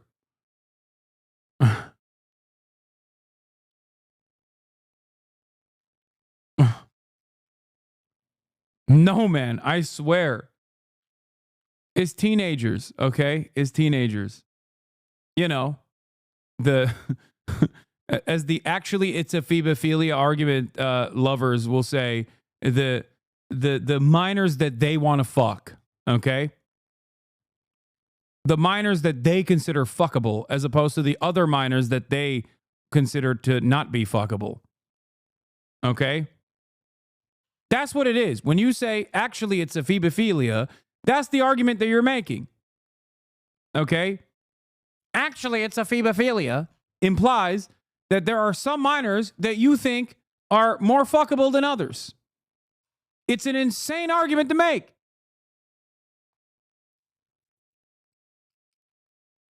This would be the minors that are more productive. Some minors under the age of 18 that are more exploitable than others. You know, the baby minors that still don't have their regular hand-eye coordination. I'm not saying that false implication. I'm just a bit ND neurodivergent. No, I'm not. I'm not saying you're saying that. I initially assumed that that's what you were doing. That was the argument that you were doing. Okay, let's watch Chinese dominance instead of the foreign minister. Let's watch the Gattsu video. Chinese international student in my class was telling me about how his evangelical dad in Beijing believes that Trump was chosen by God to win the election, but that this victory is part of a larger divine plan to destroy the United States. Wait, where did I hear this? This is like a meme, isn't it? I've heard this before. Didn't someone in my community tell me this? Or was it a tweet? Oh, it's a tweet. I cannot afford eggs, therefore all immigrants must is a conclusion that some governments and people have reached throughout history, such as Germany in the 30s, America now, and Germany now as well. The reason why I like being Eastern European is because life in Eastern Europe, unironically, not even joking, fucking sucks. It is nearly impossible to live the life that a normal American or a German lives if you are from this cursed place. And on top of this, you are constantly under the threat of war from Russia or with one of your neighbors, minimum. People go to universities for 12 years to be a doctor or a dentist just to make what an American or German cashier makes in a month. And while the cost of living is cheaper, it's not like everything is $1 here and rent is $2. And normal jobs are within the range of $300 to $500 a month here. That much money isn't gonna get you far, even in fucking Dushanbe. So for me, who was raised in this bullshit place, ruined by corrupt banks and politicians, constantly looting money from people, to hear Americans complain that they can't buy eggs from their single family homes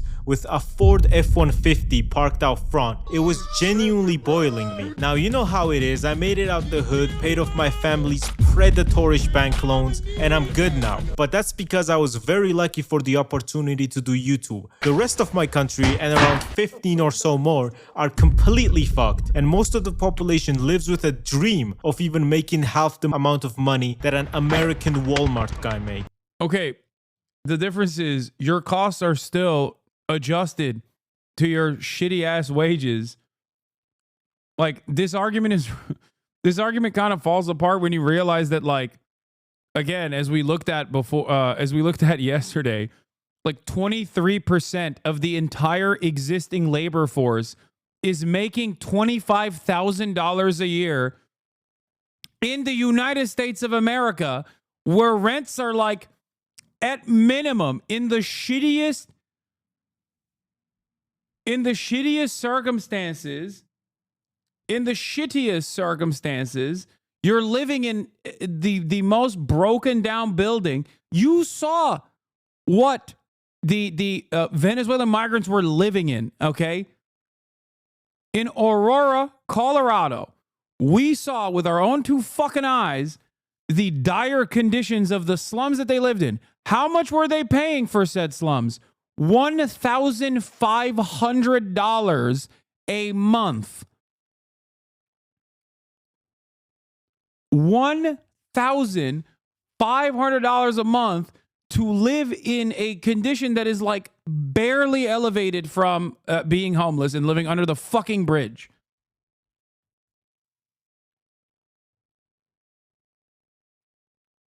It is crazy. This country is on fucking crack cocaine, okay?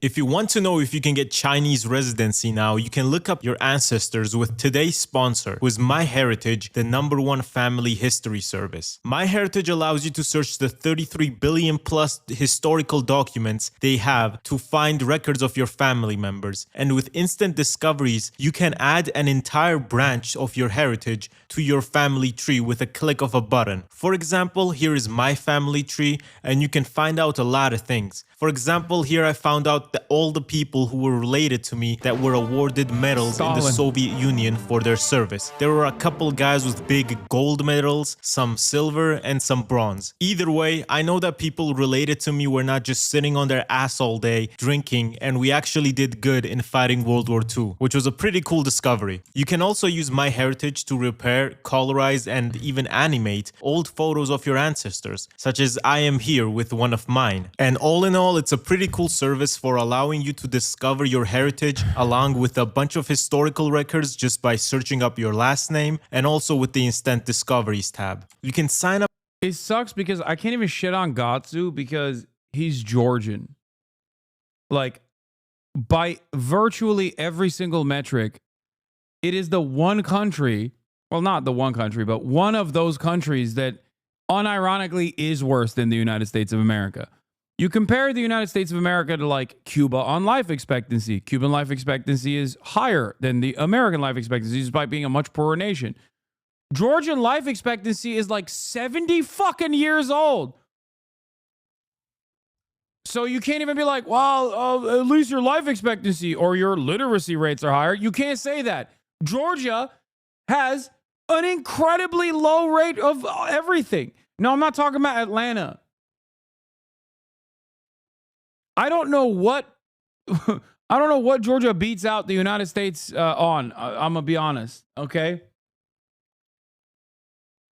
I guess their wonderful contribution to the world was a tiny man by the name of Stalin, and that's pretty much it. For a 14-day free trial and enjoy all the features MyHeritage has to offer. Wait, hold on. We're gonna find something. We're gonna fucking find something like Georgian statistics. We'll find something. Life expectancy 71.59. Oh, okay. America's like 77, so that's fucking cooked. Okay, so there's nothing there. All right. Georgian home ownership rate. Oh my God. Okay, never mind. Georgia cooks. Okay, we found it very quickly. Never mind. We found it very quickly. Okay. All right. It's 65%, which is still very low for post-Soviet countries. Okay, but at least it's higher. Wait,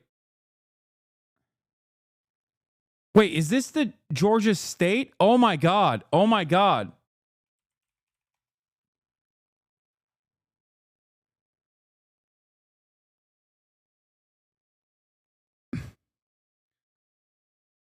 Bro, it says USA Facts. Hold on. Georgian country home ownership rates.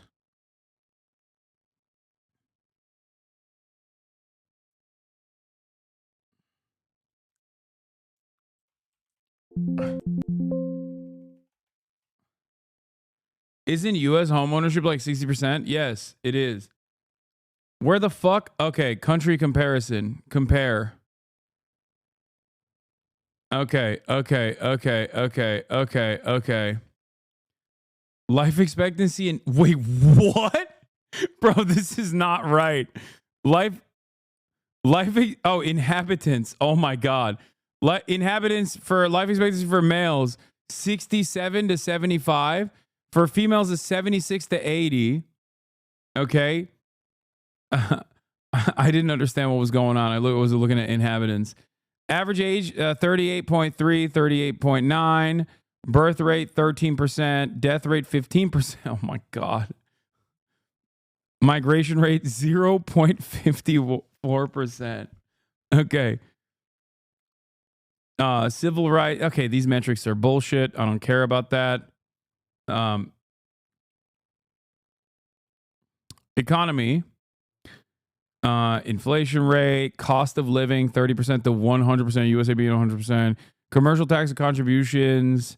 Average income is $6,700.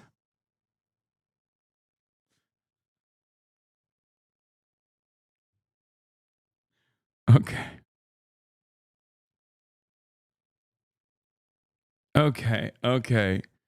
Where the fuck is the where? Hospital beds for 1,000 inhabitants. Of course, it's double the number of American.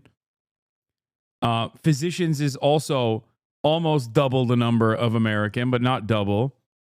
Okay. Rates of HIV are higher. Where's obesity? But rates of diabetes is lower. Smokers 31%. Jesus Christ. Okay, where the fuck is the homeownership rate? Jesus Christ. Is it? Did I miss it?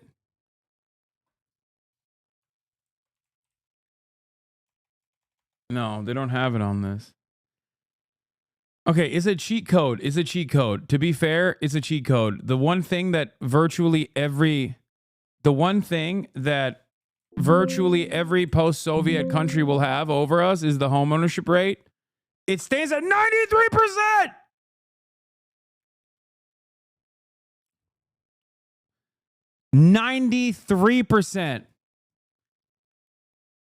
American homeownership rates are around 60, I think. U.S. homeownership rate is 65.6.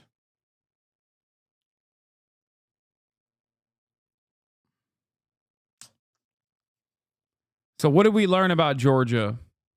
We learned that they love to smoke cigarettes. And they all have homes. Americans, no homes. With the link in the description and discover your family secrets. Thank you for sponsoring the video. So looking at the majority of Americans voting Trump because yeah, he's horrible to women and everyone that isn't a billionaire and also white, but he will make eggs cheaper. Just to have the egg prices rise again is absolute cinema. First of all, I know y'all don't even eat eggs. If Americans actually ate eggs and cared about egg prices, they would not have these obesity rates. You know how hard it is to be fat while eating eggs? Trump came into power and immediately started threatening not Russia, not China, not Iran, but America's very best allies. Talking about taking back the Panama Canal, taking Greenland, and fuck it, Canada too. I will not let Americans take Hoser. Critical support to Fidel Castro's son against the American Khan regime. Not only threats, but actions too. He literally put a 25% tariff on Canada and Mexico, their neighbors and biggest trading partners. He's literally shooting himself in the foot because he's bored, and plus making everything more expensive for Americans, because after you get the 25% tariff, it doesn't mean everything will just be $125 instead of $100. After things get imported, the resellers and merchandisers have to take their cut on top of that. So more realistically, a 25% tariff means everything Canadian or Mexican that would cost $100 usually now would cost more like $150. Same thing with Taiwan. He wants to put tariffs on their semiconductors, a place that has only existed because of America's support, saying they would defend them from a Chinese invasion. First of all, all, we know how good America's promises are because they promised the same thing to Ukraine if they gave up their nukes. And look at their defense of Ukraine now, where they abandoned my goats to the point where Zelensky himself is saying that they haven't received 9 out of 10 pieces of equipment that was promised to them. Now Taiwan, the place where 90% of the world's chips get made that are the main parts of your car, laptop, fridge, TV, PlayStation, computer, Kindle, dishwasher, fucking literally anything electronic is being sanctioned. And if you're Taiwan, right, why would you not think, hold on, what the fuck am I risking an invasion from China just to sell to these motherfuckers that sanctioned me? As if the chip shortage in the world isn't high enough. Trust me, America did not. I mean, I mean,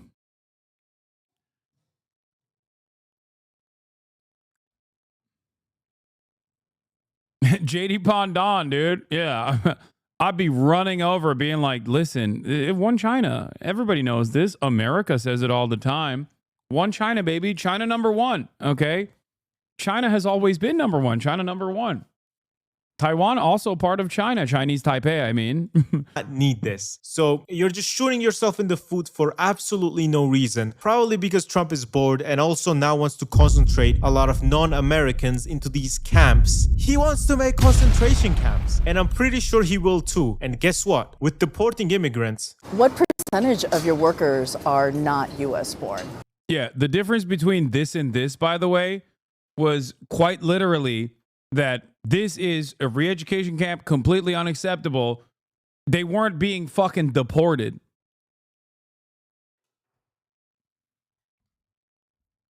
I don't even think this is a photo from an actual like a Uyghur re-education camp, though. I think it's one of those things where people will point to it to be like, look at this photo or whatever. But I think it might have been like a, I don't know, but I think it might have been like a drug rehab or a prison or something.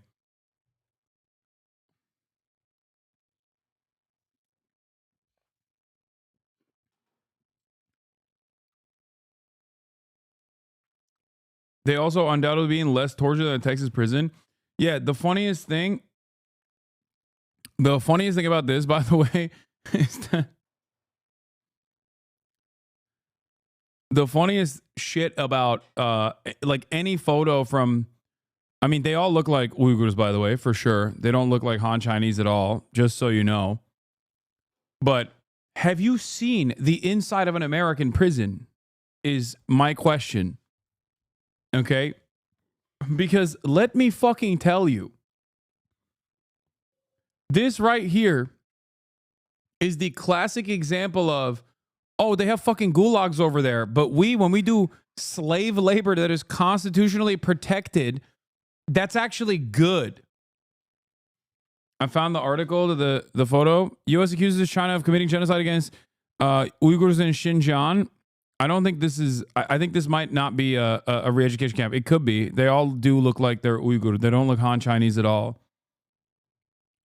But Western media is known to use whatever kind of photograph they find to basically, you know. Also, the re-education camps are completely unacceptable and they existed 100%, just so you know. Having said that, the difference between me and many people that defend the United States of America, on the other hand, is that I think this is bad, and I think the American prison conditions are also bad. Many people on the other hand turn around and say, no, this is a specific kind of bad. You don't understand. It's very bad. American prisons, very good. We need to put more people. We need to put more people into our wonderful, cool prisons that are good. Anyway, let's continue. Immigrants. What percentage of your workers are not U.S. born? Probably half. About half? Yeah. If there were a mass roundup of undocumented migrants, that you might lose workers. You might not have enough workers. Well, the question I asked, how are they going to do that? Within 2 days? Like, it's kind of crazy when we're thinking about when we cherish and celebrate the El Salvadoran criminal structure, like the criminal justice structure, which is insane. where they're literally doing dragnets. 300 people in the same court process is just basically being permanently trapped in this insane facility, this torture facility. Okay, when we have people, undocumented migrants, that are being shipped off to Guantanamo Bay right now in a concentration camp. Okay, for no reason, like they're just claiming that they're violent criminals, not violent criminals. Okay. And we're over here being like, dude, but the Chinese, man, the way that they've done stuff, oh my God, they're fucking, it's so bad. I'll have you know, I know that we have shipped $7 billion worth of baby murder machines to the Israeli government so they can murder babies with it over the past 16 months. But I'll have you know, the Chinese Coast Guard actually sprayed water on a Filipino fishing boat. Did you fucking know? Can you think? Eyes on the prize. Think about the greater evil here. The Chinese Coast Guard sprayed water on a Filipino fishing boat, and you're over here fucking talking about Israeli genocide of the Palestinians. Which is worse? Of course, it's the Chinese Coast Guard spraying water on a Filipino fishing boat.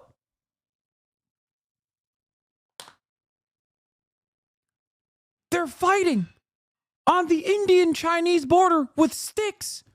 And you're here talking to me about invading a foreign country and killing a shit ton of people and shock and awe.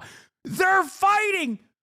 The fucking border patrol is fighting with sticks and stones. How dare you? How dare you compare what America has done, which is totally justifiable and good, and nowhere near as violent as the Indo-Chinese border conflict that is currently being fought with sticks and stones.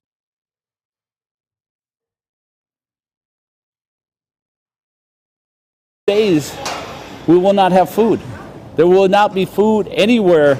2 days. Yes. So even in the most evil, Lorax, selfish way of thinking of, oh, Trump is evil, but at least he will make the egg prices go down. If the people that harvest these eggs are people that will actually be paid a normal salary instead of immigrants that were being exploited for cheap labor beforehand and being paid like shit, the egg prices are gonna go up. It doesn't take a fucking genius to understand this, does it? Same thing with home ownership. Ignoring the fact that the housing crisis in the US is caused by motherfuckers just hoarding homes and treating homes like a painting that will increase in value over time instead of a thing that people need, such as a roof over their heads. What do you think kicking all the construction workers who are mostly illegals are gonna do for you? Duvalishvili was an illegal immigrant and he became the UFC world champion. You know how much money he's generated for America? It's gonna increase the housing prices because the developers will only go on a profit of $5 million if they paid people well instead of their $10 million that they're used to. And what can you really do with 5 mils, you know? So they're gonna jack these prices up and go fuck yourself and your ex too, you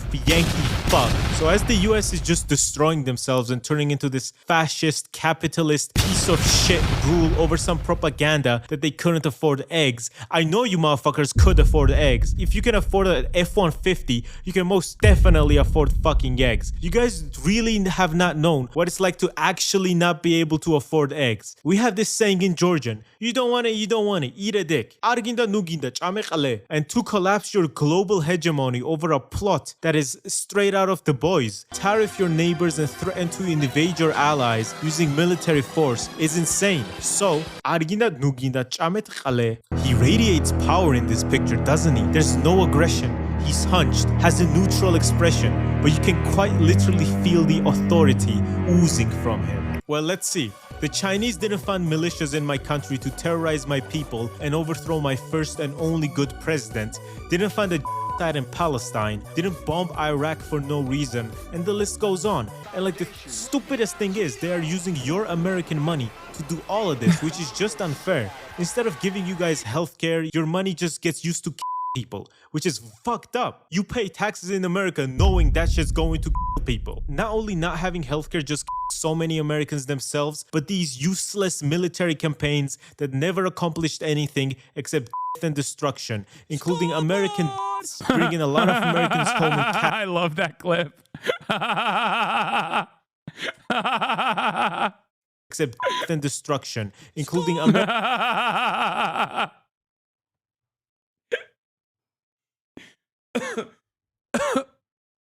Oh, Jesus Christ.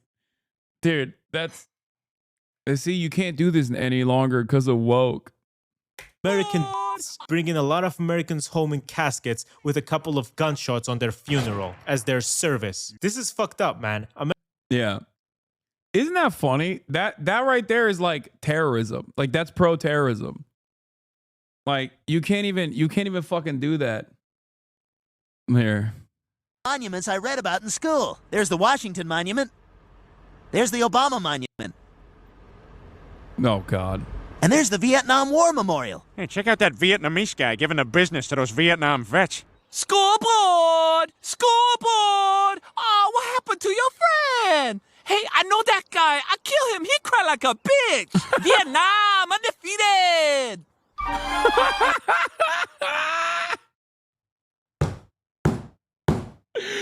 Oh, Jesus Christ. See, you can't. That's...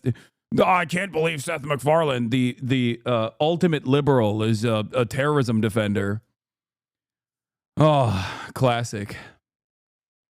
Americans should actually be receiving the benefits of the money they pay to their government, like good public transport, free healthcare, free colleges, job security, and way more. And trust me, if fucking Estonia can afford all of this, then America, the richest country on the planet with its trillion-dollar companies, can definitely afford this. You know, us Georgians, we have always been ahead of the times. We ditched the European Union before Trump sanctioned them, fought the very Nazis that are gaining power right now, collaborated with China way before it was cool, and it will be cool now that Trump is sanctioning every one of his allies and destroying Turkey. No worries, Greeks and Armenians. We have our best guy on the job.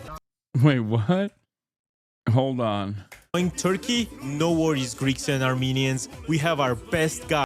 Restaurants sit half empty in Turkey this summer as inflation reaches 91%. Yeah, I mean, on the job. Turks piling into the dollar, gold, and stocks at 67% inflation. The wildest thing is still absolutely Trump just giving Taiwan to China, because semiconductors are literally the most important thing in the world right now. Way more important than oil, because at least a lot of countries have oil. Taiwan is the only place where I do think USA imperialism is going to power Chinese imperialism in a year or two. I see an invasion of Taiwan. If and only if I'm correct, would you feel that your take is just Ukraine 2.0, or would you accept that your geopolitical view is not accurate apart from the Middle East? Wait, what do you mean?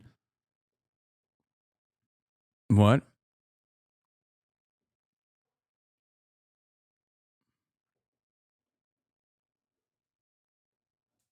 Why are we catching strays in a video by Georgians about the US?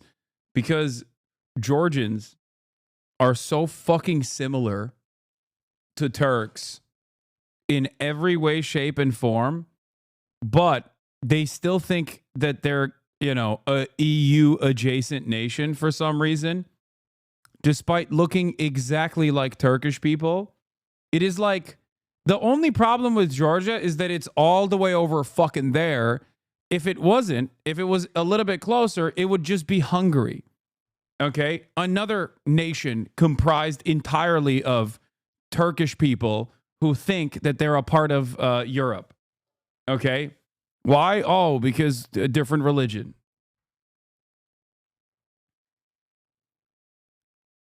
That's it. And no, I did not. I'm not saying that. I'm not saying that Hungary is Turkish. I would never say that. I would never offer them that dignity. Anyway, U.S. imperialism towards Canada, Greenland, and Palestine, all that to justify the Chinese attack on Taiwan. First of all, Chinese attack on Taiwan, I don't think they need to justify it with USA imperialism towards Canada and Greenland. What are you talking about?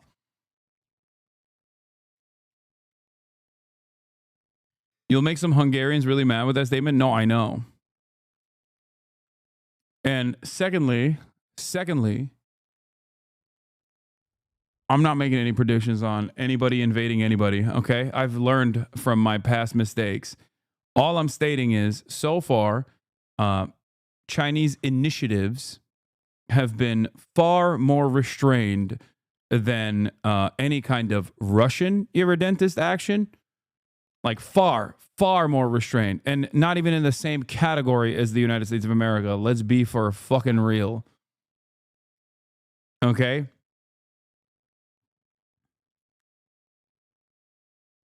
It's okay. I think Hungary just got electricity. They won't know.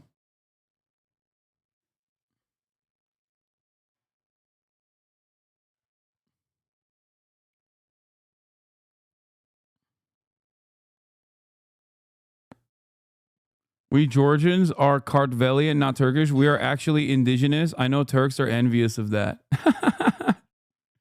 Yes, you're right. No, you are. You are a totally separate. Majaristan, totally separate type of country.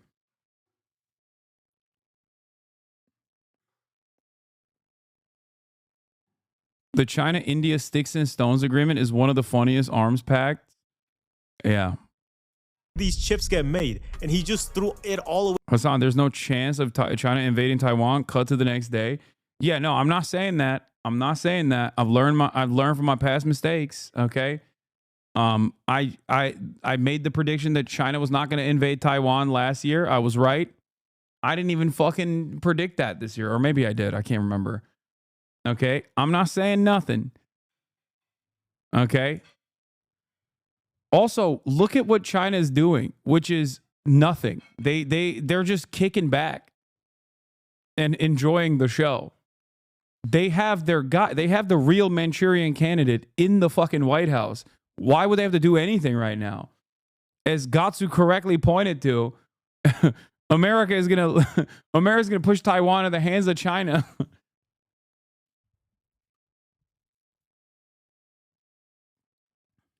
Chinese Taipei, Chinese reunification of Taiwan coming way faster than predicted.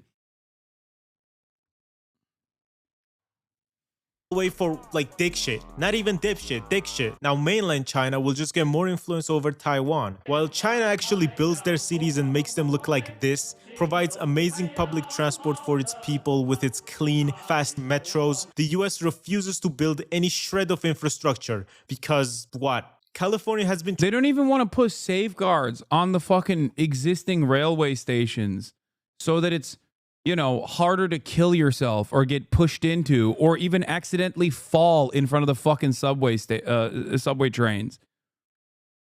Why would we do that? Of course, that would require to spend a singular dollar on something that is good instead of a dollar that could go in the pocket of a police officer that's sitting there in the fucking corner playing Candy Crush. Oh my God.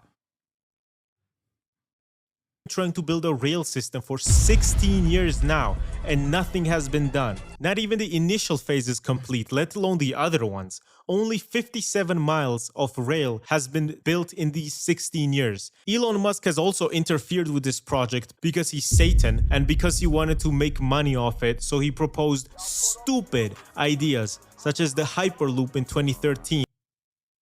I got called the CCP show. Here's for California's high-speed rail system.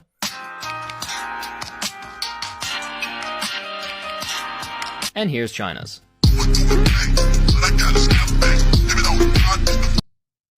I don't want to even... This is hurting me, dog. I don't want to see it.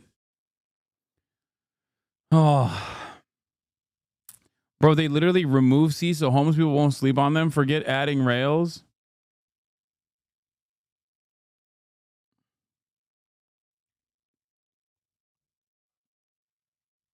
Isn't the California rail delay due to NIMBYs and lawmakers holding it up? NIMBYs, lawmakers holding it up. Private public partnership with awful contractors that are also trying to milk it every step of the process.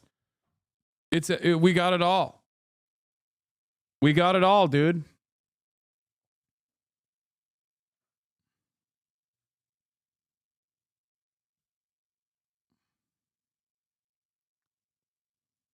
as an alternative, and the fucking Tesla tunnels to skew skepticism in the rail project and actually get people to be less hyped about it. Just anything to make people's lives worse and make himself more money. So yes, the Chinese century is here because of the US shooting themselves in the foot, but at least we'll get high quality trains that are on time. So, you know, you weigh this shit up yourself. Also, I haven't been to mainland China, but I have been to Hong Kong. Let me tell you guys, I saw the light. On God, when me and Geopold went to get a train, literally like 70-80% of the time, the train was already there, waiting for us to get in.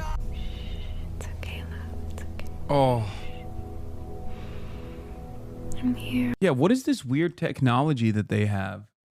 Chat, I'm confused. What is this weird technology that they have that almost partitions you from the train so you don't fall into the tracks? What is that called? Oh, you mean to tell me it was invented in like the 8th century? Oh, the concept of a gate? Wow. You mean to tell me that we've had this for thousands of years? Wow. Chinese innovation knows no bounds. That's crazy. What? What? Who could think of such a incredible, impressive feat of technology?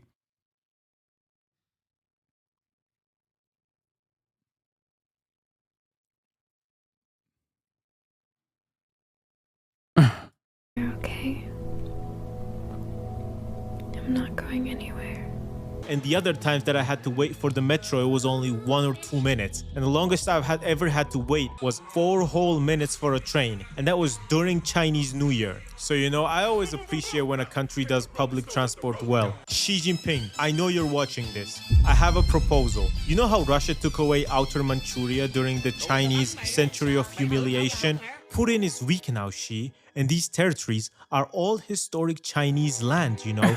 You have a better claim to it than Russia ever did. You have the biggest military in the world as well, so you know what to do. And seeing the global world power shift as you're growing up is an absolutely crazy thing to see, because while the US was waging wars in foreign countries and spending trillions on innocent people in tents, China was using money to actually build their own cities instead of destroying other people's cities. A lesson that Russia can learn from. Using their money to innovate and make better technologies and products than the West, beating them at their... By the way, this is literally why I say Chinese are OG Ameriboos, okay? Look at this fucking vehicle, dude.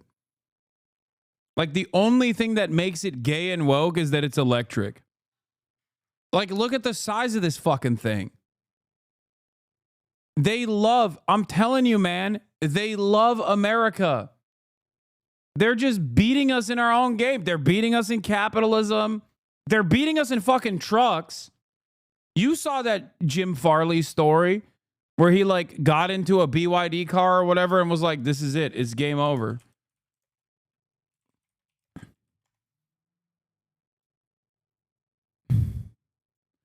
Ford CEO loves daily driving an electric sedan from a Chinese competitor. It wasn't a BYD, sorry. He was like, Xiaomi! Su 7.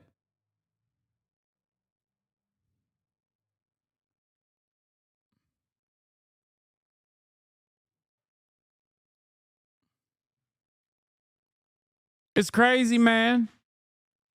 It's crazy.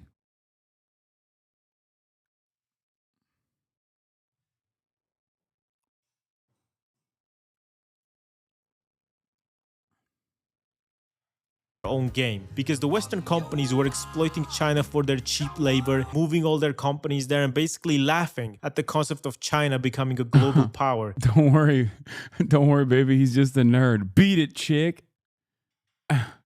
because they thought, oh, they're dumb. They can't make better cars or products than us. Just an inherently Western supremacist idea to have. A lot of how China reached this level of technological development is because when the Western companies were bringing their products to be manufactured in China for cheap labor, the Chinese people were making these products. So they learned how to make these products. And with a lot of investment and subsidies and cheap loans from the Chinese government, they learned how to make even better products. Which is how just a couple days ago, DeepSeek, a Chinese AI, dropped onto the world like a fucking dick on your face when you're sleeping. Wait, what? They make an even more tactical SUV EV? Dongfeng? Wait, isn't Dongfeng also... Aren't they also... Isn't that the name of a missile too? Or no, I guess not.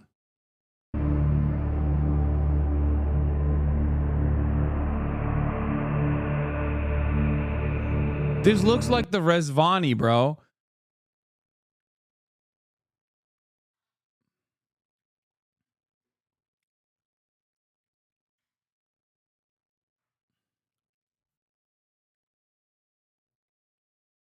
Huawei makes cars too, and they're a worker co-op. Yeah, Dongfeng, East Wind, typically abbreviated as DF missiles, are a family of short, medium, intermediate range intercontinental ballistic missiles operated by the Chinese People's Liberation Army Rocket Force. Yeah.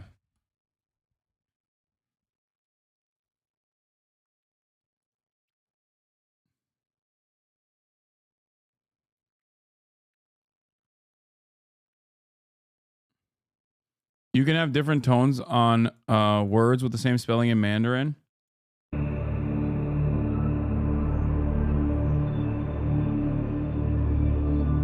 Not many people are buying this. Yeah, no shit. Why the fuck would you want to buy this monstrosity, dude? I feel like they made this specifically for the American market with the hopes that one day they get infiltrated. This is just the Rezvani.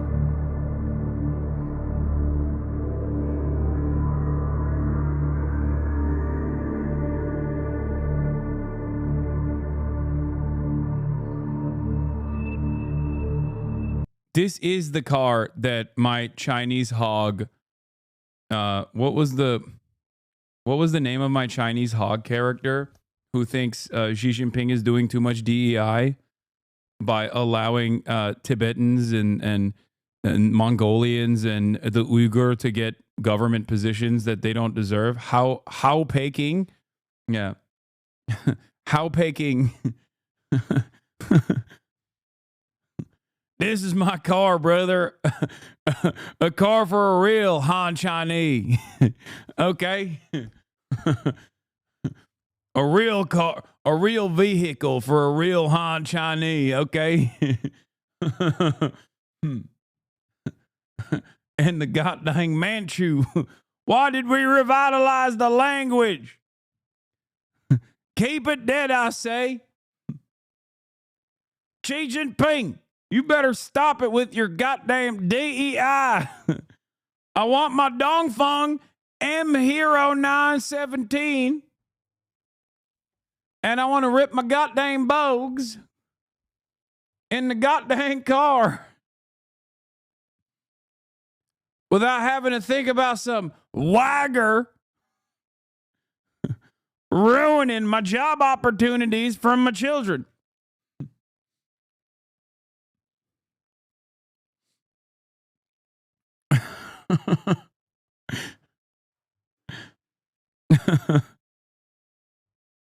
Every time I think about a Tibetan education initiative, I think to myself, they're getting too many good jobs in the Politburo. They're changing the internal dynamics of the Politburo.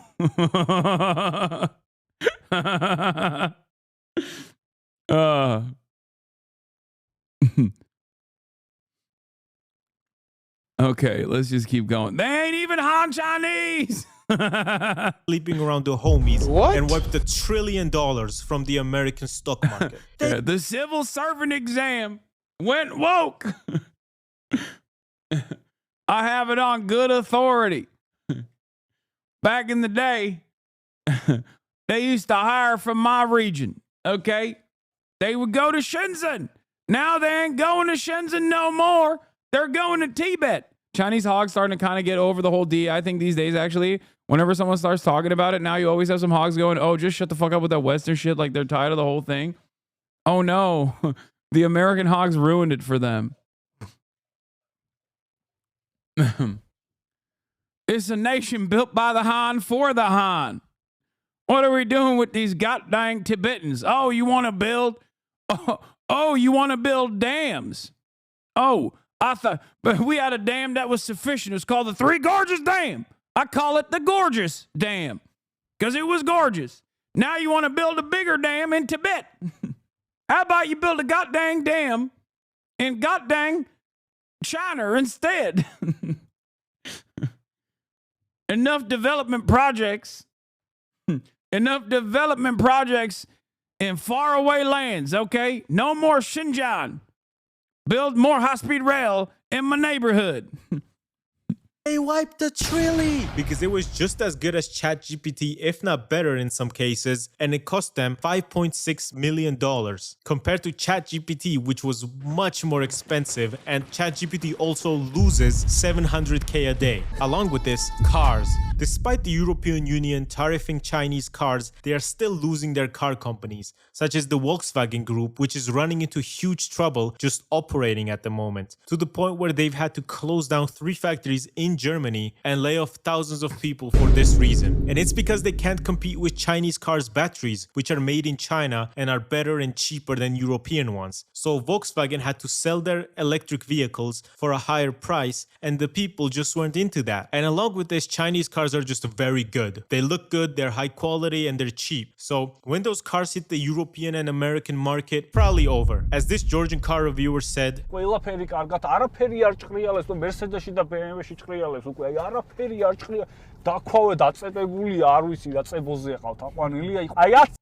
is this Georgian? I've never heard this language before.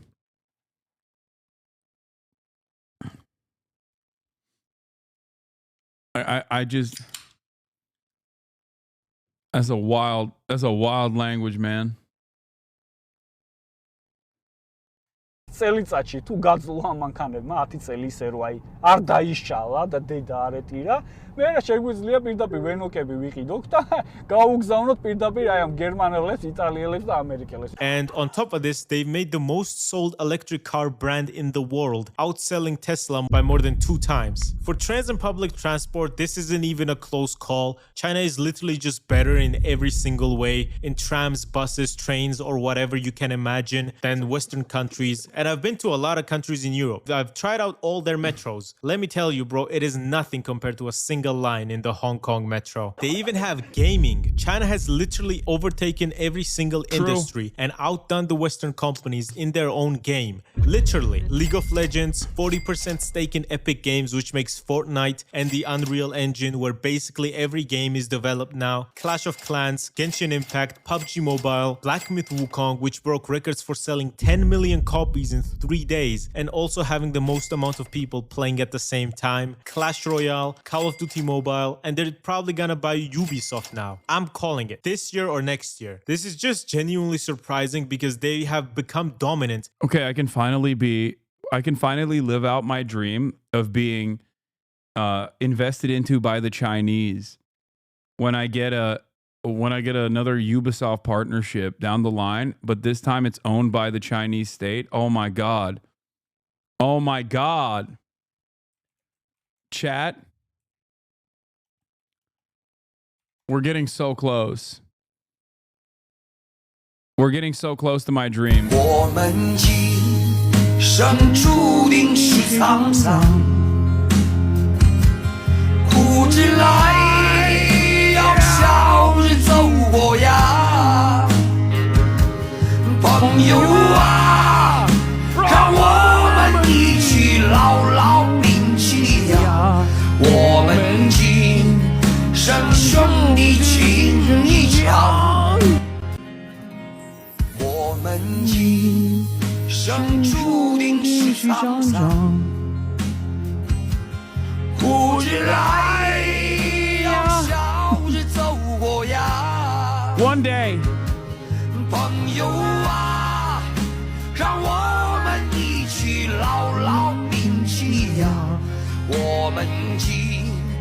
生兄弟情一场。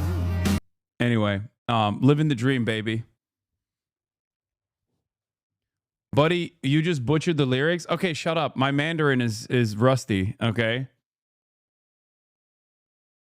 Every night I whisper to myself, it's just one day closer to becoming Chinese. Dude, that was what Brace was talking about on Chapo, where he said he's the white Chinese. This is a real initiative, folks, okay? But a different kind, okay? It's just about white men in the Western world who are actually Chinese.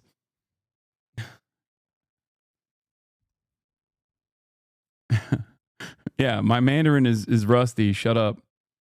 It's not rusty. It's non-existent. Shut up.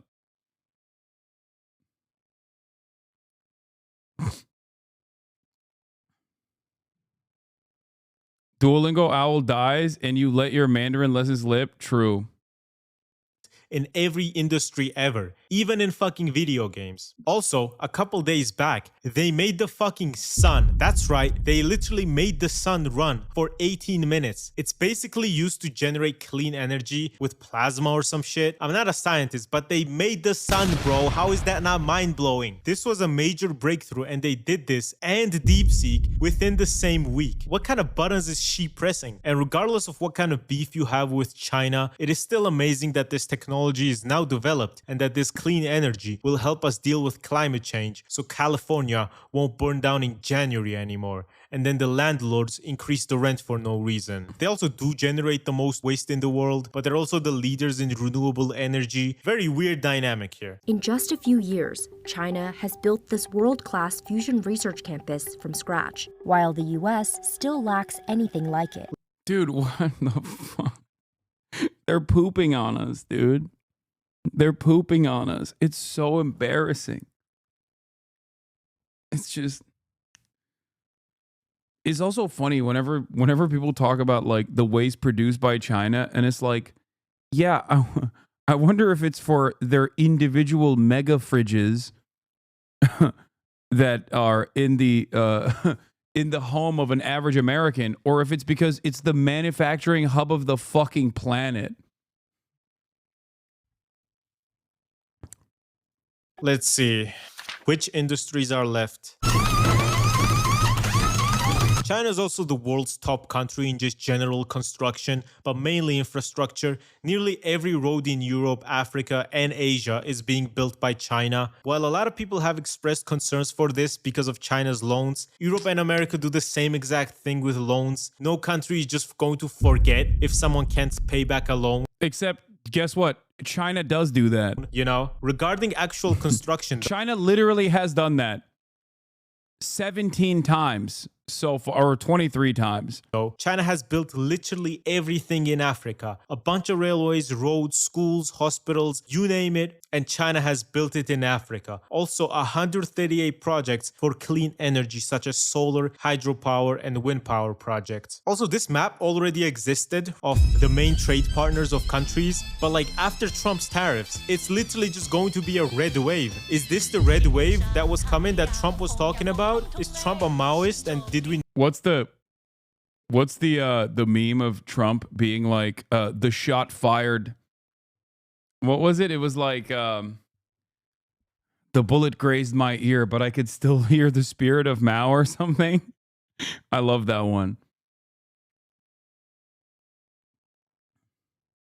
Japan's pop culture, our swag, and China's everything else. Let's combine countries. Who is with me? Yeah, good luck selling that to the Japanese population or the Chinese population. Okay? I can still hear the voice of the party. Yeah, the bullet grazed my ear, but I could still hear the voice of the party. Also, we did the Chairman Trump shit way before it was even fashionable. I think this meme came out like... I think this meme literally came out the day that Trump was shot, and it has become reality. JD Pandon is real. He's really doing the damn thing. Not know, like my man saw China making leaps and bounds in like medical research, and his solution to it was to abolish the Department of Education and also cut NIH funding. Like, I cannot understand. I cannot comprehend how, like, I just don't understand what the reason is. It's making me go crazy.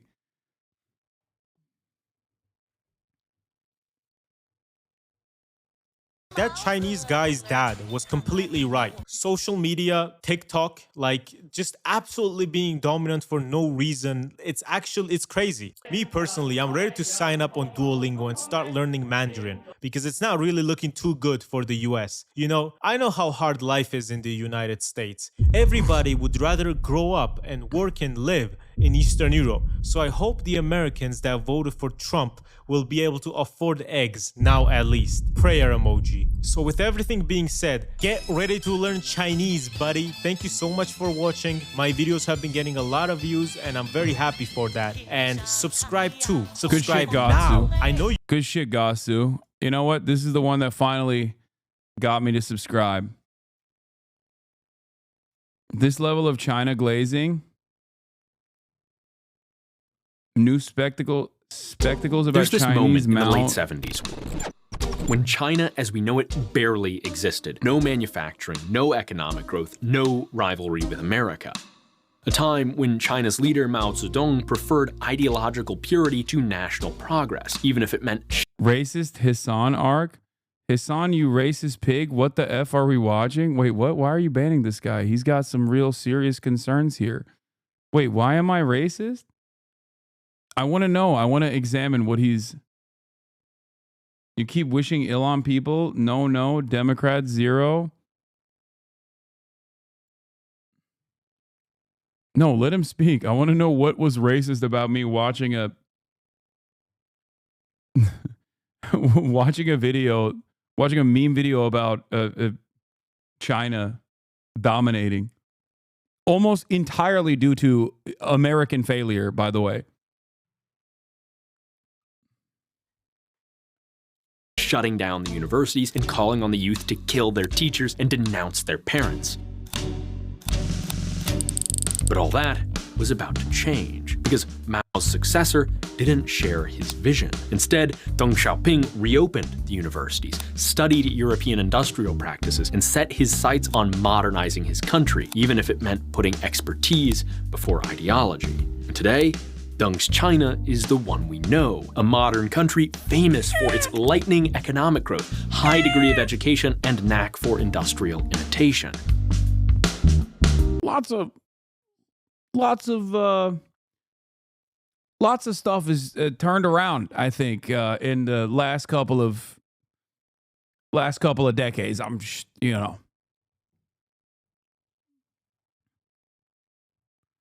But obviously, Deng has a special place in my heart for this often misunderstood quote. Poverty is not socialism. To be rich is glorious. Anytime somebody says like, oh, dude, you're fucking... every time somebody talks about, I don't know how much money I spent on some shit, I'm just going to post this over and over again. Thinking it's purely because a Deng is a liberal ass interpretation of history? Yeah.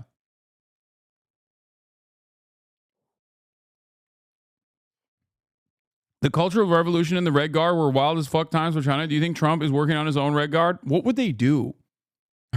They'd beat your ass if you're not sufficiently anti-DEI.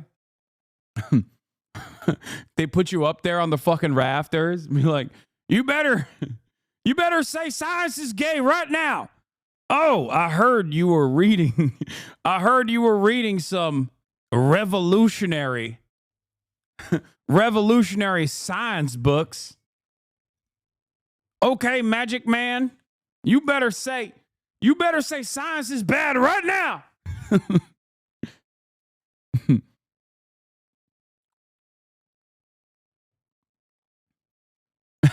I caught you reading Ibram X. Kendi. Oh, Jesus.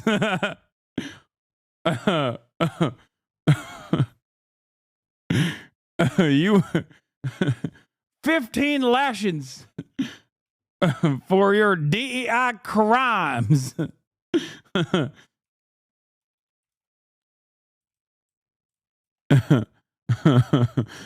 Anyway. We're already there, dog. Yeah. Our glorious counter-revolutionary leader, Chairman Trump, has abolished the illegal heretic magic of being a doctor, and the peasants have informed the counter-revolutionary Red Guard that you were doing magical medical experiments by giving people contraceptives.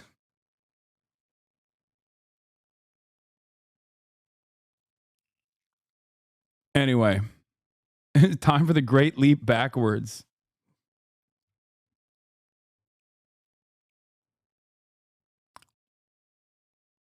Anyway, let me run this back.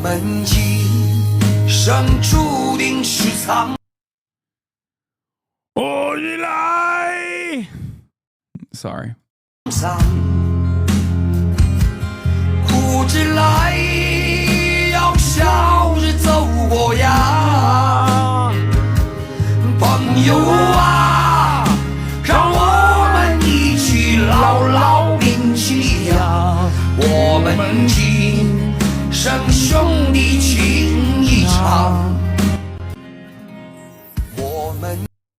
Sorry. Hasan, why are you so racist against China? Bro, Hasan, this racist bit ain't funny, little bro. Stop this right now, racist Ottoman pig. Wait, what? Oh, he was saying I'm being racist towards China. Okay, he's doing a bit. Never mind. But this Chinese Renaissance didn't happen overnight, nor was its success guaranteed. There was a time when anything was possible, a time when Deng Xiaoping was exiled by his own party to the countryside, more likely to die in obscurity fixing a tractor than to return to Beijing and reshape the nation. The time when a gang of radicals sought to succeed Mao and carry on his perverse and destructive rule, when it seemed that Maoist ideological purity was destined to be the ruinous principle at the heart of China's government forever. Dude. That is, until this backward vision came crashing down. When in 3 years, 3 massive events combined to shake China to its core and set it on the path to modernity. First, a massive protest at Tiananmen you've likely never heard of. Then, the death of Mao, the father of the revolution. And finally, the unlikely triumph of the exiled Deng Xiaoping over Mao's chosen successor. Yet this story doesn't only explain how China rose to power, it also explains why the country is changing today, why a man like Xi Jinping was destined to come along, reviving Mao's leadership style and abandoning the principles of Deng Xiaoping, which made China a success. This is China, 1976.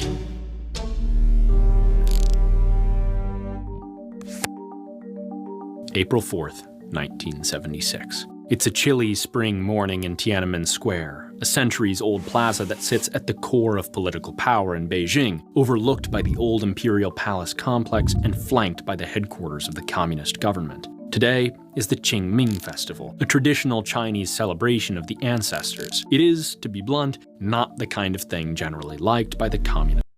I think this is cool. This guy is like, skip this part. Yeah, hey, don't watch this.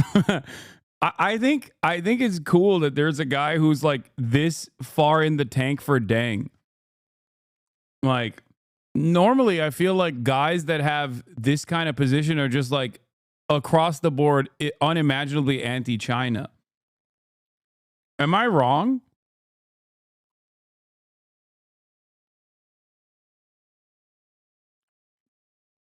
Like I feel like I feel like he's got a very liberal intonation, and therefore, yeah, like rapidly anti-communist / CCP, but pro Deng is interesting.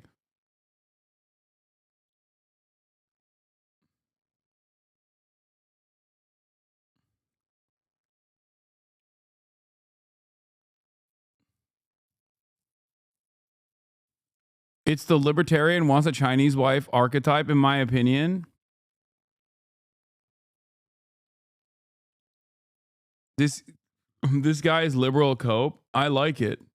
Party, which has spent the last decade pursuing a so-called cultural revolution, a chaotic nationwide terror campaign meant to root out all vestiges of China's pre-communist culture and tradition, mobilizing radical youths to denounce their elders and the old ways. In turn, the party's old guard was ousted, schools and universities shuttered, all to elevate the power and cult of personality of the country's longtime leader, the now ailing chairman Mao Zedong. Yet despite this political atmosphere, on this day, as many as 100,000 Chinese citizens occupied the vast square, refusing to leave, ignoring orders booming from nearby loudspeakers. Consider what an inhuman act this was, to bar people from honoring their ancestors because it could conflict with their fealty to the regime's ideology. Learning about those who've come before us can be richly rewarding and humbling. Luckily, what the fuck? Dude, what? This guy fucking, this is such a strange type of guy. What is going on? I don't know anything about this channel. I like this guy. He's like a dengist hardliner who is like, no, he was the liberal savior of China. Like what? Because every aspect, look, when I see a new type of guy that has like the Reddit tone, I assume he's not going to say anything positive about China at all.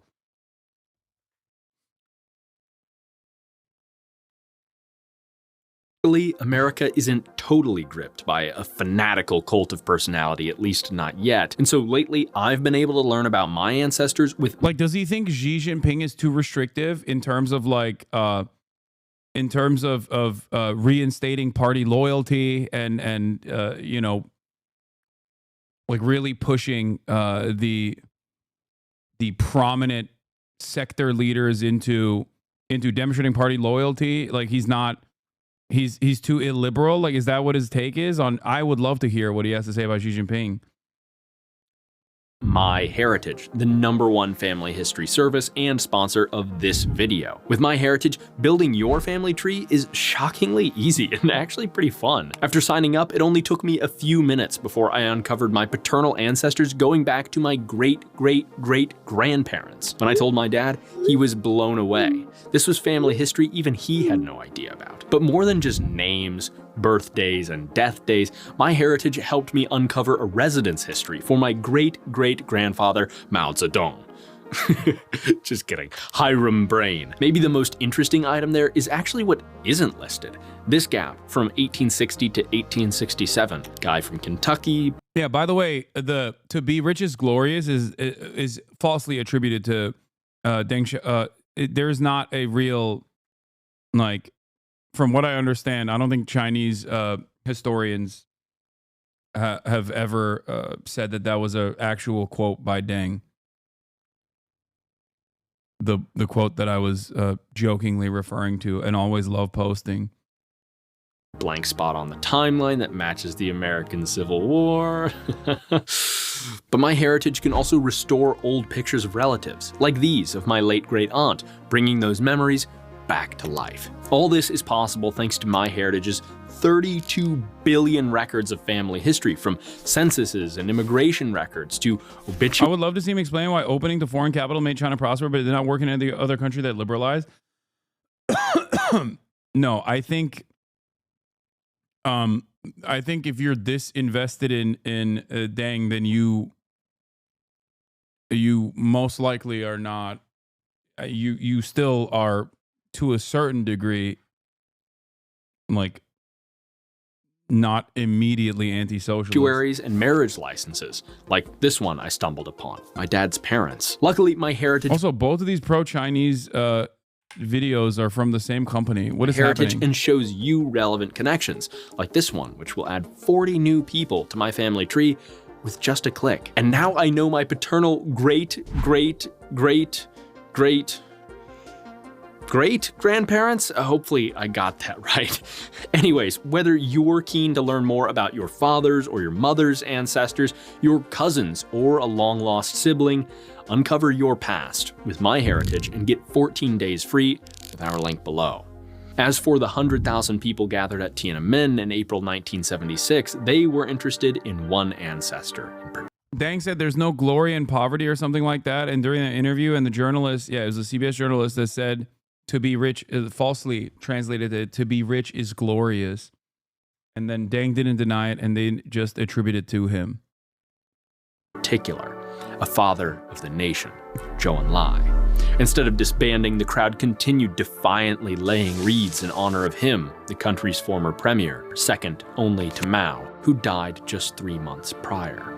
Make no mistake, Zhou was neither a Democrat nor a dedicated reformer. At best, he was a moderate among radicals who sought to provide the Chinese people with something other than empty bellies and heads full of propaganda. This made Zhou enemy number one for the Cultural Revolution's most devoted partisans, a group of 4 high-ranking party members led by Mao's wife, Jiang Qing, known as the Gang of Four. This is why the massive crowd gathered, because whatever his limitations, Zhou was the closest thing the Chinese people had to a symbol of resistance to a decade of radical upheaval. They exchanged poems and slogans that grew increasingly militant in tone, dripping with anger at ruling officials. One read, "I mourn, but the ghosts are screaming. I cry, but the jackals are laughing.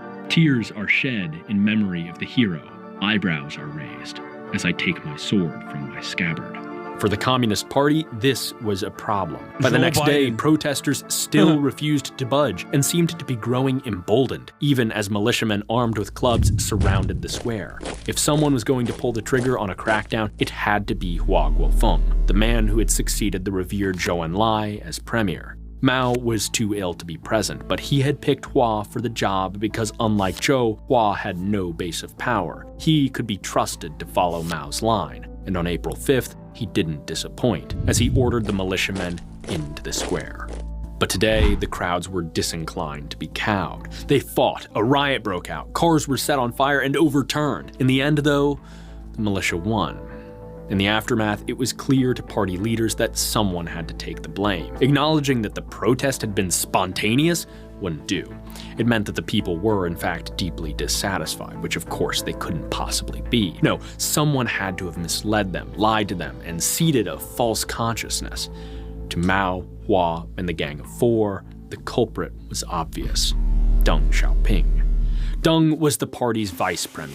He'd been Yeah, clip channels, do not clip my reaction to this. This video is only a couple hours old, okay?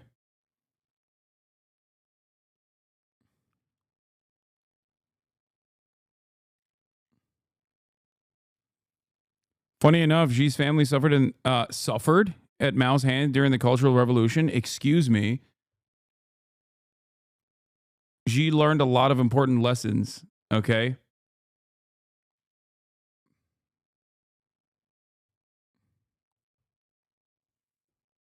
It made him the man he is today.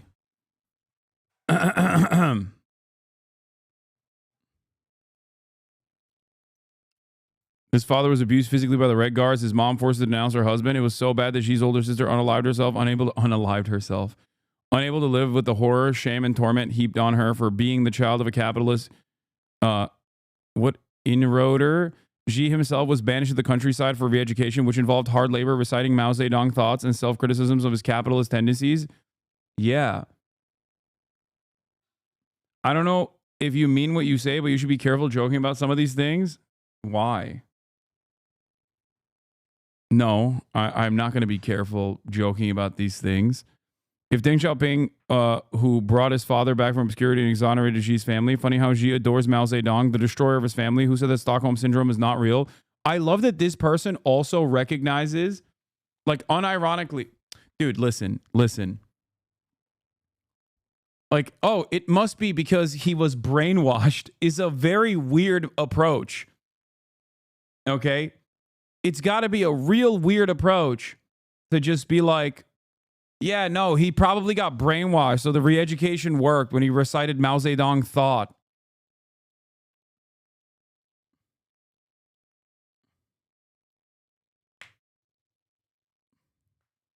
That's probably what happened. She also lived in the US for a time, Ohio. That's right. She was able to learn how the countryside operates in both capitalist hellhole of America KKK, and also on the Chinese countryside. Yes, he did. He has a special connection to Iowa, not Ohio, by the way. It was actually Iowa. This chatter is correct. This commentator is correct.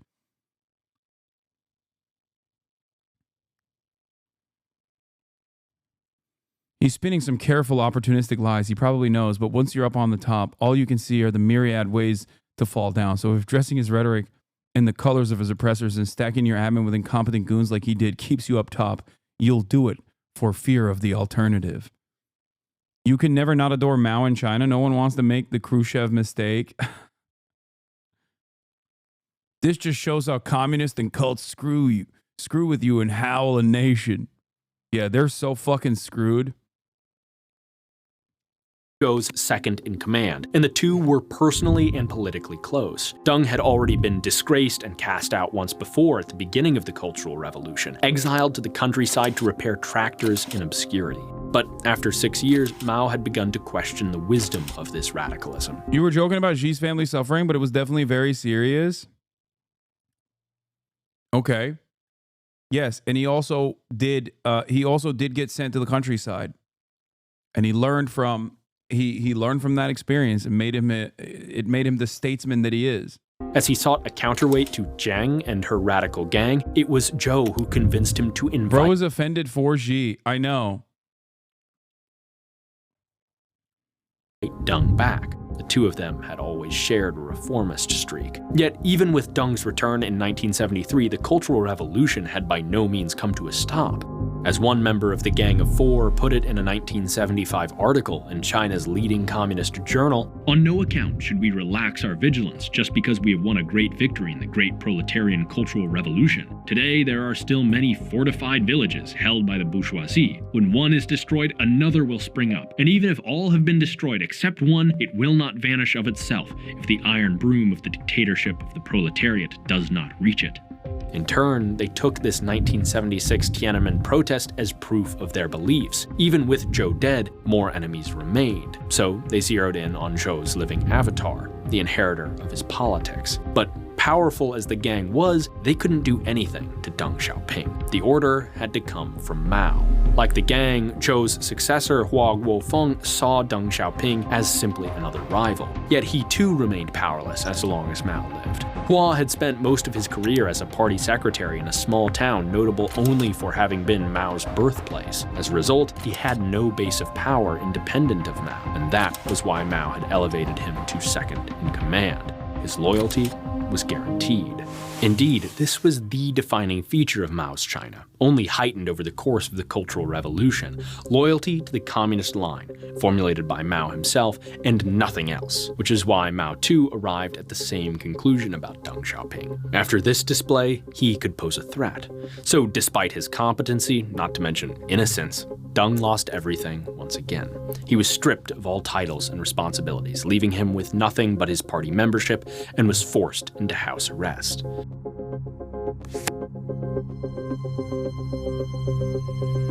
However, the time of Mao calling the shots was not to last. On September 9th, 1976, he was struck by a fourth heart attack in months. Unlike the others, this one he did not survive. Chairman Mao Zedong, father of the Chinese Revolution and master of the nation for more than 25 years, was dead. A mere 8 months since the Tiananmen incident, China was in stormy seas, and now without a helmsman. Succession was the immediate concern, and thanks to the chaos of Mao's final years, that question had many answers. Hua Guofeng's path was the clearest, his vision the least ambitious. China is winning so hard, libs are trying to paint Xi as a victim of communism who infiltrated the party despite his trauma and brought profit. Yeah, I mean, I'll take it. Whatever the fuck whatever floats their boat. Yeah. Xi, the true spiritual successor of Deng, is actually revolutionizing or liberalizing the Chinese economy. If that's what you want to believe, then great, sure, okay. Yeah, I agree. Let's not go to war with China, please. Thank you. Picked by Mao as his vice chairman in the aftermath of the Tiananmen incident, Hua immediately rose to acting chairman upon Mao's death. However, he was not without challengers. The day after Mao's funeral, members of the Gang of Four demanded that Mao's papers be placed in the custody of his nephew, the group's ally, an obvious attempt to find or forge proof of Mao's will that his wife Jiang Qing should inherit his power. But Hua fended off the attempt and remained confident that as long as Chiang sought to carve out power from within the system, he was secure. Not only was he acting chairman, the gang was hardly popular with the rest of the communist elite, whom they'd hounded and intimidated during the Cultural Revolution. Yet Chiang and the gang had power of their own. Radical newspapers and radio stations across the country ready to mobilize the gang's fanatical youth militia. So on October 4th, when one of the gang's hardline papers published an editorial calling for just that, Hua's sense of security vanished. Within 2 days, he concocted a plan and called an impromptu session of the Politburo Standing Committee. Fearing that the gang might smell a plot, he set an agenda they couldn't resist: publication of the final volume of Mao's collected works, the final say in the chairman's legacy. It was so enticing that 3 of the 4 attended, everyone but Jiang Qing. Around 8 p.m. on October 6th, they began to arrive at the government headquarters at Zhongnanhai, near Tiananmen, and one by one, as they entered, they were seized upon by guards and hauled before Hua Guofeng. In the hall of Huajin, he rose and pronounced, "You have committed anti-party and anti-socialist crimes. The party center is placing you in confinement for investigation." At the same time, Hua sent a detachment to Jiang Qing's home. She didn't put up a fight. However potent the gang had proved during the Cultural Revolution, however much support they'd received from their patron Mao, their political instincts were, well, pretty terrible. It was over for them, and in turn the radical Maoism they represented, which had prized ideological purity alone and left over 1 million Chinese bodies in its wake, without accounting for the costs of the unimaginable poverty it willfully perpetuated. And the gang's fall was a glimmer of hope for China, a promise that maybe now the country could move forward, not stuck in perpetual revolution, but toward a better future.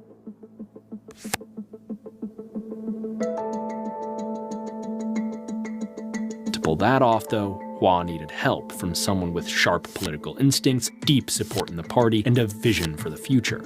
He needed Deng Xiaoping. Yet these qualities made Deng a threat to Hua as well as an asset. Before he could recall Deng, Hua needed to solidify his position. Because his power came from Mao, he undertook a sort of public relations campaign to brand himself the defender of Mao's legacy, culminating in a February 1977 editorial which would soon become known as the Two Whatevers. In it, Hua declared, "We will resolutely uphold whatever policy decisions Chairman Mao made and unswervingly follow whatever instructions Chairman Mao gave." That included affirming the counter-revolutionary nature of the Tiananmen incident.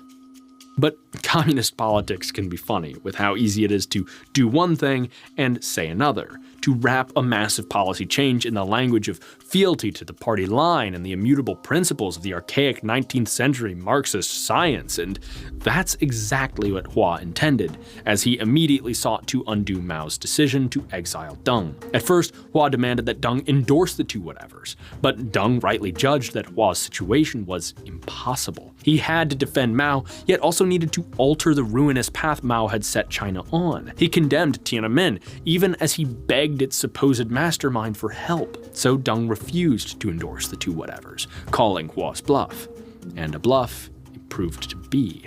In June of 1977, not much more than a year after he'd been cast out, Deng Xiaoping was restored to all his old positions. A long list of titles at the highest levels of party, state, and military. Not bad for a man who days earlier had remained in exile. But Deng disdained the glamour and titles. Desiring rather, in his own words, to accomplish something, he requested responsibility for science and education policy. Bro really is a Dengist, dude. He's like a liberal.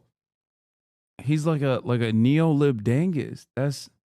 Here, Deng had an opportunity to differentiate himself from Mao, and by extension Hua, by cultivating talent instead of obsessing over ideological purity. In turn, he reopened China's long-shuttered universities and shockingly reintroduced the Gaokao, China's standardized exams. For the first time since the communists took power, school admissions would be based on merit, without consideration of class background. He went further, matter-of-factly debunking a key Mao policy of sending students to work in the countryside, saying, "Facts have shown that after a couple of years of labor, the students have forgotten half of what they learned at school. This is a waste of time." This was Deng's vision for China. It would be results, not intention. Practice, not ideology. Facts, not imagination, that He was a based anti-DEI.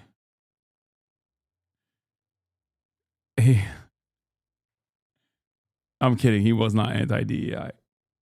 China has seemingly had affirmative action around the time when America became a state.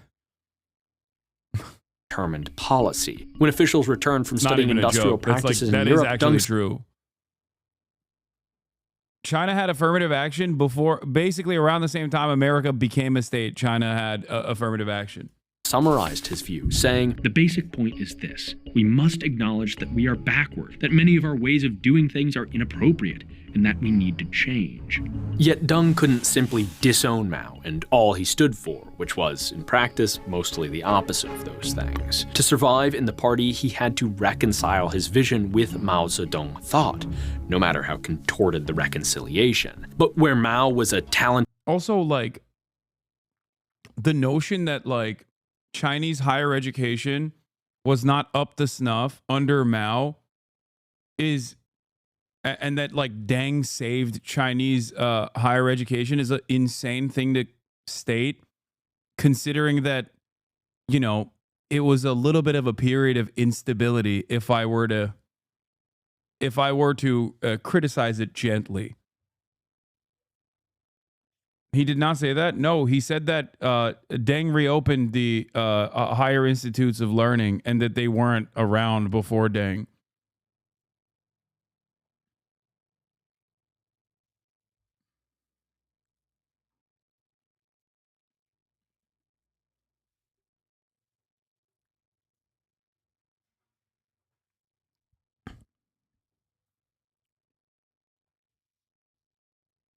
You know, considering that there was a fucking genocide before they were a colonial, before they were a colonial subject, and also a civil war against the nationalist factions, while simultaneously also being, once again, dominated by and being genocided by the Japanese. I feel like that's a hard time to, it's a hard time to maintain higher education. Talented theorist who could refashion reality with his revolutionary worldviews, Deng was a practitioner without an ideology that fit Maoist tradition. Luckily, many of China's intellectuals saw Deng as their hero, the great education crusader. In turn, a group of academics published an article attempting to solve Deng's dilemma titled, "Practice is the sole criterion for judging truth." It was nothing short of revolutionary. The article argued that Marxism is not a literal scripture, but a body of ideas which require interpretation based on the context of their application.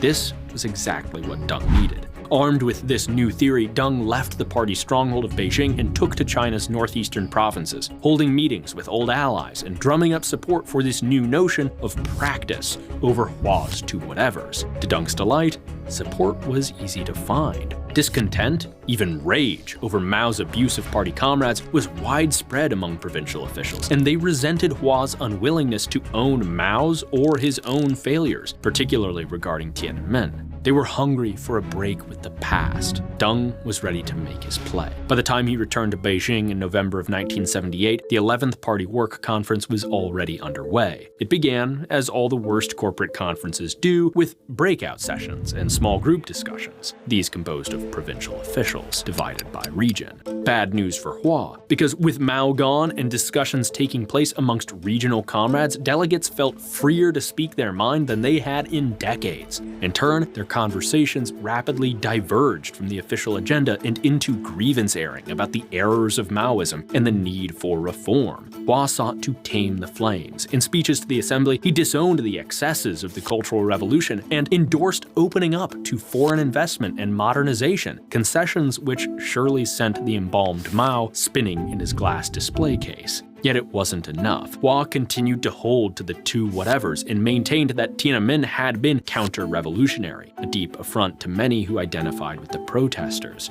Sensing Hua's conciliatory tone, members of the Beijing Party Committee spied an opportunity to defy the chairman directly. On November 13th, they published an announcement, unilaterally declaring Tiananmen entirely a revolutionary action and promising rehabilitation for all those persecuted. 5 days later, Hua pivoted and posed for press photos with a newly published book he'd personally titled, a collection of poems commemorating the Tiananmen demonstration. He was adapting. A week later, back at the conference, Hua gave another speech explaining that he was willing to serve the party and accept the prevailing views, even if they contradicted his own stated positions. It was too late. Hua had allowed himself to be defied by his subordinates. The speech was effectively a concession. Soon, delegates began issuing statements, officially declaring their allegiance to Deng's philosophy of practice over the two whatevers. Without any formal change of power or promotion, it was clear to all present that Deng's coup was complete. No longer fighting an uphill battle, Deng was confident and believed this was the time to take his vision one step further, beyond economic reform and into politics. Thus, in his closing speech of the conference, he declared,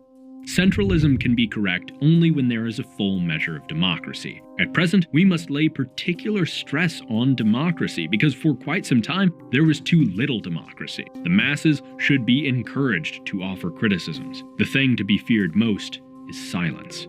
For the party elite, this was a scandalous notion. For those on the outside, it couldn't have been more obvious. In fact, over the past couple months, on an avenue not far from Tiananmen Square, some posters had already begun to appear, criticizing Mao's legacy and the state of Chinese politics. By December 5th, after Hua's informal ousting, new posters began specifically calling for democracy as a crucial component of China's modernization. This was a direct invitation to Deng, the self-professed modernizer and democracy advocate, to put his money where his mouth was. 3 months later, Deng issued his response. On March 30th, 1979, he gave a speech outlining his 4 cardinal principles: socialism, the dictatorship of the proletariat, the leadership of the Communist Party, and Marxism-Leninism and Mao Zedong thought. In Deng's words, these were items beyond criticism. All that talk of democracy, Deng had meant democracy only intra-party, or within the party. Whatever Deng's boldness, it was now clear. His goal was to save totalitarianism, not transform it into something else. Democracy to him was just a useful tool to make sure the ruling party was running smoothly, not destroying itself under a misguided dictator like Mao. And in that respect, Deng succeeded. Within the party, he cultivated a less violent, more regularized set of procedures for policymaking and resolving disagreements among leadership, emphasizing democracy within the party, which resulted in rewards for— You don't understand, when Deng did it, it was for good reason. As opposed to when Mao did it and it was for bad reason.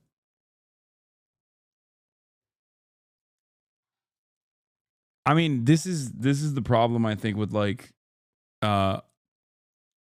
assuming that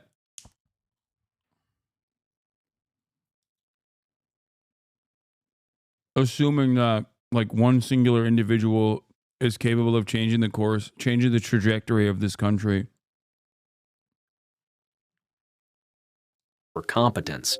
Crucially, though, the party's results-oriented culture, which Deng fostered, carried into policy, reshaping the nation for the better. No longer in a Maoist straitjacket, local officials were allowed to— Is this what you meant when you said you knew what best was entertaining? Because folks are leaving, I'm into it, but you get what I mean? I suggested Dick Wolf talking about Trump. Okay, take a day off. Yes. Experiment, even with— Sometimes it's what I consider to be entertaining. Markets and private enterprise, which quickly showed their utility. Although China's most explosive period of growth would occur after his time in power, Deng's vision of experimentation, adaptation, and practice over ideology was the foundation for China's rapid transformation from one of the absolute poorest nations on Earth to the world's second largest economy.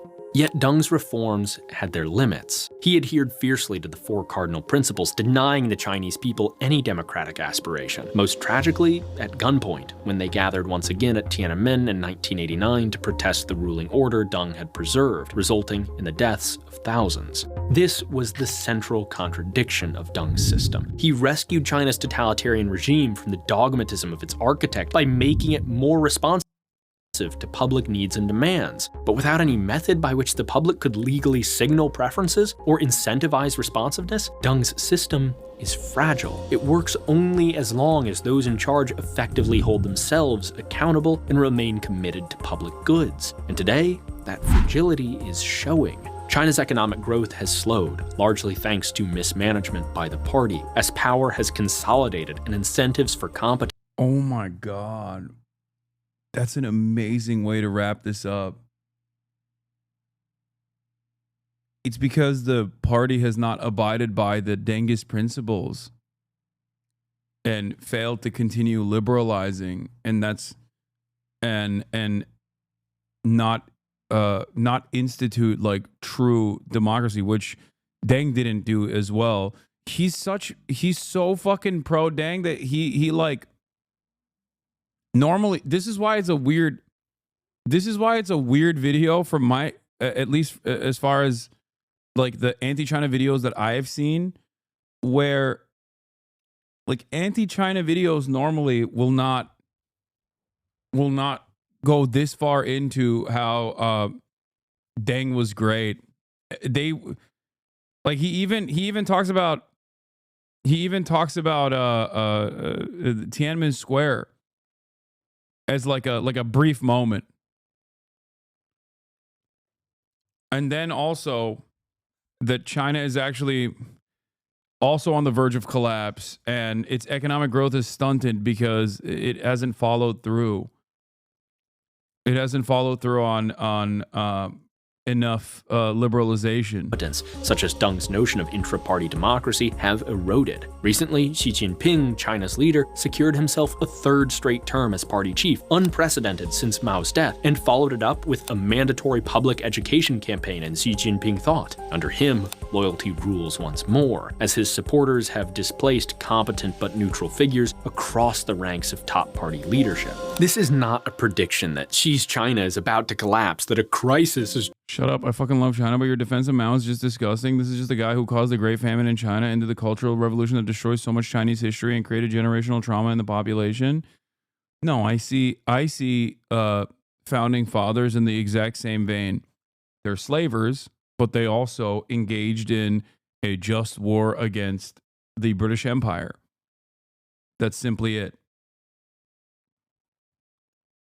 Like, that's it. It's also, does it not even remotely shock you or confuse you at all? The admiration that even modern Chinese society has towards Mao?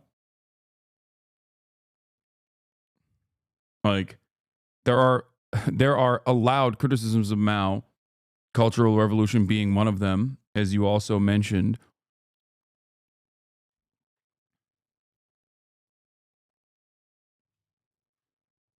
Your moral compass flexibility is hard to read? No, it's not. I would say it's fairly consistent and accurate. I've long maintained that same position about America's founding fathers as well.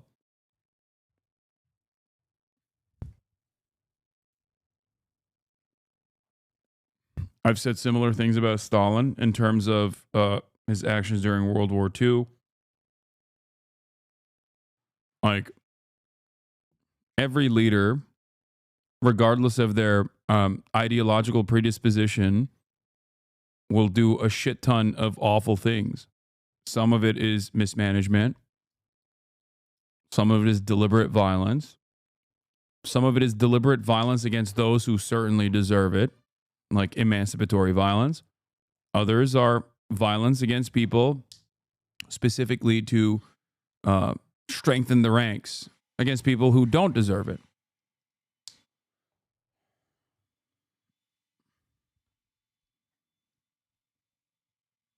But the reason why China is the way it is right now is a combination of all of these leaders, including Deng and his contributions, alongside Xi Jinping, but certainly Mao as well. Like,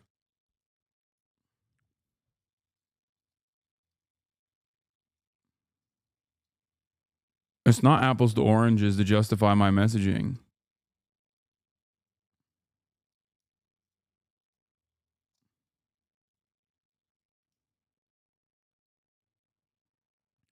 I think specifically land reforms are very important. Like, you're talking about thousands and thousands of years of deeply ingrained class structure, class dynamics that existed, and a person, a revolutionary figure coming in at a time of great violence and completely turning that seemingly God-ordained clash, that class dynamic entirely on its head. That is always going to be massively consequential and also violent.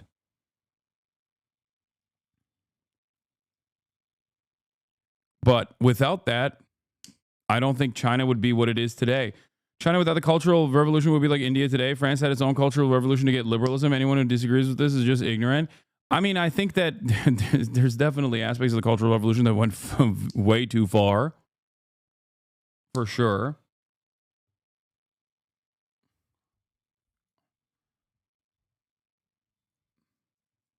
You can't let...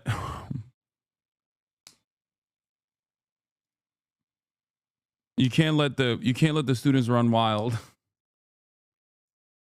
Would you say American Revolution was more about westward expansion than taxation without representation?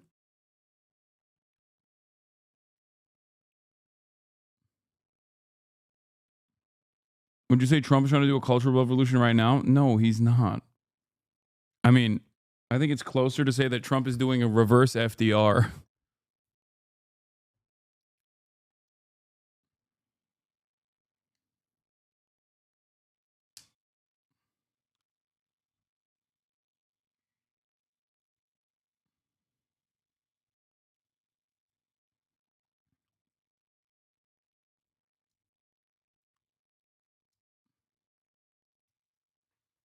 It went way too far, but the way it's portrayed in America is laughable. I don't think Americans really know anything about the Cultural Revolution.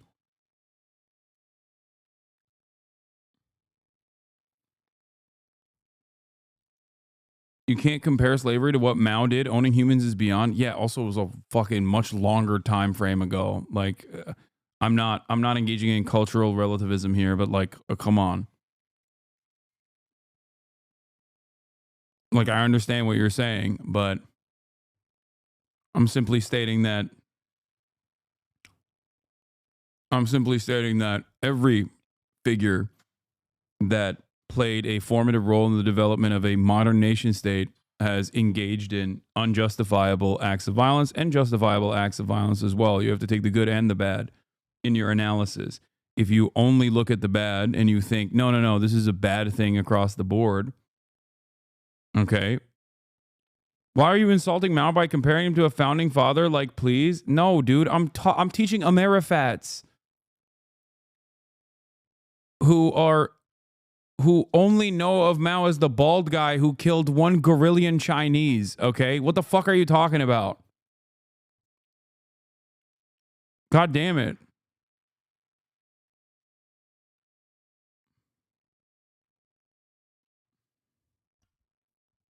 What do you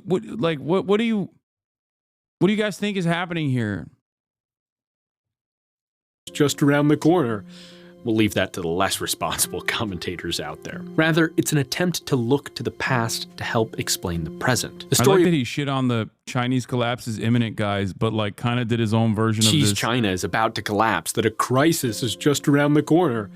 We'll leave that to the less responsible commentators out there. Rather, it's an attempt to look to the past to help explain the present. The story of China between the years 1976 and 1978 is, on the one hand, the essential prequel to its extraordinary success, and a lesson for liberals and Democrats who assume that totalitarianism will inevitably break down, lose its legitimacy, and give way to democracy. Yet there is another side to this coin, because though Deng proved the resiliency of despotism, he did so by embracing responsiveness, accountability, and experimentation. Ideas foreign to his regime, but foundational to liberal democracy, to market economics, individual rights, and politics by popular election. In short, Deng saved Mao's party by abandoning Maoism. Though it worked for a time, this contradictory system could always be dismantled by its own stewards. If experimentation, accountability, and responsiveness are key to competent government, they should be embraced and ensured, not tenuous elements of a system otherwise hostile to their practice, which in the end, the centralized Communist Party is, and under Xi has proven to be. As competence and accountability are replaced by ideology and dictatorship, what happens next in China is impossible to know. But its past may offer some hints. One last thing, and this isn't a sponsor read. This video went into production weeks ago, before Donald Trump's inauguration and the myriad chaotic events. Is it got CIA? No, I don't think so. But if we're going to make a video about the value of competence and the danger of personalized ideology and governance, well, it'd be a little strange not to say something about what's happening right now in America. Because just recently, a former Fox News host, Pete Hegseth, was appointed to administrate the most powerful military in human history. His qualifications? Dutifully glazing Trump on national television, loyalty, and nothing else. Meanwhile, the richest man in human history has lately taken it upon himself to illegally interfere with the civil service in pursuit of a personalized rather than professional bureaucracy. A plainly obvious ploy. HasanAbi, when someone criticized China, did you know that USA bad though? Wait, I'm an American political commentator covering American politics. Is it really that shocking that I try to draw analogs from American history? That's a ridiculous. Is it all that ridiculous? He is right, Hasan. No, I'm talking to Americans and Westoids in general who are very familiar with the good and the bad of American history, American politics, usually just with the good and not with the bad. So that is the reason. If I was in Turkey doing Turkish politics as a Turkish political commentator, I would be covering it by drawing comparisons to Turkish political history.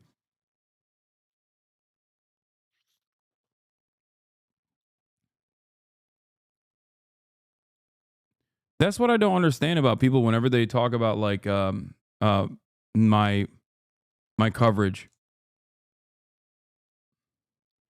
I came across people on Insta on clips of you talking about U.S. policies. A bunch of hogs were just like, yeah, what about China? And I'm like, bro, he's American. China is not a good place to live. Okay.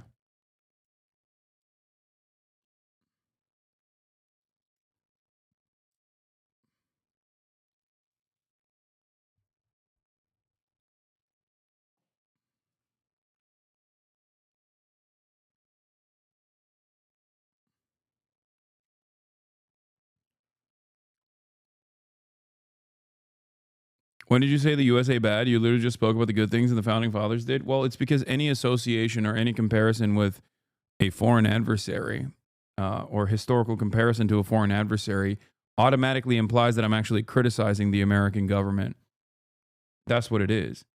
Because at the end of the day, I think a lot of people are very simple in their understanding of history and politics in general, where they think my country good, other countries bad. They might not ever openly say it out loud like that, but I think they still see it as such, which is why they reflexively defend a position that I'm not maintaining.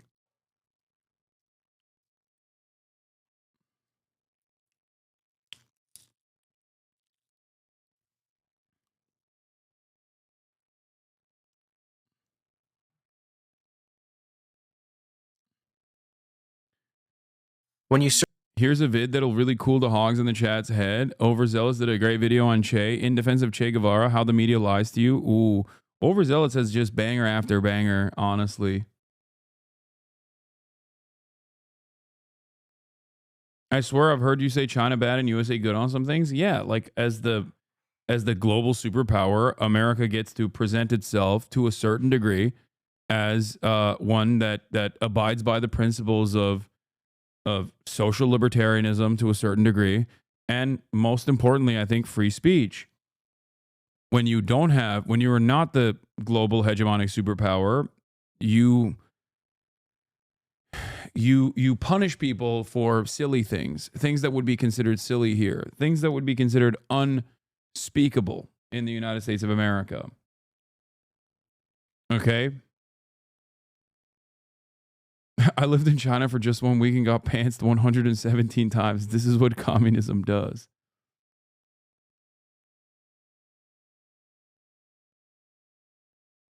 Anyway.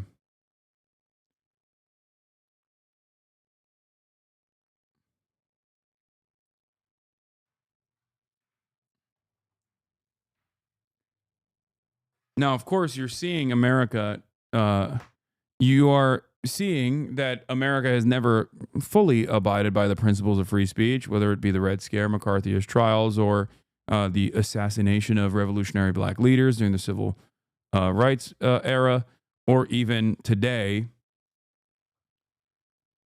whenever there's a whistleblower, a real whistleblower, not like a fake one, but a real whistleblower, you see how America treats them. God forbid you whistleblow against a corporation like Boeing or any number of different corporations, or even, or even criticize our unlimited loyalty to the state of Israel. Clearly, when you do stuff like that, America gets very censorious very quick. And that, I suspect, is going to get worse and worse. I don't want it to, because I do think that some semblance of free speech is good. Like, even abiding by it on principle is a good thing. Quiet liberals, a real American Maoist is speaking. Jacked into the big... And let me tell you, I've been taken up to the third heaven. I've been jacked into the big plan. I've seen it. I can't even compute all of it. It's so fantastical. You've not seen nothing. You ain't heard nothing. You ain't smelled nothing like this. I don't have words to tell you. But I tell you, anybody tries to get in the way of the incredible plan the big guys got for us has got me pissed, and I'm just begging to stay on the team, man. Just put me in the game, coach. Whatever you say, coach. I know I'm weak. I know I'm pathetic. Man, you're amazing. I'm so lucky you made me. What do I do, Bob? Like a hunting dog, man. Just take me out of the house. Just turn me on them. Just tell me what I got to do. Tell me how I serve you. Tell me what I can do for you right now. Woo! And let me tell you, I've been taken up to the third heaven. He's right. Mao Zedong also received the mandate of heaven. You don't understand.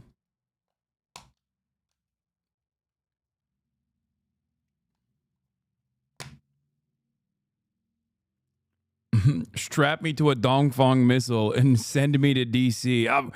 Strap me to a Dongfang missile and send me to the heavily send me to where the residential neighborhoods are in Washington, D.C., where all the politicians live while Congress is in session.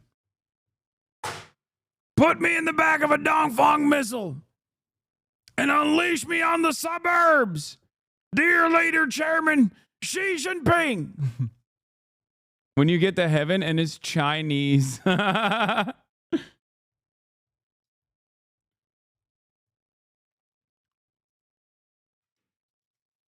No religious freedoms in China and LGBTQ rights are not really a thing. Okay, no religious freedoms in China is not correct. I don't know what the fuck you're talking about.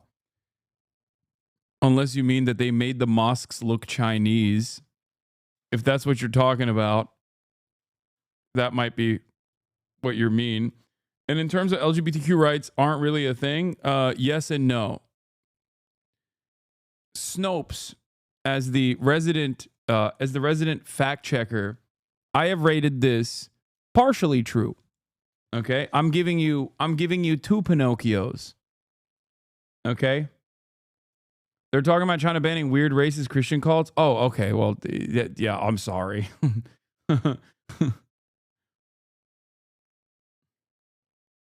Yeah, I thought he was talking about like you're not allowed to be Muslim or something, which is not true.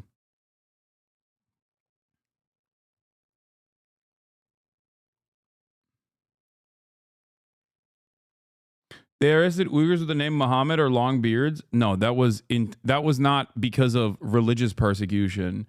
It was completely unacceptable, but that was not because of religious persecution.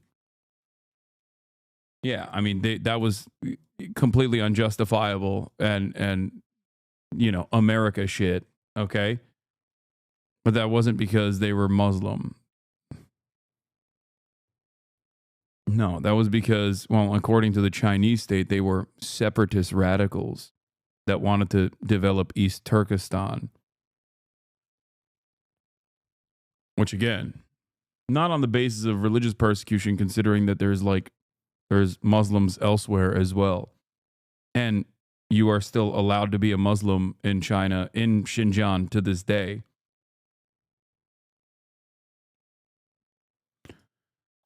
But yeah, as far as LGBT stuff goes, yeah, it's not. There's definitely a lot more room for reform there for sure.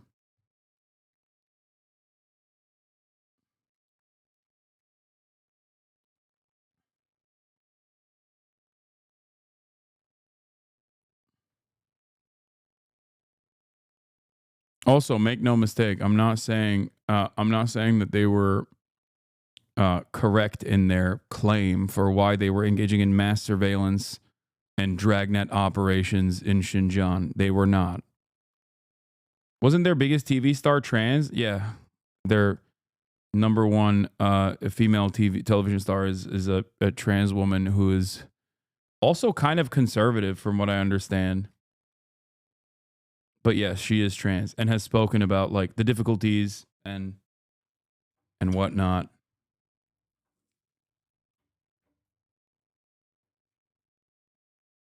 No, not like Caitlyn Jenner, but she is definitely a big.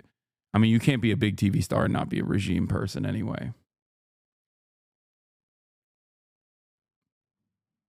So what was the real reason? No, the reason is because they didn't want any sort of separatist movement to exist. But their approach is completely incorrect and heavy-handed.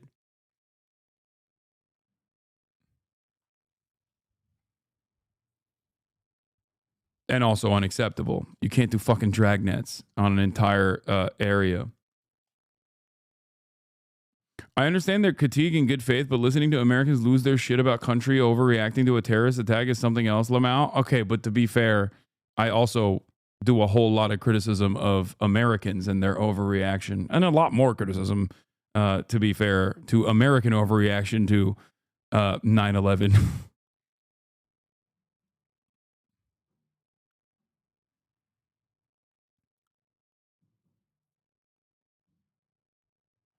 From where did you get the dragnet shit? Come on, chatter. I'm putting the Che video in the bag. Search Che Guevara on YouTube. You'll be greeted with an overwhelming amount of videos calling him a murderer, psychopath, homophobe, racist, and so on. You're wearing a mass murderer t-shirt. He personally murdered or had murdered thousands of Cuban citizens. It's like walking around, again, with a Stalin t-shirt. There exists.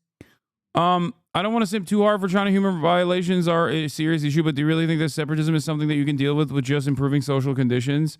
Not just improving social conditions, but if someone actually engages in an act of terror, then you prosecute them for the crimes that they've committed.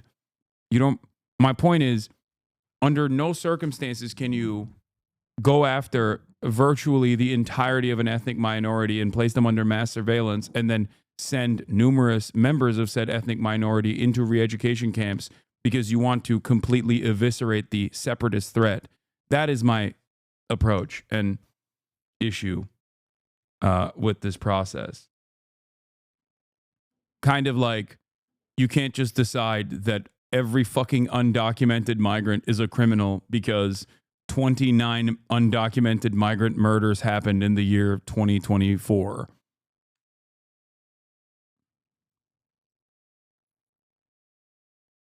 Yeah, that's it.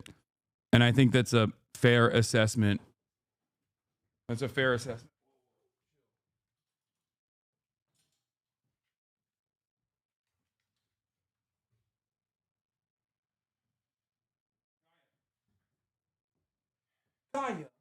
Back in.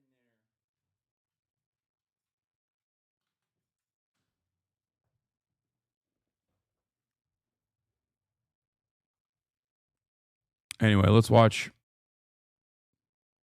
There's very few well thought out rebuttals to these claims on this website. The videos on the screen right now are really good in my opinion, but they're unfortunately drowned out by the slander. I get a lot. Yeah, but migrant crime is completely made up. While there are East Turkestan flags being raised right now in Syria by the Friends of Liberal Al-Qaeda, yes, they are trained by the Turkish government. I am very familiar with the East Turkestan separatist movement. They are literally trained and armed by way of the CIA and my other country that I am from, Turkey. I know. I'm very aware of this. Okay?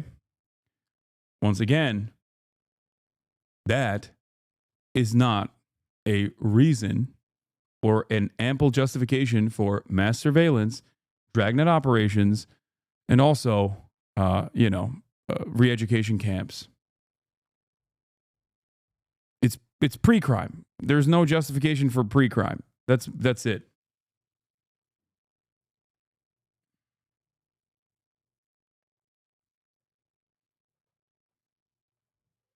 Bro, you're never getting into China, dog?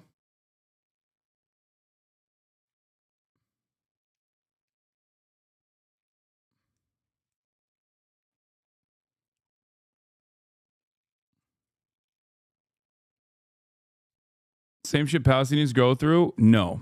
It is not even remotely similar to the same shit Palestinians go through. I've long maintained the position that if Israel did what China did to Xinjiang, if Israel dealt with the Palestinian problem in the same way, they would be hailed as champions of international human rights in perpetuity. And I've said this before, 100%, if the Israeli government did what the Chinese government did in Xinjiang to the Palestinian population, literally every single Western outlet would be like, oh my God, have you ever seen a more moral nation? Have you ever seen, this is the most moral nation on the planet. No one has ever been more moral than the Israeli government. It is the most moral government of all time. Literally, we want to give a Nobel Peace Prize to basically every Israeli citizen. They should always have a permanent Nobel Peace Prize. They literally do that now? No, but like, they're not giving a fucking Nobel Peace Prize to Benjamin Netanyahu anytime, okay? Even liberals, no matter how fucking annoying they are not going to do that currently, okay? Come on. The liberal international rule-based order is currently prosecuting Benjamin Netanyahu as a fucking war criminal. Come on, guys. Like, also, inversely, if China did to Xinjiang what Israel has done to Gaza or the West Bank, we would invade China. Okay? Literally. We would be invading China every day. We would be like, we have to nuke Beijing. Okay? We'd be like, what are you talking about? Please, why haven't we nuked Beijing yet? Fuck it. We'd nuke Xinjiang too. We'd be like, nuke it all. Watch this be another bad prediction. I'm not making a prediction.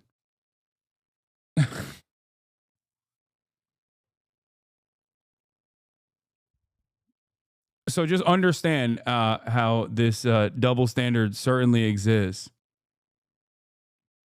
in that process. A lot of comments from people who are curious as to why I keep a portrait of a supposed tyrannical mass murdering bigot in my living room, especially since I emphasize democracy so much in my videos, and that's because he's not a mass murderer. Why aren't you mentioning how funny it is that West always act like they care about Muslims to begin with? Yeah. Wasn't that like some Chinese foreign minister who was like, Westerners don't care about Westerners, from what I've seen so far, don't particularly like the Chinese very much, and they don't particularly like the Muslims very much. But goddamn, they always talk about the Chinese Muslims. It's true. In fact, you'd be hard-pressed to find a single verifiable instance of him killing even one innocent person. The lack of knowledge when it comes to Che Guevara is evident. There are countless YouTube historians who can't even get the dude's birthday right, yet somehow feel the need to fill you in on the truth about Che Guevara. Ernesto Che Guevara was born June 14th, 1928 in And he was a racist baby. Look at how racist his face is. I will not be looking into what he did for the second half of his life. Okay? That seems like a racist, violent baby. Rosario, Argentina. Yes, although Wikipedia will tell you that his birthday was June 14th, his actual birthday was a month earlier, on May 14th. We know this because the most acclaimed biography on Che, written by John Lee Anderson, explains how Che's own mother admitted this fact to an astrologer on the literal first page of the book. If you're gonna make a truth about Che Guevara video, don't you think you should at least skim what is considered to be one of the most significant pieces written about the man? I don't bring this up to be pedantic. Anderson is such an important journalist on the topic of Guevara that he is credited with literally helping to find Che's remains after 30 years. He might be worth the read. This may seem like a small detail I'm obsessing over, but it's emblematic of the greater lack of respect for this topic. So, in this video, I'll take the 3 big accusations levied against Guevara, that he was a mass murderer, racist, and a homophobe, and refute each claim. Was Che Guevara a murderer? Well, the good folks over at PragerU sure seem to think so. They also like to draw Che as though he was a brown person for some reason, even though he was a white dude with Irish and Spanish ancestry. I guess drawing the guy with a darker complexion while trying to paint him as a terrorist plays well with their conservative base. Anyway, for those unfamiliar with Guevara's story, he was born into a well-off family in Argentina with a fucking rich socialist. God damn it, dude. Fucking. Thank God my goat Engels was never actually would do the crime of being a wealthy person. A bad case of asthma. He was very fucking fake socialist. God damn it. Piece of shit. Hypocrite. Fuck. Bright, and he studied to become a doctor. When he was in his early 20s, he and his friend decided to go on a trip from Argentina all the way up to North America so they could experience the world around them. On this trip, Che saw the immense suffering and poverty in Latin America, and he understood the culprit to be US corporations and imperialism that looted the lands and marginalized the indigenous peoples. He even witnessed the US-led overthrow of democratic... Yeah, I'm fucking... Hopefully Castro didn't have like wealthy parents or anything, because that would be really... That would make me extra mad about these fucking hypocritical socialists. Elected Guatemalan president Jacobo Arbenz because American corporations wanted to continue expropriating Guatemalan land and fruit. This trip radicalized Che and ultimately led to his involvement in the overthrow of the US-backed Cuban dictator Fulgencio Batista in 1959. A good guy. He's gonna say he's a good guy, right? Batista, he's our guy. He was our good guy. I sure hope he does an accurate depiction of events here. He played a pivotal role in the Cuban Revolution alongside Fidel Castro and the rest of his rebel army. Now, before I go any further, this video is not about Fidel. A lot of people like to conflate the two men when discussing Che's record and argue that since they perceive Fidel to be a terrible, evil man, then it must follow that Che was too. Apart from the fact that Fidel's story is nuanced and shouldn't be touched on as a side note, Che and Fidel were very different people. Fidel wasn't even a communist at the time of the revolution. He actually stacked his new government with relatively conservative people in the attempt to placate the hostile USA. Yes, many mistakes were made by Fidel in the years that followed the revolution, and yes, a lot of them were in response to the US invasion, bombing, and embargo of his country. But for the sake of brevity, this video will focus on Che. Similarly, there are bad faith actors who like to conflate Che with the Cuban state itself and attribute any wrongdoing committed by the state to Che. Every country has its own flawed history in some way. We're not going to blame Guevara for Cuba's unless he was directly involved. Back to this very well done and totally not dishonest PragerU video. As you can see, they are kind enough to link us to a source document which I happily clicked through in the hopes of finding some new and damning information on Che. As I dealt with the source material and tried to... I love PragerU taking the time out of like 17 videos about how black people ain't shit, black people deserve less, and that if you think black people, deserve equal rights, you also ain't shit. To turn around and be like, Che Guevara, I'll have you know, had some really famous choice words about the laziness of black people, which we agree with, by the way, all the time right now in 2025, even though please don't look into what Che Guevara did for the remainder of his life, okay, post-revolution.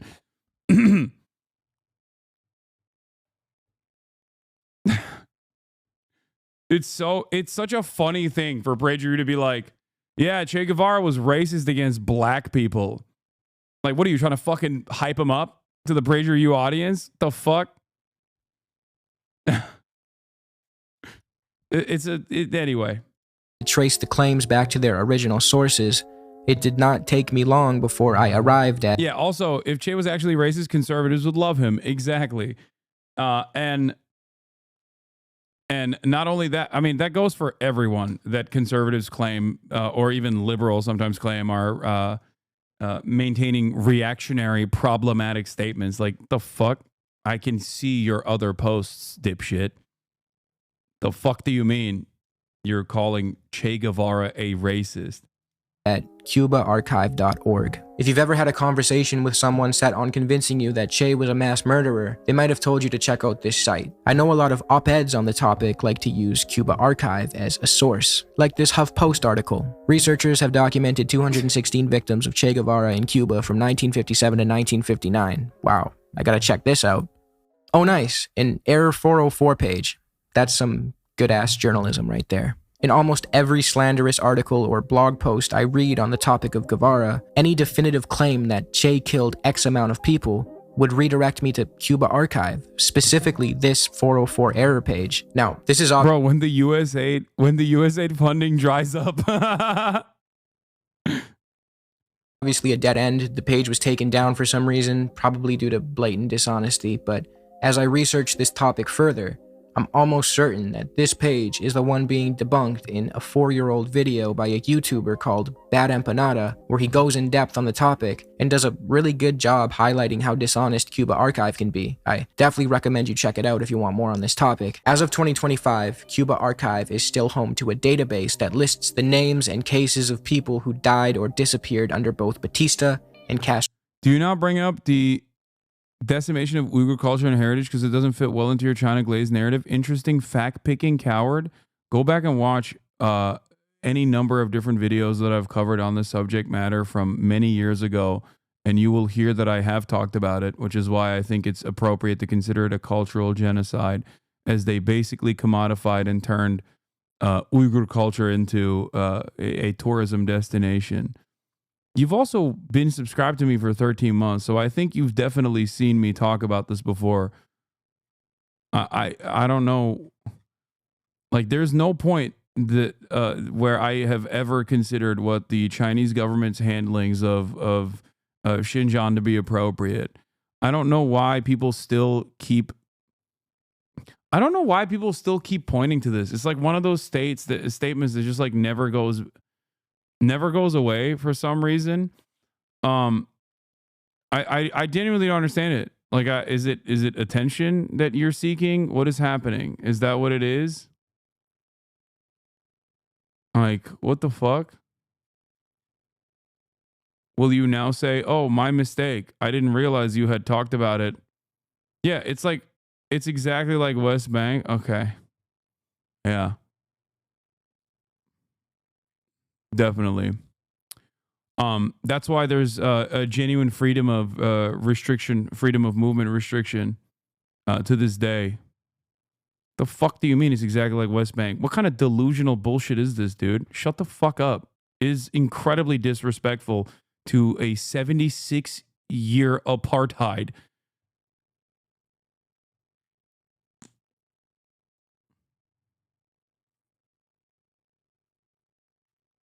Like, what are you saying? What the fuck are you saying? Yeah. Yeah, that's the only thing they did in the West Bank, right? They just bulldozed buildings and banned books, right? That's what they did. Famously.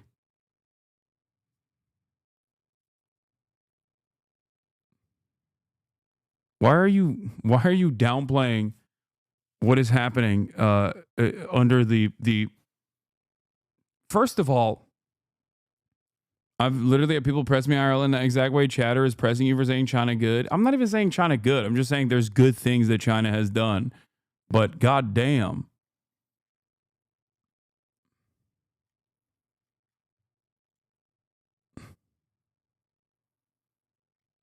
But notice how you actually fucking change the dynamic immediately. Like, you know that I've recognized this, okay? But there's a limit to that recognition when it reaches beyond the point of when it reaches to the point of just like undermining what's going on in the West Bank. You know, it's fucking ridiculous. I think you kind of downplay the Chinese genocide. I am not downplaying Gaza and Palestine at all. That comparison that you're making is literally downplaying it. Okay? Like, if you know anything about either of these issues, if you know anything about either of these atrocities, okay? If you choose to compare them in this way, you are downplaying one over the other 100%. Especially because you also come to the recognition that it's fine now. Is it fine now in the West Bank? The fuck? Is it fine now?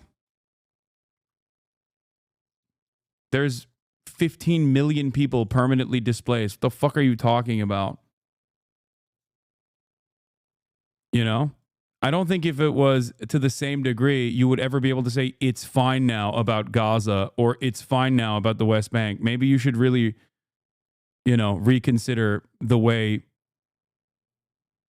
that you're comparing these two different events.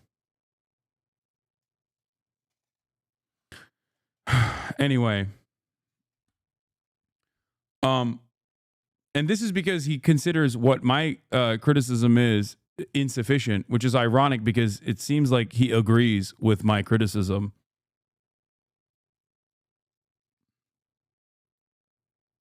How many times have you said that if Israel did Xinjiang and the West Bank, Israel be considered the greatest peacemakers, diplomats of all time? Exactly.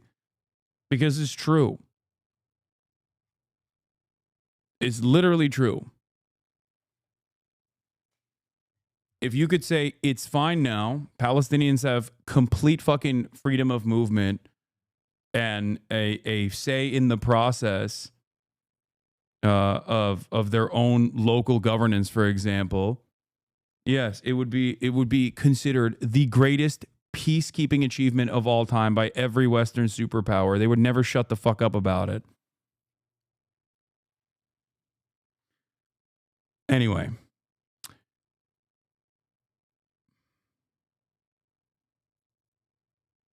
Imagine if Israel discovered a cure for cancer, but people refuse to get it because Israel is doing a genocide. You can talk about good things while acknowledging the bad things. No, Israel has done nothing good for the world. No, I mean, I've even talked about Israel revitalizing in its nationalist project, revitalizing the Hebrew language as a overall benefit. There's plenty of things that would be considered. There's plenty of things that would be considered incredible achievements that Israel has done if it wasn't done at the behest of a settler colonial enterprise that engaged in mass displacement and genocide and ethnic cleansing and apartheid for fucking 76 years. These are things that I also recognize and openly talk about. Anyway. I mean, I've been in the process myself against the war in the past year. I don't need a lecture on the horrors of Palestinian apartheid and genocide. Okay, well, I'm glad that you... Okay, but you always claim that it was such a peaceful re-education. I've literally never said that. I've never said that it was a peaceful re-education. Now you're just making stuff up because I think you feel embarrassed because you also recognize that your statement was wrong and you're just desperately grabbing onto whatever criticism you can. It's okay. It's all right to have disagreements. It's all right to misunderstand people from time to time. I'm trying to be as gracious as possible here.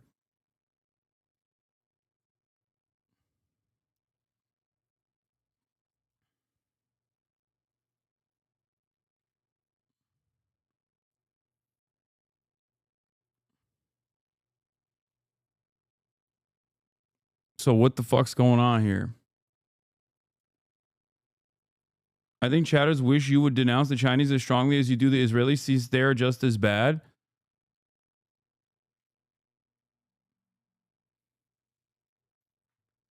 There is no world where I am saying, I'm saying the opposite of that, okay? And I'm not talking about Israeli citizens anyway. I'm talking about the Israeli government, okay?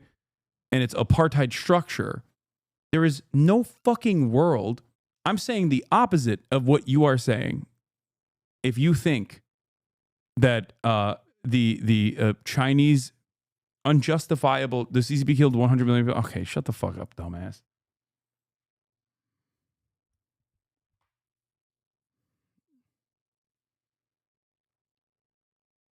Ridiculous.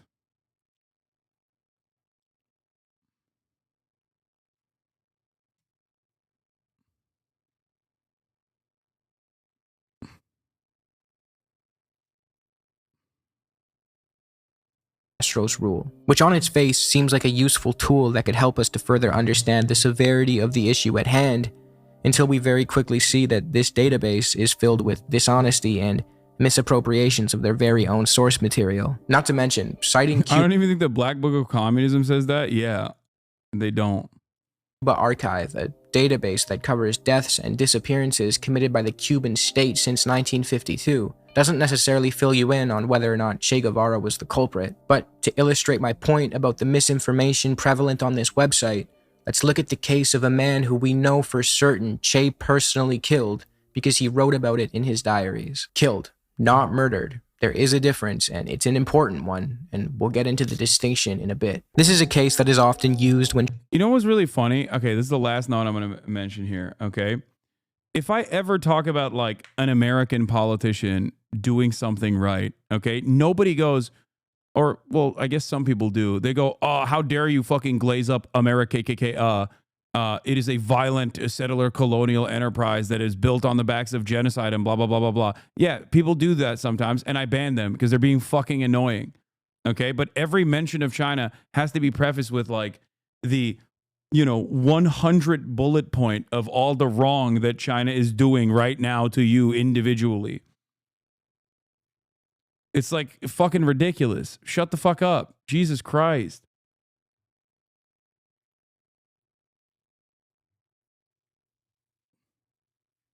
I live here, Like, can you imagine? Let's say I'm defending the National Institute of Health for its funding grants, and like chatters are coming in here to be like, how dare you defend the American genocidal enterprise and the fucking, innovative the grants that work to innovate the field of medicine. It is still done at the behest of capital, you fucking Ameripig. Like, yeah, some people do say that. Usually they're anarchists and fucking annoying, and I ban them. Okay? You do that for China every time. And it's funny because that chatter at least knows what my perspective on China is, and it's things that I criticize, and its governance that I criticize, aspects of his governance. And he's still like, why doesn't the ICC prosecute Xi Jinping? I don't know. Take it up with the fucking ICC, dumbass. Why doesn't the ICC prosecute American leadership? I don't know. Maybe because they don't got smoke like that. This is the first time that they've actually dared to fucking go after a Western-backed leader. And you're over here being like, why don't they go after China too? I don't know. Maybe because I explained it to you already. If Benjamin Netanyahu was doing CCP shit to the Palestinians, the ICC would not be going after him. The Nobel Committee would be going after him to find where he is, to suck his dick. This guy called me Sand Monkey. Nice.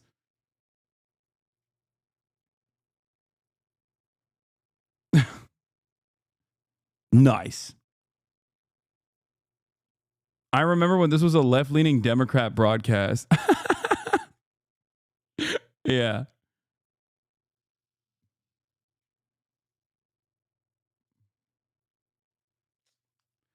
Pulled out the old one, right up there with you have sex with goats.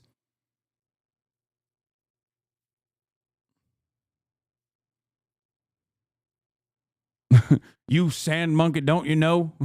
You sand monkey, don't you know Muslims are oppressed in China?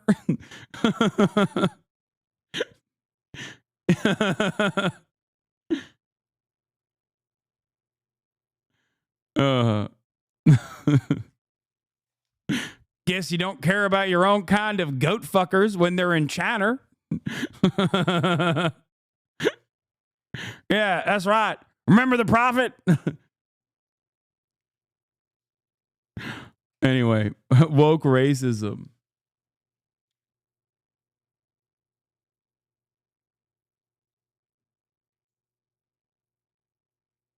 And trying to paint Che as a mass murderer because it's the one instance of a killing that we can actually confirm with a primary source. Eutemio Guerra, Cuba Archive states, was a peasant and rebel army member executed on charges of being a Batista government informant by Che himself. And the source they quote for this is, oh, would you look at that? It's John Lee Anderson's biography. Well, luckily for us, we have a copy of Anderson's book, so we can get that much-needed context directly from the source. Eutemio Guerra was in fact a peasant who joined the rebel army to fight against Batista, but he betrayed the rebels and collaborated with the enemy. This led to the rebel army's location being compromised and bombed, and it even led to the death of a rebel guerrilla. It's important to note that treason and betrayal was known to bring a death sentence.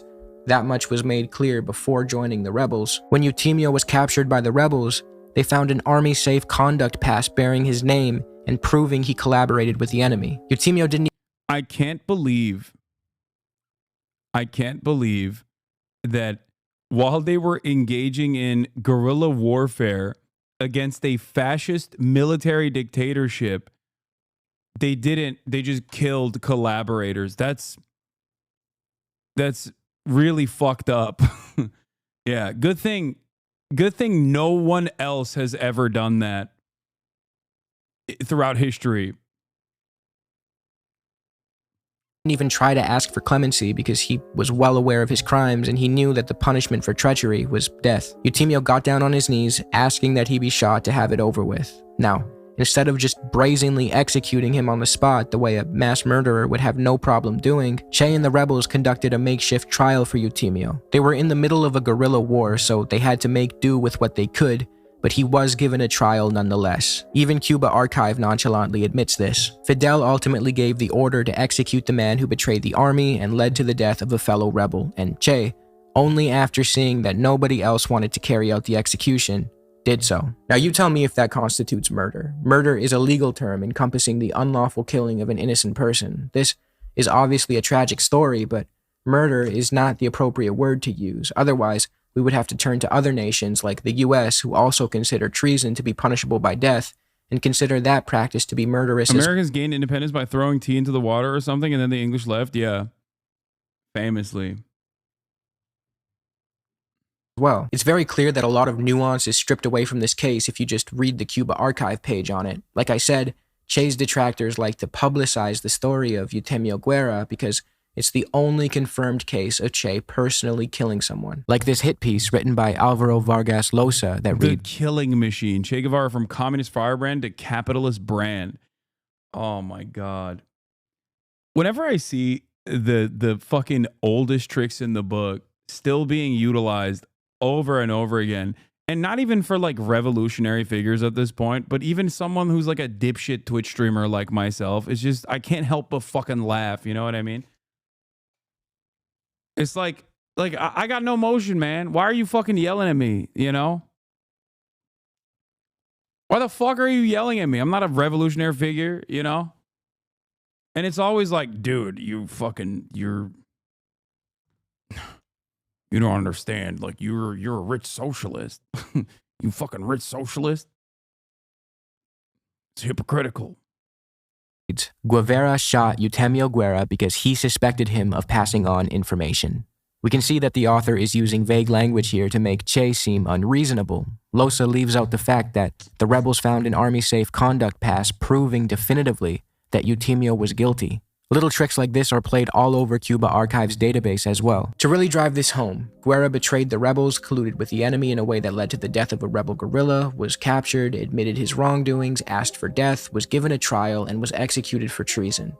This is not some act of sadistic depravity that Che took pleasure in carrying out. Cuba Archive will touch on similar cases where the rebels, sometimes acting on Che's command, were forced to carry out similar executions of traitors, criminals, and Batista collaborators, and although Cuba Archive uses very ambiguous language describing what happened, I implore you to actually seek out the source material that they use, and you will quickly realize that they often bastardize their own sources to make it seem as though Che was walking around murdering. Bro, this actually makes him seem like a lazy ass. He killed one dude. No, of course he didn't kill one guy. He only personally executed one person. No shit, he killed a bunch of people. What the fuck? They did a violent revolution. I'm saying that, like, they make it seem like he was just lining motherfuckers up and just doming them left and right.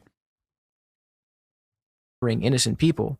He was a combatant. If you could even call them that, were often murderers and torturers of peasants, enemy combatants, or traitors who collaborated with the enemy and compromised the rebels, which would bring a death sentence in the US as well. It's sad to see Che's detractors hyper-focus on such shoddy evidence regarding his supposed mass murder sprees when we have verifiable instances of his work in establishing hospitals, administering medical aid to people, teaching people how to read and write in the effort to combat illiteracy, being an outspoken critic of horrific regimes like that of apartheid South Africa, which we'll get into later in this video when discussing his supposed racism, and more. I hope he didn't fucking train armed combatants to go up against colonial power. That would be really bad. That would be, But for now, let's move on to the main point of contention even for those who more paint on the murder line, dude. Che as a mass murderer. His work overseeing the Cuban tribunals after the Batista regime fell. After the revolution was won and the dictator Fulgencio Batista fled the country, a lot of Batista's army men, police, and collaborators remained in Cuba, and like any other war criminals, needed to be tried in tribunals. It's important to note that Batista's rule was genuinely brutal. His forces were guilty of acts so depraved that I can't even mention them in this video. He treated the Cuban population horrendously, with atrocities ranging from torture to mutilation to mass murder. CIA records confirm this and, surprisingly, juxtapose Batista's tyrannical rule with Castro's comparatively sensible one. Quote, "The large-scale campaigns of murders and terrorism characteristic of the last years of the Batista regime have not occurred during the Castro regime." Again, this is not me playing defense for any atrocities that may have occurred under Castro. It just feels like it would be relevant to share what the CIA was saying at the time. It is funny how Cuba had an actual mass-murdering despot at its helm for so many years, yet conservative media rarely brings it up. Castro put Che in charge of trying the war criminals, rapists, murderers, and torturers from the Batista regime. This entailed Che going over their cases and issuing a sentence. This could be compared to any other tribunal. In Che's case, suspected war criminals were brought to La Cabana, a fortress he used as a headquarters and military prison. Those suspected of atrocities, often involving the torture of peasants, sexual abuses, and murders, had their cases looked over by Che and other members tasked with presiding over the tribunals. His work at this fortress has earned Che the nickname, the Butcher of La Cabana, by those who like to misrepresent his legacy and paint him as a careless mass murderer who killed everyone who was brought to him. But the historical record begs to differ. Orlando Borrego, the accountant who administered La Cabana's finances and fellow tribunal president, had this to say about the trials. "Our paramount concern was to ensure that revolutionary morality and justice prevailed." Che was very careful. Nobody was shot for hitting a prisoner, but if there was extreme torture and killings and death, then yes, they were condemned to death. The whole case was analyzed, all the witnesses seen, and the relatives of the dead or tortured person came, or the tortured person himself. In addition to this, Anderson reports that Che never attended the trials or met with defendants himself as to not jeopardize the legal process and intertwine personal vendettas with justice. He just went over the cases with his fellow judges and reached a verdict on the basis of evidence alone. Borrego also mentioned that Che took great care in selecting the judges and prosecutors, and that the rebels who were mistreated— American liberals, without even a shred of irony, will be like, they should have killed more slavers, okay, during the Civil War. And then we'll turn around and be like, Che is a horrifying mass murderer, a butcher, okay? American liberals, maybe even if they're, crazy enough, if they're goated enough, they're based enough, will say like the tribunal should have killed more Nazis after World War II. And then we'll then turn around without a shred of irony, be like, Che Guevara was a bloody mass murderer. It is so completely unacceptable what he did. What is going on? Like what is the, like, what doesn't make sense in your mind?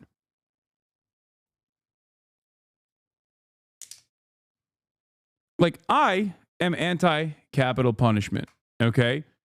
But if we're looking at historical events, whether it was revolution in Cuba, or whether it was revolution in Haiti, or whether it was a just war against the Nazi scourge, okay, or whether it was a just war against the rising South filled to the brim with slavers, I understand why people did the things that they did, okay? I'm not going to sit here and be like, nah, I would have gone about it different, okay? I would have worked on making sure that we were doing reform, okay? Making sure that we were doing some rehab, okay? Like, I feel like this is a wholly unproductive conversation, oftentimes had by liberals with inconsistent standards of violence.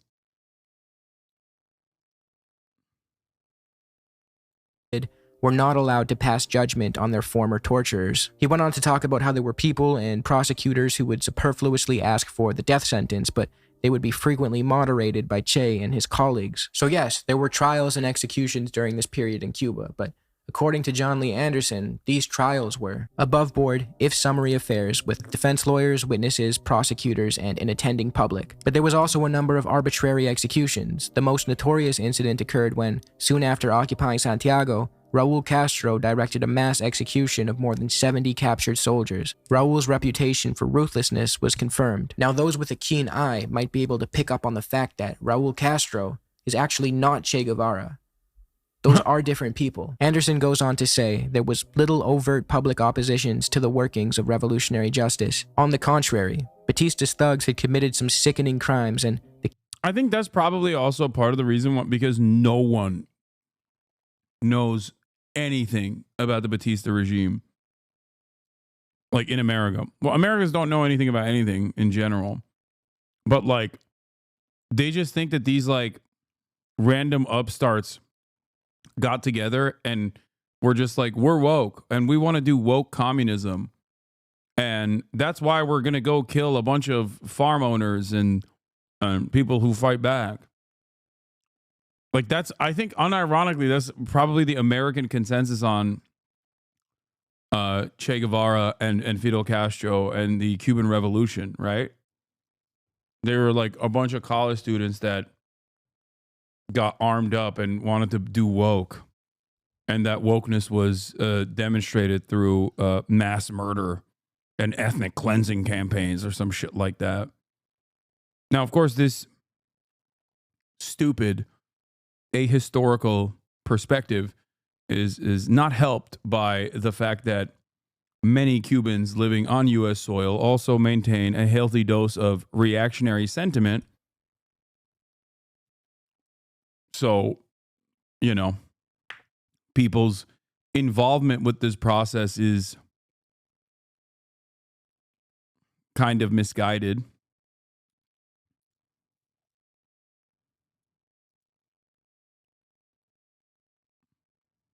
But you know, the Cuban public was in a lynching mood. Che warned his judges to be scrupulous about weighing the evidence in each case so as not to give the revolution's enemies additional ammunition, but the trials had to continue if Cuba's revolution was to be secure. In a book by Paco Ignacio Taibo called Guevara, also known as Che, Taibo says this about the trials. Without a doubt, Che was in favor of the summary trials, but the tales woven by Cuban exiles, in which he was the butcher of La Cabana presiding over most of the shootings in Havana, are flights of fantasy. Revolutionary Tribunals number 1 and number 2 did sit at La Cabana, the first trying policemen and soldiers, the second, which did not pass death sentences, trying civilians. I really want to emphasize that the tribunals tasked with dishing out civilian sentences did not condemn non-combatants to death. Che sent many people, even the innocent, to their deaths. Now, before you accuse me of using evil Marxist sources, Taibo's book was cited as a source on that Cuba archive entry on Guero that we covered earlier. I'm using the same sources used by a website dead set on framing Che as the devil. To add to this, in a forum with PBS, John Lee Anderson said, "I have yet to find a single credible source pointing to the case where Che executed an innocent. Those persons executed by Guevara or on his orders were condemned for the usual crimes punishable by death." I'm a first-gen Cuban American, and for years I grew up listening to older family, friends, and coworkers that would claim witnessing atrocities Che committed.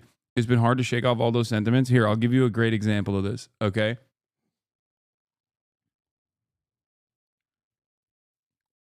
Robert Menendez, also known as New Jersey Senator Robert Menendez, a openly corrupt American Democratic Party Senator Robert Menendez is of Cuban descent. And when he was caught with gold bars in his home, Robert Menendez, also known as Gold Bar Bob, in this pay for play scheme that he engaged in with halal meat distributors from Egypt. Okay. Robert Menendez claimed that he actually had this epigenetic memory because his family had escaped the communist Cuban regime with, gold items that they had in their possession before the violent genocidal communists got to them. And that's why he, had this fear, and that's why he maintained these gold bars. Okay? Robert Menendez's family did not escape the Castro regime. They escaped under the Batista regime. They escaped to the United States of America, escaping Batista. So why is it that a former American Cuban senator is fucking lying about his background like this?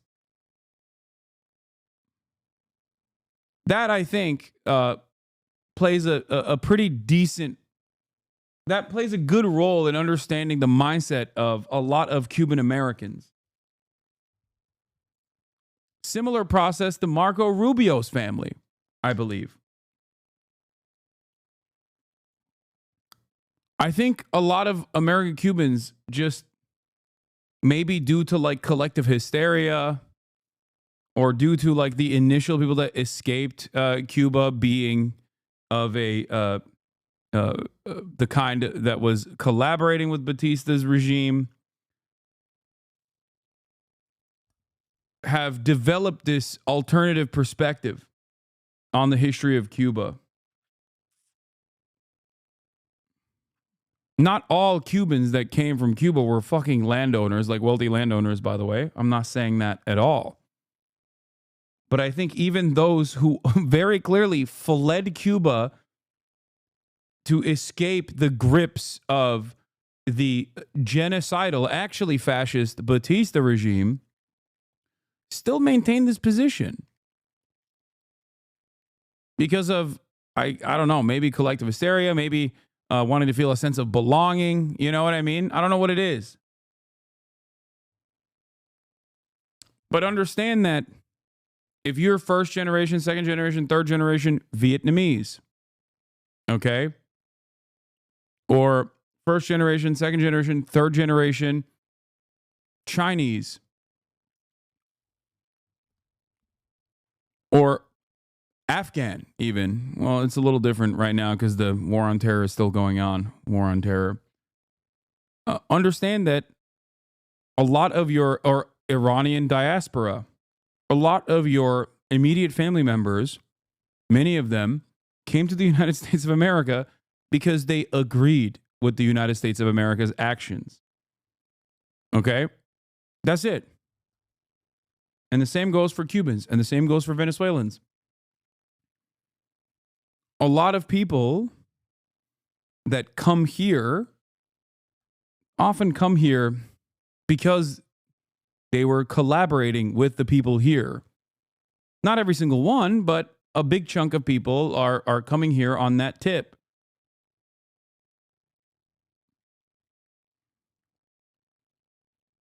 So of course they're going to have a tremendous amount of resentment towards the country that they fucking fled. Right?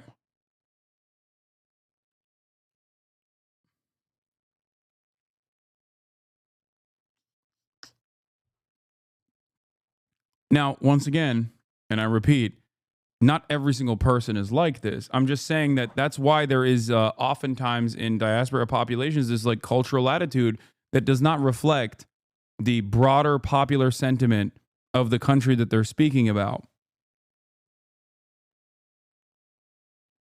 You know?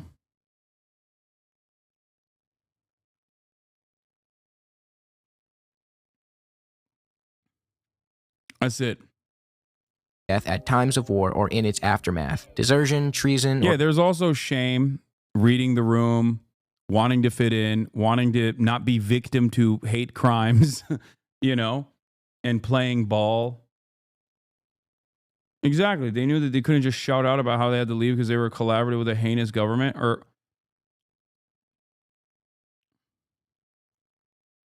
That's it. Are there not American expats with similar stories conversely? I think, ironically, there are some, even though American brain rot, given America's global hegemonic superpower status, is so pervasive that it spans across the entire fucking globe. That's why you have, like, white American dudes with, like, Chinese wives and shit who still shit on China and make YouTube videos about how fucking China's going to collapse any day now. But, yeah, there are always... There's a history of defectors to the DPRK, or a history of people that like literally fucking leave America to go and live in the USSR as well. It's just not as common. But Iran's government is actually shit. All Iranians agree on that. Yes, I'm not talking about that. Like, this is not about. I'm not defending the Iranian government at all. I'm simply stating that initially the people that come here are brought here by the American government, and many of them are very pro-America. And we're not even talking about current day Iran anyway in that situation. There's also the diaspora tending to be wealthier and coming from wealthier backgrounds. That's true as well. I mean, I myself am literally a fucking living, breathing example of this. When you meet people in the United States of America that come from especially like a poor country, how the fuck do you think they got here? You know how rich you got to be able to leave a poor country and come to the United States of America legally? Are you kidding me? You think this fucking stupid ass, racist ass country allows you to enter it if you're not guapped up, if you're not fucking caked up? Let me tell you, that's not the case, okay? Or crimes such as rape. Anyway, let's continue. Torture or murder. I should add that my research spanned 5 years and included anti-Castro Cubans among the Cuban-American exile community in Miami and elsewhere. From what we can tell, Che was far from a careless murderer. He actually seemed to be very cognizant and fair. This is not to say that he was a perfect man who did everything right with no room for improvement. I'm not trying to glaze too close to the sun, but these were incredibly stressful and unique conditions, and the evidence supporting the claim that Che was a ruthless and bloodthirsty murderer is weak. Was Che racist? Another claim that is often levied against Che is that he was a bigot. This is often used as a gotcha by conservatives who like to point out what they perceive to be the hypocrisy of left-leaning people celebrating a supposed bigot. It usually goes like this. Hey, left-wing college kid, you claim to dislike racism and homophobia, but you wear a t-shirt with the image of a racist homophobe on it. I, on the other hand, don't dislike racism or homophobia. I'm quite fond of both, but despite that, I still don't wear a t-shirt with Che Guevara on it because he cared too much for the poor, and that grosses me out. Anyway, my pregnant wife is not going to yell at herself. Gotta go. In all seriousness, there are some accusations of bigotry that can be fixed. Lamau, this is giving Palestinians a homophobe. Palestinians are too homophobic. That's cringe shit. Yeah, I know. It's so fucking stupid. Fairly levied at Che. So let's take a closer look. starting with the accusation that he was a racist. There are many fake quotes that are wrongfully attributed to Che in the attempt to paint him as a racist, one of which goes, "We're going to do for black people exactly what they did for the revolution," by which I mean nothing. This quote, while damning and definitely racist, can't be definitively traced back to Guevara. It's circulated heavily by Cuban-American conservatives like Humberto Fontava, holy fuck, I killed that pronunciation, I think, who regularly spews outright falsehoods like Che helped to herd gay people into forced labor camps, which we will debunk later in this video. And Fontava is the source of this banger of a quote. There's nothing funnier than like anyone who is anywhere near American leadership for decades shitting on the homophobia of the Cuban revolutionaries, which is hilarious only because Fidel Castro literally apologized for it. Cuba is literally more pro-LGBTQ than the United States of America right now. It's constitutionally enshrined and protected. And also, Fidel Castro apologized for it like years before America even decided that gay people could get fucking married or get legal recognition. That's why it's so funny when Americans are like, dude, you don't understand. They were doing so much. They were doing twerk camps. The lily-white Che Guevara and Fidel Castro overthrew the mixed-raced Batista. Is bro trying to imply that Batista's mass murder campaigns were okay because he was mixed race? He's woke. What kind of identity politics? DEI. He's a DEI dictator. What bullshit is this? I refer you back to the CIA document about Batista's brutality. Also, I have a hard time believing that Fontava gives any semblance of a fuck about racism, considering he collaborated with Bill O'Reilly, who made a litany of unsavory comments regarding race. Fontava also authored a book about Che, and it's genuinely insane. It's just a really bitter, incoherent polemic that author Rolf Potts referred to as slightly schizophrenic. The Fox article from which I pulled these Fontava quotes also can't make up its mind on whether or not Che was a racist. Right here it says, many of the people Che was sending to the firing squad were members of Batista's army, and these disproportionately tended to be black and mixed race. Batista himself was mixed race. And then literally 3 lines later it says, Guevara also at times, however, called for more black people to be represented in institutions and had black fighters under his command. That's also bad, because he was doing DEI. I'm going to hit it from every angle, okay? Yeah, Che Guevara, bad because he's racist, but also I'm a racist. So now I think Che Guevara is, I don't want to think too kindly of him. So I'm going to say, no, he was also doing DEI because he called for black people to be represented in institutions. Yeah, saying the Cuban Revolution was also racist is hilarious, but that's besides the point.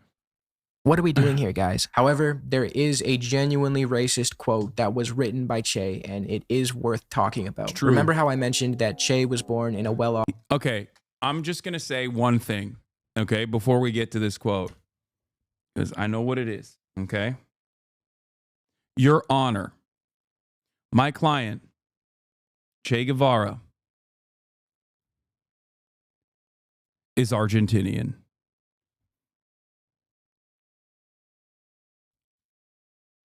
Okay? That's all I'm going to say.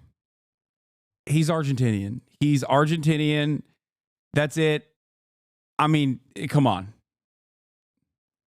White family in Argentina and had a sheltered and privileged upbringing. Well, this upbringing came with blind spots. When he was a young man in his early 20s traveling around South America on his motorbike, he kept a personal diary, which is now a famous book called The Motorcycle Diaries. In this book, he wrote a horrific and inexcusably racist passage about black people. It goes like this. The blacks, those magnificent examples of the African race who have maintained their racial purity thanks to their lack of an affinity with bathing, have seen their territory invaded by a new kind of slave, the Portuguese. And the two ancient races have now begun a hard life together, fraught with bickering and squabbles. Discrimination and poverty unite them in the daily fight for survival, but their different ways of approaching life separate them completely. The black is indolent and a dreamer, spending his meager wage on frivolity or drink. The European has a tradition of work and saving, which has pursued him as far as this corner of America and drives him to advance himself. Jesus. No, why'd you write those words? No. Okay, let me tell you. Okay, I'm gonna repeat it now that you've seen the quote, okay? He's Argentinian. he's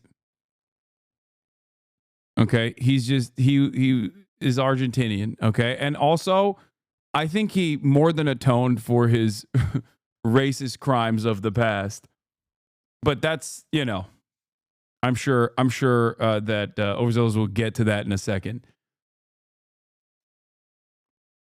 Is correct. Yes, this is really bad and indefensible. And the man Che grew to be and the man Che was when he wrote this are very different. In order to fully grasp the context of this quote, we need to understand that this was written by a spoiled rich kid who had been largely sheltered from any form of intersectional analysis and was extremely racially insensitive. This is a quote from the beginning of his journey, and if you actually read the book, you can see this young 24-year-old grow into a very different man. He met with many indigenous people. I do think it's very funny to be like, Che is racist, because he did objectively say racist shit when he was younger.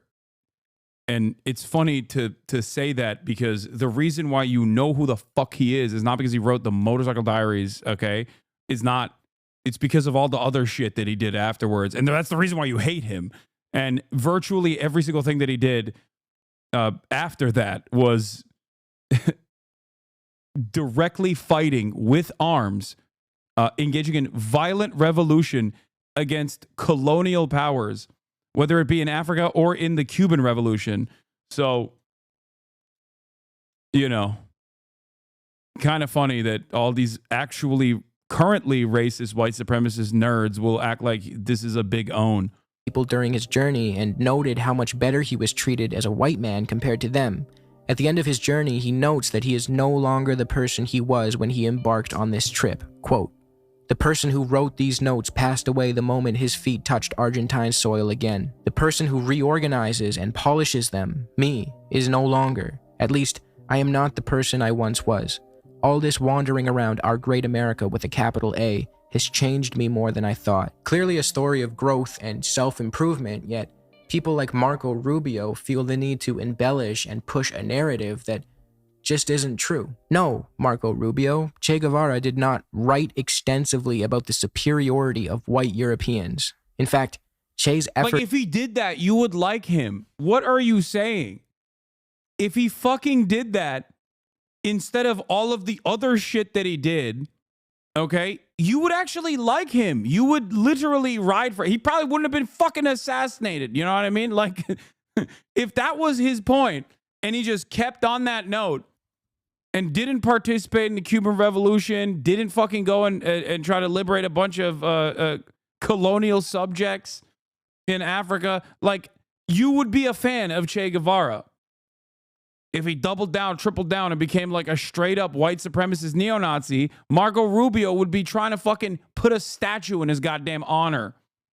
Efforts to remedy his disgraceful writings are impressive. In a 1959 letter to William Morris in Miami, Florida, Che Guevara writes, "Esteemed sir, I received your letter to pass on to our commander-in-chief, which I have done. But I would like to say that if any vestiges of racial discrimination remain in this country, our revolution will put a complete end to them. You can be absolutely sure that within a few years, any difference between white and black will be solely a question of skin color, as it should be." It's important to note that the US in 1959 was racist as hell. The Civil Rights Bill had not even passed yet, and the president who ended up passing it, LBJ, referred to it as the N-word bill, but that's a different story. Che was also loudly against apartheid in South Africa, and he even gave a now famous speech on this topic at the UN, where he said, "Once again, we speak out to put the world on guard against what is happening in South Africa. The brutal policy of apartheid is applied before the eyes of the nations of the world. The peoples of Africa are compelled to endure the fact that on the African continent, the superiority of one race over another remains official policy, and that in the name of this racial superiority, murder is committed with impunity. Can the United Nations do nothing to stop this?" He then, in the same speech, went on to detail the crisis inflicted upon the people of Congo and the role of imperialism in the appropriation of their land and resources. He actually cared so much about Congo that he left his post in Cuba, relinquished his Cuban citizenship and all creature comforts that came with it, so he could personally go to the DRC and try to spur revolution. This is not just some guy who overthrew a dictator and then bathed in the glory and lived a comfortable hedonistic life. For a guy who supposedly wrote extensively about the superiority of white people, as Marco Rubio claims, Everything he wrote and did as an adult seems to directly contradict that claim.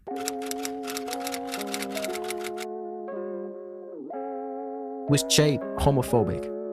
Similarly to his distasteful comments in regards to race, a young Che Guevara could also be quoted making a definitely homophobic remark about a gay person. He referred to a man as a pervert and then followed up the quote by saying, apart from being a homosexual, he had been very nice to us. Yeah, really bad, indefensible, and just like his racist remarks that we touched on earlier, he said this as a young, sheltered, rich kid in the 1950s, and then he grew up. But see, if the conversation started and ended there, I would have no problem conceding the point that Che had said some homophobic shit. He is, after all, just a man, but oh yeah, let's see you that's not what defend his this detractors. one. Easy, Your Honor, he's hot. Also, not only is that very important, but also, who the fuck wasn't homophobic at that time? What are we talking about, dude? Are you crazy? Like, what? Like, the people that say Che Guevara was homophobic are homophobic now. Please.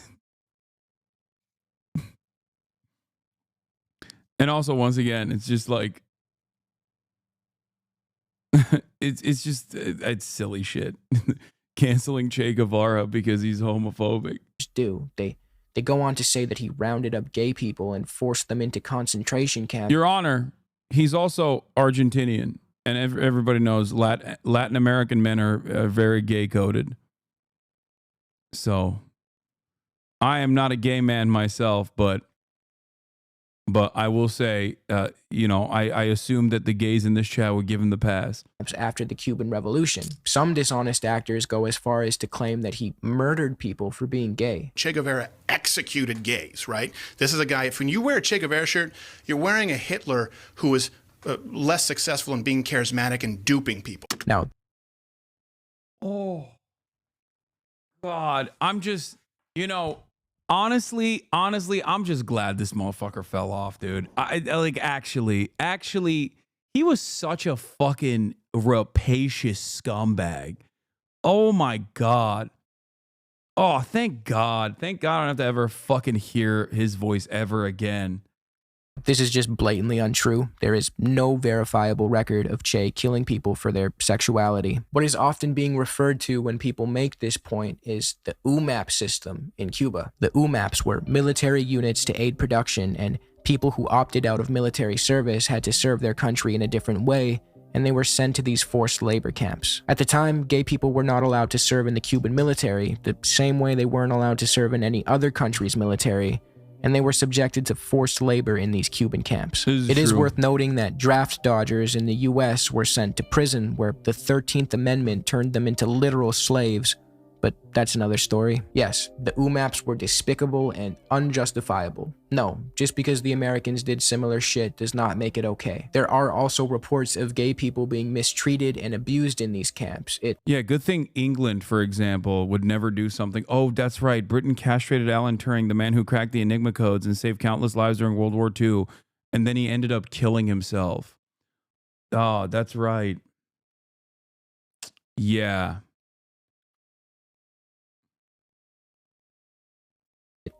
Undoubtedly was really inexcusable. That's why it's fucking ridiculous when people are like, oh, dude, these guys were so homophobic. Like, yeah, they were, okay? And so was your fucking grandparents, all right? Yeah, but they apologized, dude. Yeah, well, you know who apologized for this process? Fucking Fidel Castro. Fidel Castro, when did he apologize for this? I'm going to look it up. I think Fidel Castro apologized for this at a time when they were still fucking making homosexuality a crime in Western nations, okay?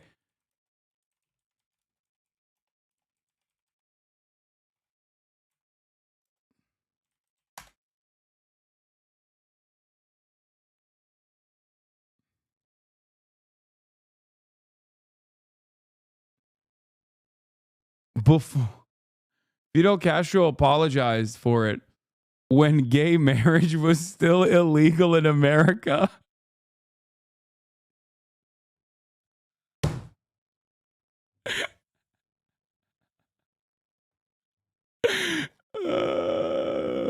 Okay. Yeah. Also, to this day, to this fucking day, for the record, just so you understand, Cuba has a better constitutional protections for LGBTQ people than we do.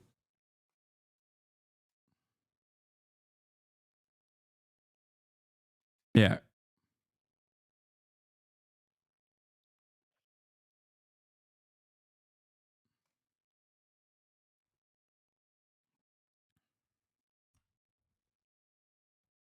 Fidel Castro took blame for a wave of homophobia launched by his revolutionary government in the 1960s, but said it happened because he was distracted by other problems in an interview published on Tuesday in a Mexican newspaper. Former Cuban president told La Jornada the persecution of gays who were rounded up at the time as a supposed counter-revolutionaries and placed in forced labor camps was a great injustice that arose from the island's history of discrimination against homosexuals. Yes, they do.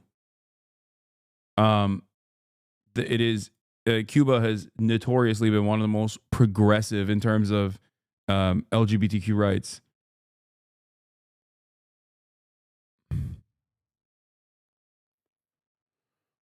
There was a 2022 Cuban Family Code referendum. There's legal recognition to the right of marriage.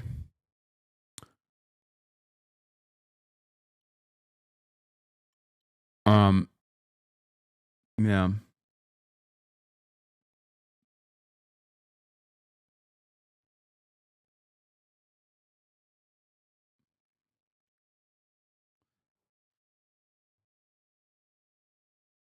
On Monday, what is this? Oh, it skips other shit. In those moments, I was not able to deal with the matter of homosexuals. I found myself immersed principally in the crisis of October, Cuban Missile Crisis, and the war. And policy questions, official persecution of gays continued in the 1970s before homosexual acts were decriminalized in 1979.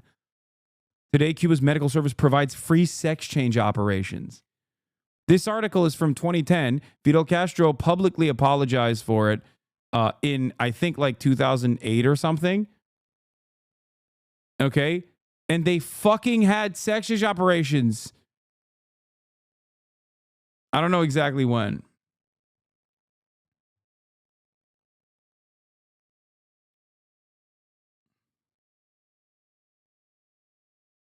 But Cuba only allowed same-sex marriage since 2022? No, they constitutionally enshrined it in 2022.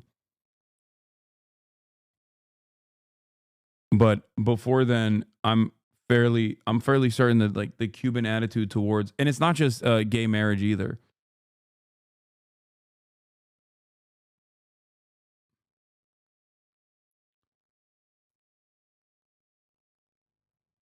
Also, we're having a conversation right now in 2025 where American politicians are salivating about how more creative ways of killing trans people. So, you know. Are you pro-sex operations is so dangerous regardless of your views? Pro-sex operations. You got to do an operation to get some sex, chatter. Yes, I'm pro-sex. Bad considering Fidel Castro felt the need to issue an apology for this dark period in Cuban history, saying, "If anyone is responsible, it's me." The dreaded UMAP system ran from November 1965 to July of 1968. 3 years too long, if you ask me. But again, this video is not about the Cuban state. It's about Che Guevara. So, what was he doing during this time? Oh yeah, he was in Congo. In April of 1965, Che... You need to adjust your mic sensitivity because we can hear you beefing out your crusted gamer hole. What the fuck are you saying? What does that even mean? Relinquished his Cuban citizenship and left the country to spread revolution abroad. He left Cuba 3 months before the UMAPs were established. In a farewell letter to Fidel, written by Che on April 1st, 1965, he says, "I formally resign my positions in the leadership of the party, my post as minister, my rank of commander, and my Cuban citizenship. Nothing legally binds me to Cuba. The only ties are of another nature, those that cannot be broken, as can appointments to posts." Che died 2 years after writing this in 1967, and the UMAPs ended in 1968. During their runtime, Che was in Congo, and then Bolivia, and then he was killed.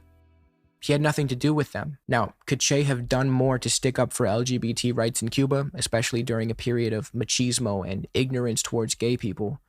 Yeah, I'm sure he could have, and that would have been cool as fuck. But again, This was the 1960s. That doesn't make it right. Homophobia was never right, but apart from a single homophobic passage written when he was in his early 20s, he was 24, Che was not this raging homophobe who rounded up gay people and threw them into camps or killed them. That just isn't true. In summary, in his youth, Che wrote racist and homophobic. This is a really important lesson. Okay? This is a really important lesson in never posting, especially if you're a leftist, because anything you ever fucking say, they clip chimp motherfuckers, dude. They clip chimp motherfuckers in perpetuity. Okay? They'll do this to you literally like half of a century later. They'll still be like running the hits. It is so crazy. To this day, this dude is getting clip chimped for his old takes. It's wild, man. What have we learned today? We learned that the biggest crime of all time is being a leftist, okay? That's it. That's the number one crime. Nothing else. Nothing else comes anywhere near that crime. And it is the absolute worst crime of all, okay? You still get clipped for America Deserved? I know. And when they don't have anything, okay? When they can't even find anything, they just make shit up. Okay? They just make shit up about you. They'll just be like, oh, well, he said something homophobic, so he genocided the gays. Oh, okay. Got it. Things. We know he grew out of his racism, as his later actions showed. We can't say for certain whether or not he grew out of his homophobia, but we could infer that as he matured and became a Marxist, he rid himself of these bigoted ideas and focused on solidarity.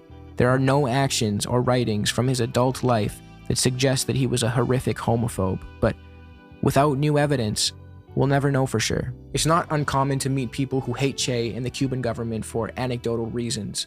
I have people close to me who lived in Cuba under Fidel, and they really loved him. You can be a communist without being woke and defend homophobe Castro? What? Okay, shut up. Take a day off. But that's why we don't use anecdotes and we stick to empiricism. History is not made up of great, infallible people. It's made up of people reacting to their environments. And I'm still learning about your brothel experience, and see, that's a great fucking example.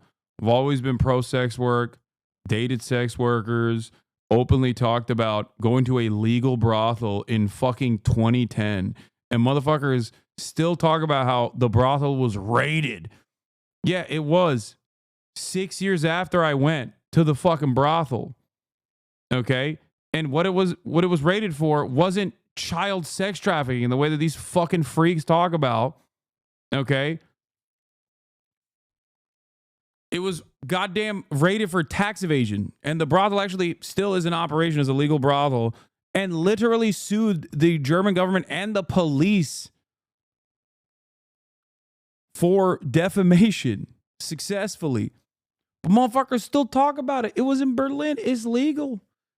And it's crazy. People still go like, oh, Hasan is a child sex trafficker. It's just like, you're such a pathetically unserious person. One of the main people that love spreading this, by the way, Sex Pestiny, aside from engaging in a litany of sex crimes, okay, both alleged and some that are currently being prosecuted, okay,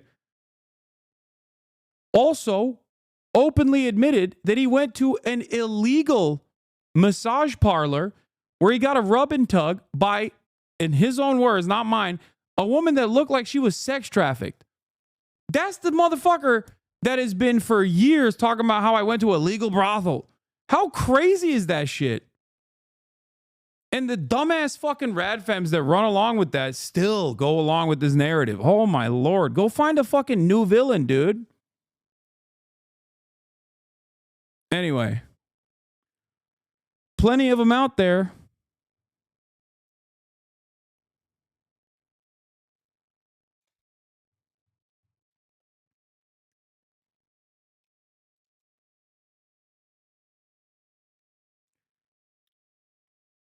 Yeah. I didn't know this. Why do I have to learn more about him? I just think it's kind of funny and kind of interesting. that all my haters happen to be of the exact same origin. It's not just radfems. A lot of Marxist-Leninists still bring it up too. Yeah, those guys are fucking stupid, clout-hungry morons. Who gives a shit? Yes, dude, I know. Some of those Marxist-Leninists are like former sex workers who are now anti-sex work themselves, okay? There's that one. I'm not even going to talk about it. I'm not even going to dignify it. I don't care. Yes. Who cares? They just chirp into the fucking void 24/7. You need to understand. This is just completely unproductive and silly.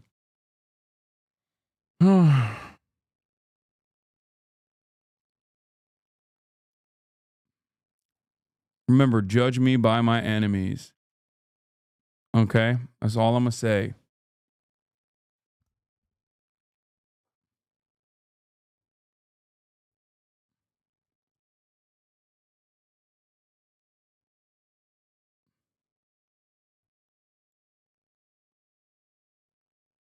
Asman asserts that Nazis burned down Magnus Hirschfeld Institute of Sexology in 1933 not because it was a safe space for queer people, but because it was written in Jewish, not German.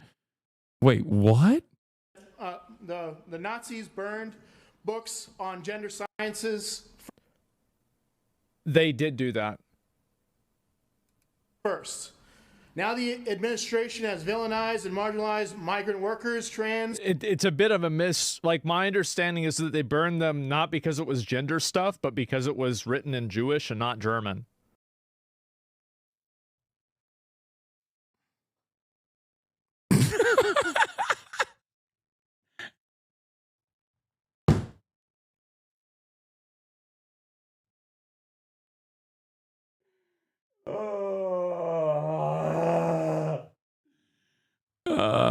There is literally no reason to fucking go to school, study political science, spend years and years of trying to understand how politics works, the importance of learning history.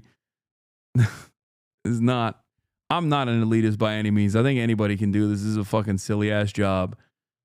It is just crazy that, like, what is declared good enough in terms of political commentary on the right-wing side of things. That's crazy.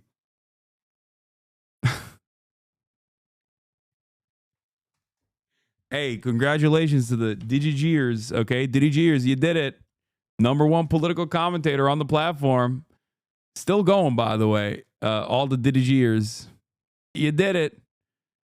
You did it. You wanted someone to have a different perspective reflected on the platform for diversity of opinion. I hope you're happy with that.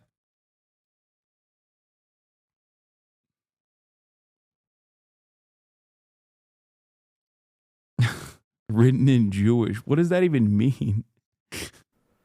And it was like a retaking of Germany for Germans. That was like the uprising of... No, it was because they were fucking anti-trans. What kind of conversation is this? No, the Nazis also happen to be anti-trans. Okay? Which is not surprising, considering how many people in this chat are going, based. Damn, Nazis, based. Nazi W. Gotta give them that, bro.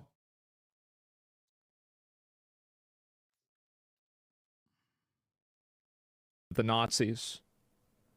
So it was like, yeah, they were. No, the books were written in German. Okay, I don't think they were written in Jewish, which I don't know what he means by that. Does he mean like Hebrew or Yiddish? Because it definitely wasn't Hebrew. I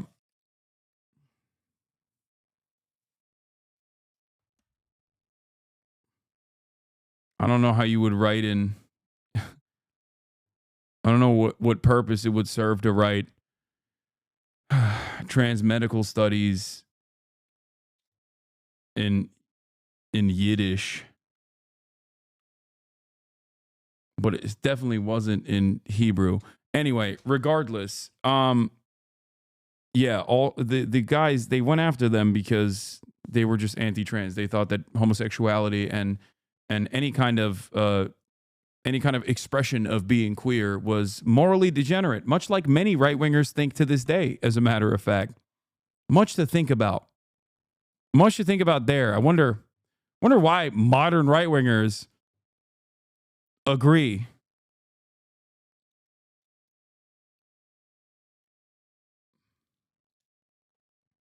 I think it probably might be both in some circumstances, but like it was categorical for it not being written in German. They also burned porn. Yeah, they burned a lot of stuff. It was both, yeah. And no, a lot. And I wish people like this.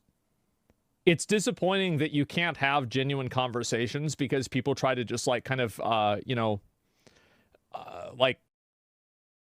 Here's the page directly talking about the first book burnings. Yeah. Magnus Hirschfeld's Institute for Sexualwissenschaft, Institute of Sex Research. The library included many thousands of volumes on sexuality and other matters relating to its work. The Institute also had a substantial collection of objects, photographs, documents, research, biographies, and patient records. Estimates of total sizes vary. It was, I think, at the time, one of the largest collection of like research, medical research for queer people, trans people in general, gay people. The looted materials was witnessed by the international press being loaded onto a truck, and on the 10th of May, it was taken to the Bebelplatz Square at the State Opera and burned them along with volumes from elsewhere. A total of over 25,000 volumes of un-German books were burned, thereby ushering in an era of uncompromising state censorship. In many university towns, national students marched in torches lit parades against the un-German spirit. The scripted rituals of this night were called for high Nazi officials, professors, rectors, and student leaders to address the participants and spectators. At the meeting places, students threw the pillaged banned books into the bonfires in a great, joyous ceremony. Joseph Goebbels said, "The era of extreme Jewish intellectualism is now at an end. The breakthrough of the German Revolution has again cleared the way on the German path. The future German man will not just be a man of books, but a man of character. It is to this end that we want to educate you as a young person to already have the courage to face the pitiless glare, to overcome the fear of death, and to regain respect for death. This is the task of this young generation." Is blah, blah, blah, blah, blah. Moral degeneracy is bad. Anyone that is fucking, anyone that's queer in any way, shape, or form, any sort of queer expression is un-German and also morally degenerate.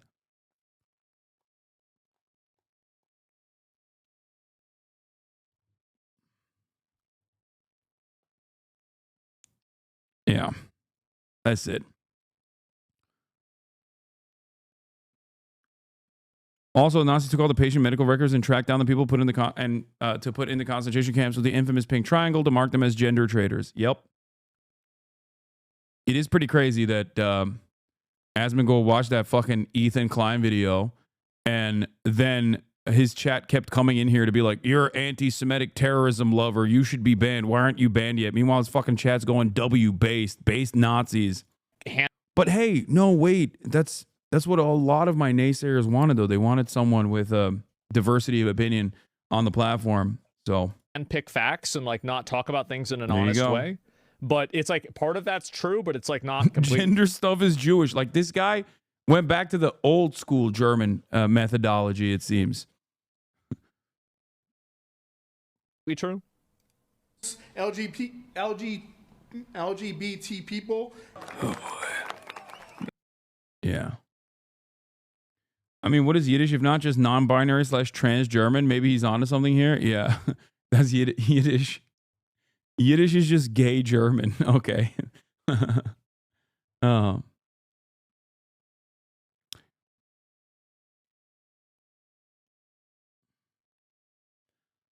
Anyway, just, yeah. Remember, when someone says that I am anti-Semitic, it's not because they truly believe that I'm anti-Semitic. As a matter of fact, they know I'm not. I'm a far greater threat to the Israeli project and the defense of the Israeli project because I'm not anti-Semitic. Okay? Remember that. Think about how much time ADL spends going after actual anti-Semites, even anti-Semites who come out and say that they're anti-Israel. They rarely do that. The reason for why they rarely do that is because when an overtly anti-Semitic person is engaging in anti-Israel sentiment, that's an easy one to just point to and say, see, he hates Israel because he's a Nazi. When someone who has spent a great bit of time combating anti-Semitism and is actually tackling the apartheid regime from the perspective of human rights and morality, that's how you actually create real problems. Why? Because this is a safe space for Jews. That's why. God forbid Jonathan Greenblatt's immediate relatives under the age of 35 happen to frequent this broadcast and, develop a different attitude towards Israel. Now that's real scary.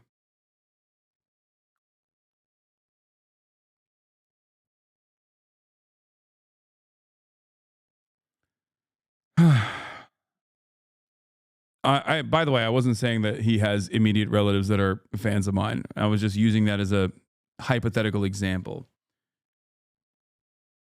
It's just many of the Jewish HasanAbi heads obviously are, I assume, from backgrounds where their parents have very different opinions on Israel. This presents a much greater threat to the development of a pro-Israeli narrative amongst the American Jewish masses. If you got a guy who is like obviously not fucking anti-Semitic talking about the issues purely from the stance of immorality and not allowing anti-Semitism to manifest in here, then you're going to have to spend a great deal of time.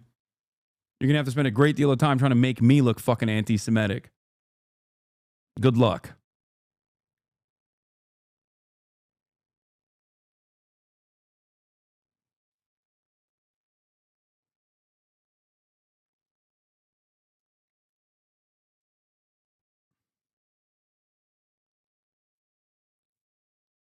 Anyway.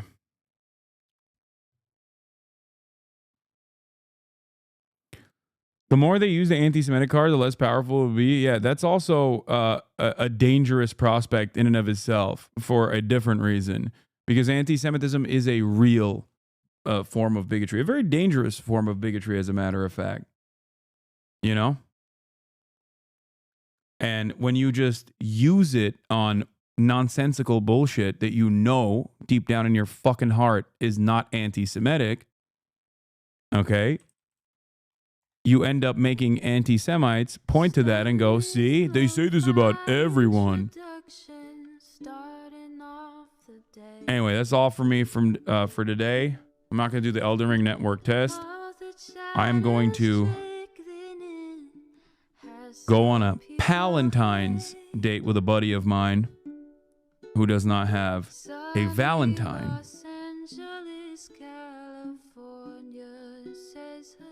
But I love you all, and I will see you tomorrow after we film Fear End. I will be back here doing the dang thing. Love you all, brave soldiers. Hope you found some love today. Bye-bye, and happy Valentine's Day to all. And I'm happy to have been able to spend it with you.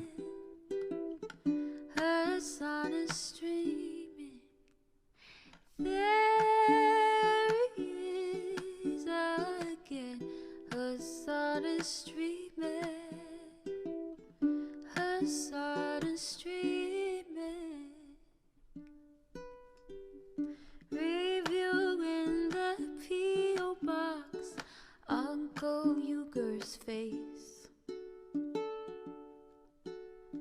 Sudden Discord agitprop, great names take embrace. Tiny Bernie Sanders, LGBTQ Air Force. The whole left at your fingertips, on at your door. The H3 crowded debate, the Young Turks online show. 3 full fucking years of this, plenty more to go. 90-day fiance talks of champagne bourgeoisie. A Trump rally live reaction, a mass riot at DC. There he is again, Hasan is streaming. Hasan is streaming. There he is again, Hasan is streaming.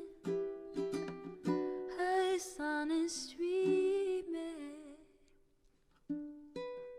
Reading a live stream, fair comments, Austin show chat advice, and all the ways the right wing pipeline can suck you in alive. JCS react, Lord frame gets broken, cover blown. A full-blown mass pandemic, monster streaming at your home. Total radicalization coming out to find. The system you were taught to trust in was broken the whole time. All these daily streams, whether big or whether small, have helped me and so many find the meaning through it all. There he is again, Hasan is streaming. Hasan is streaming.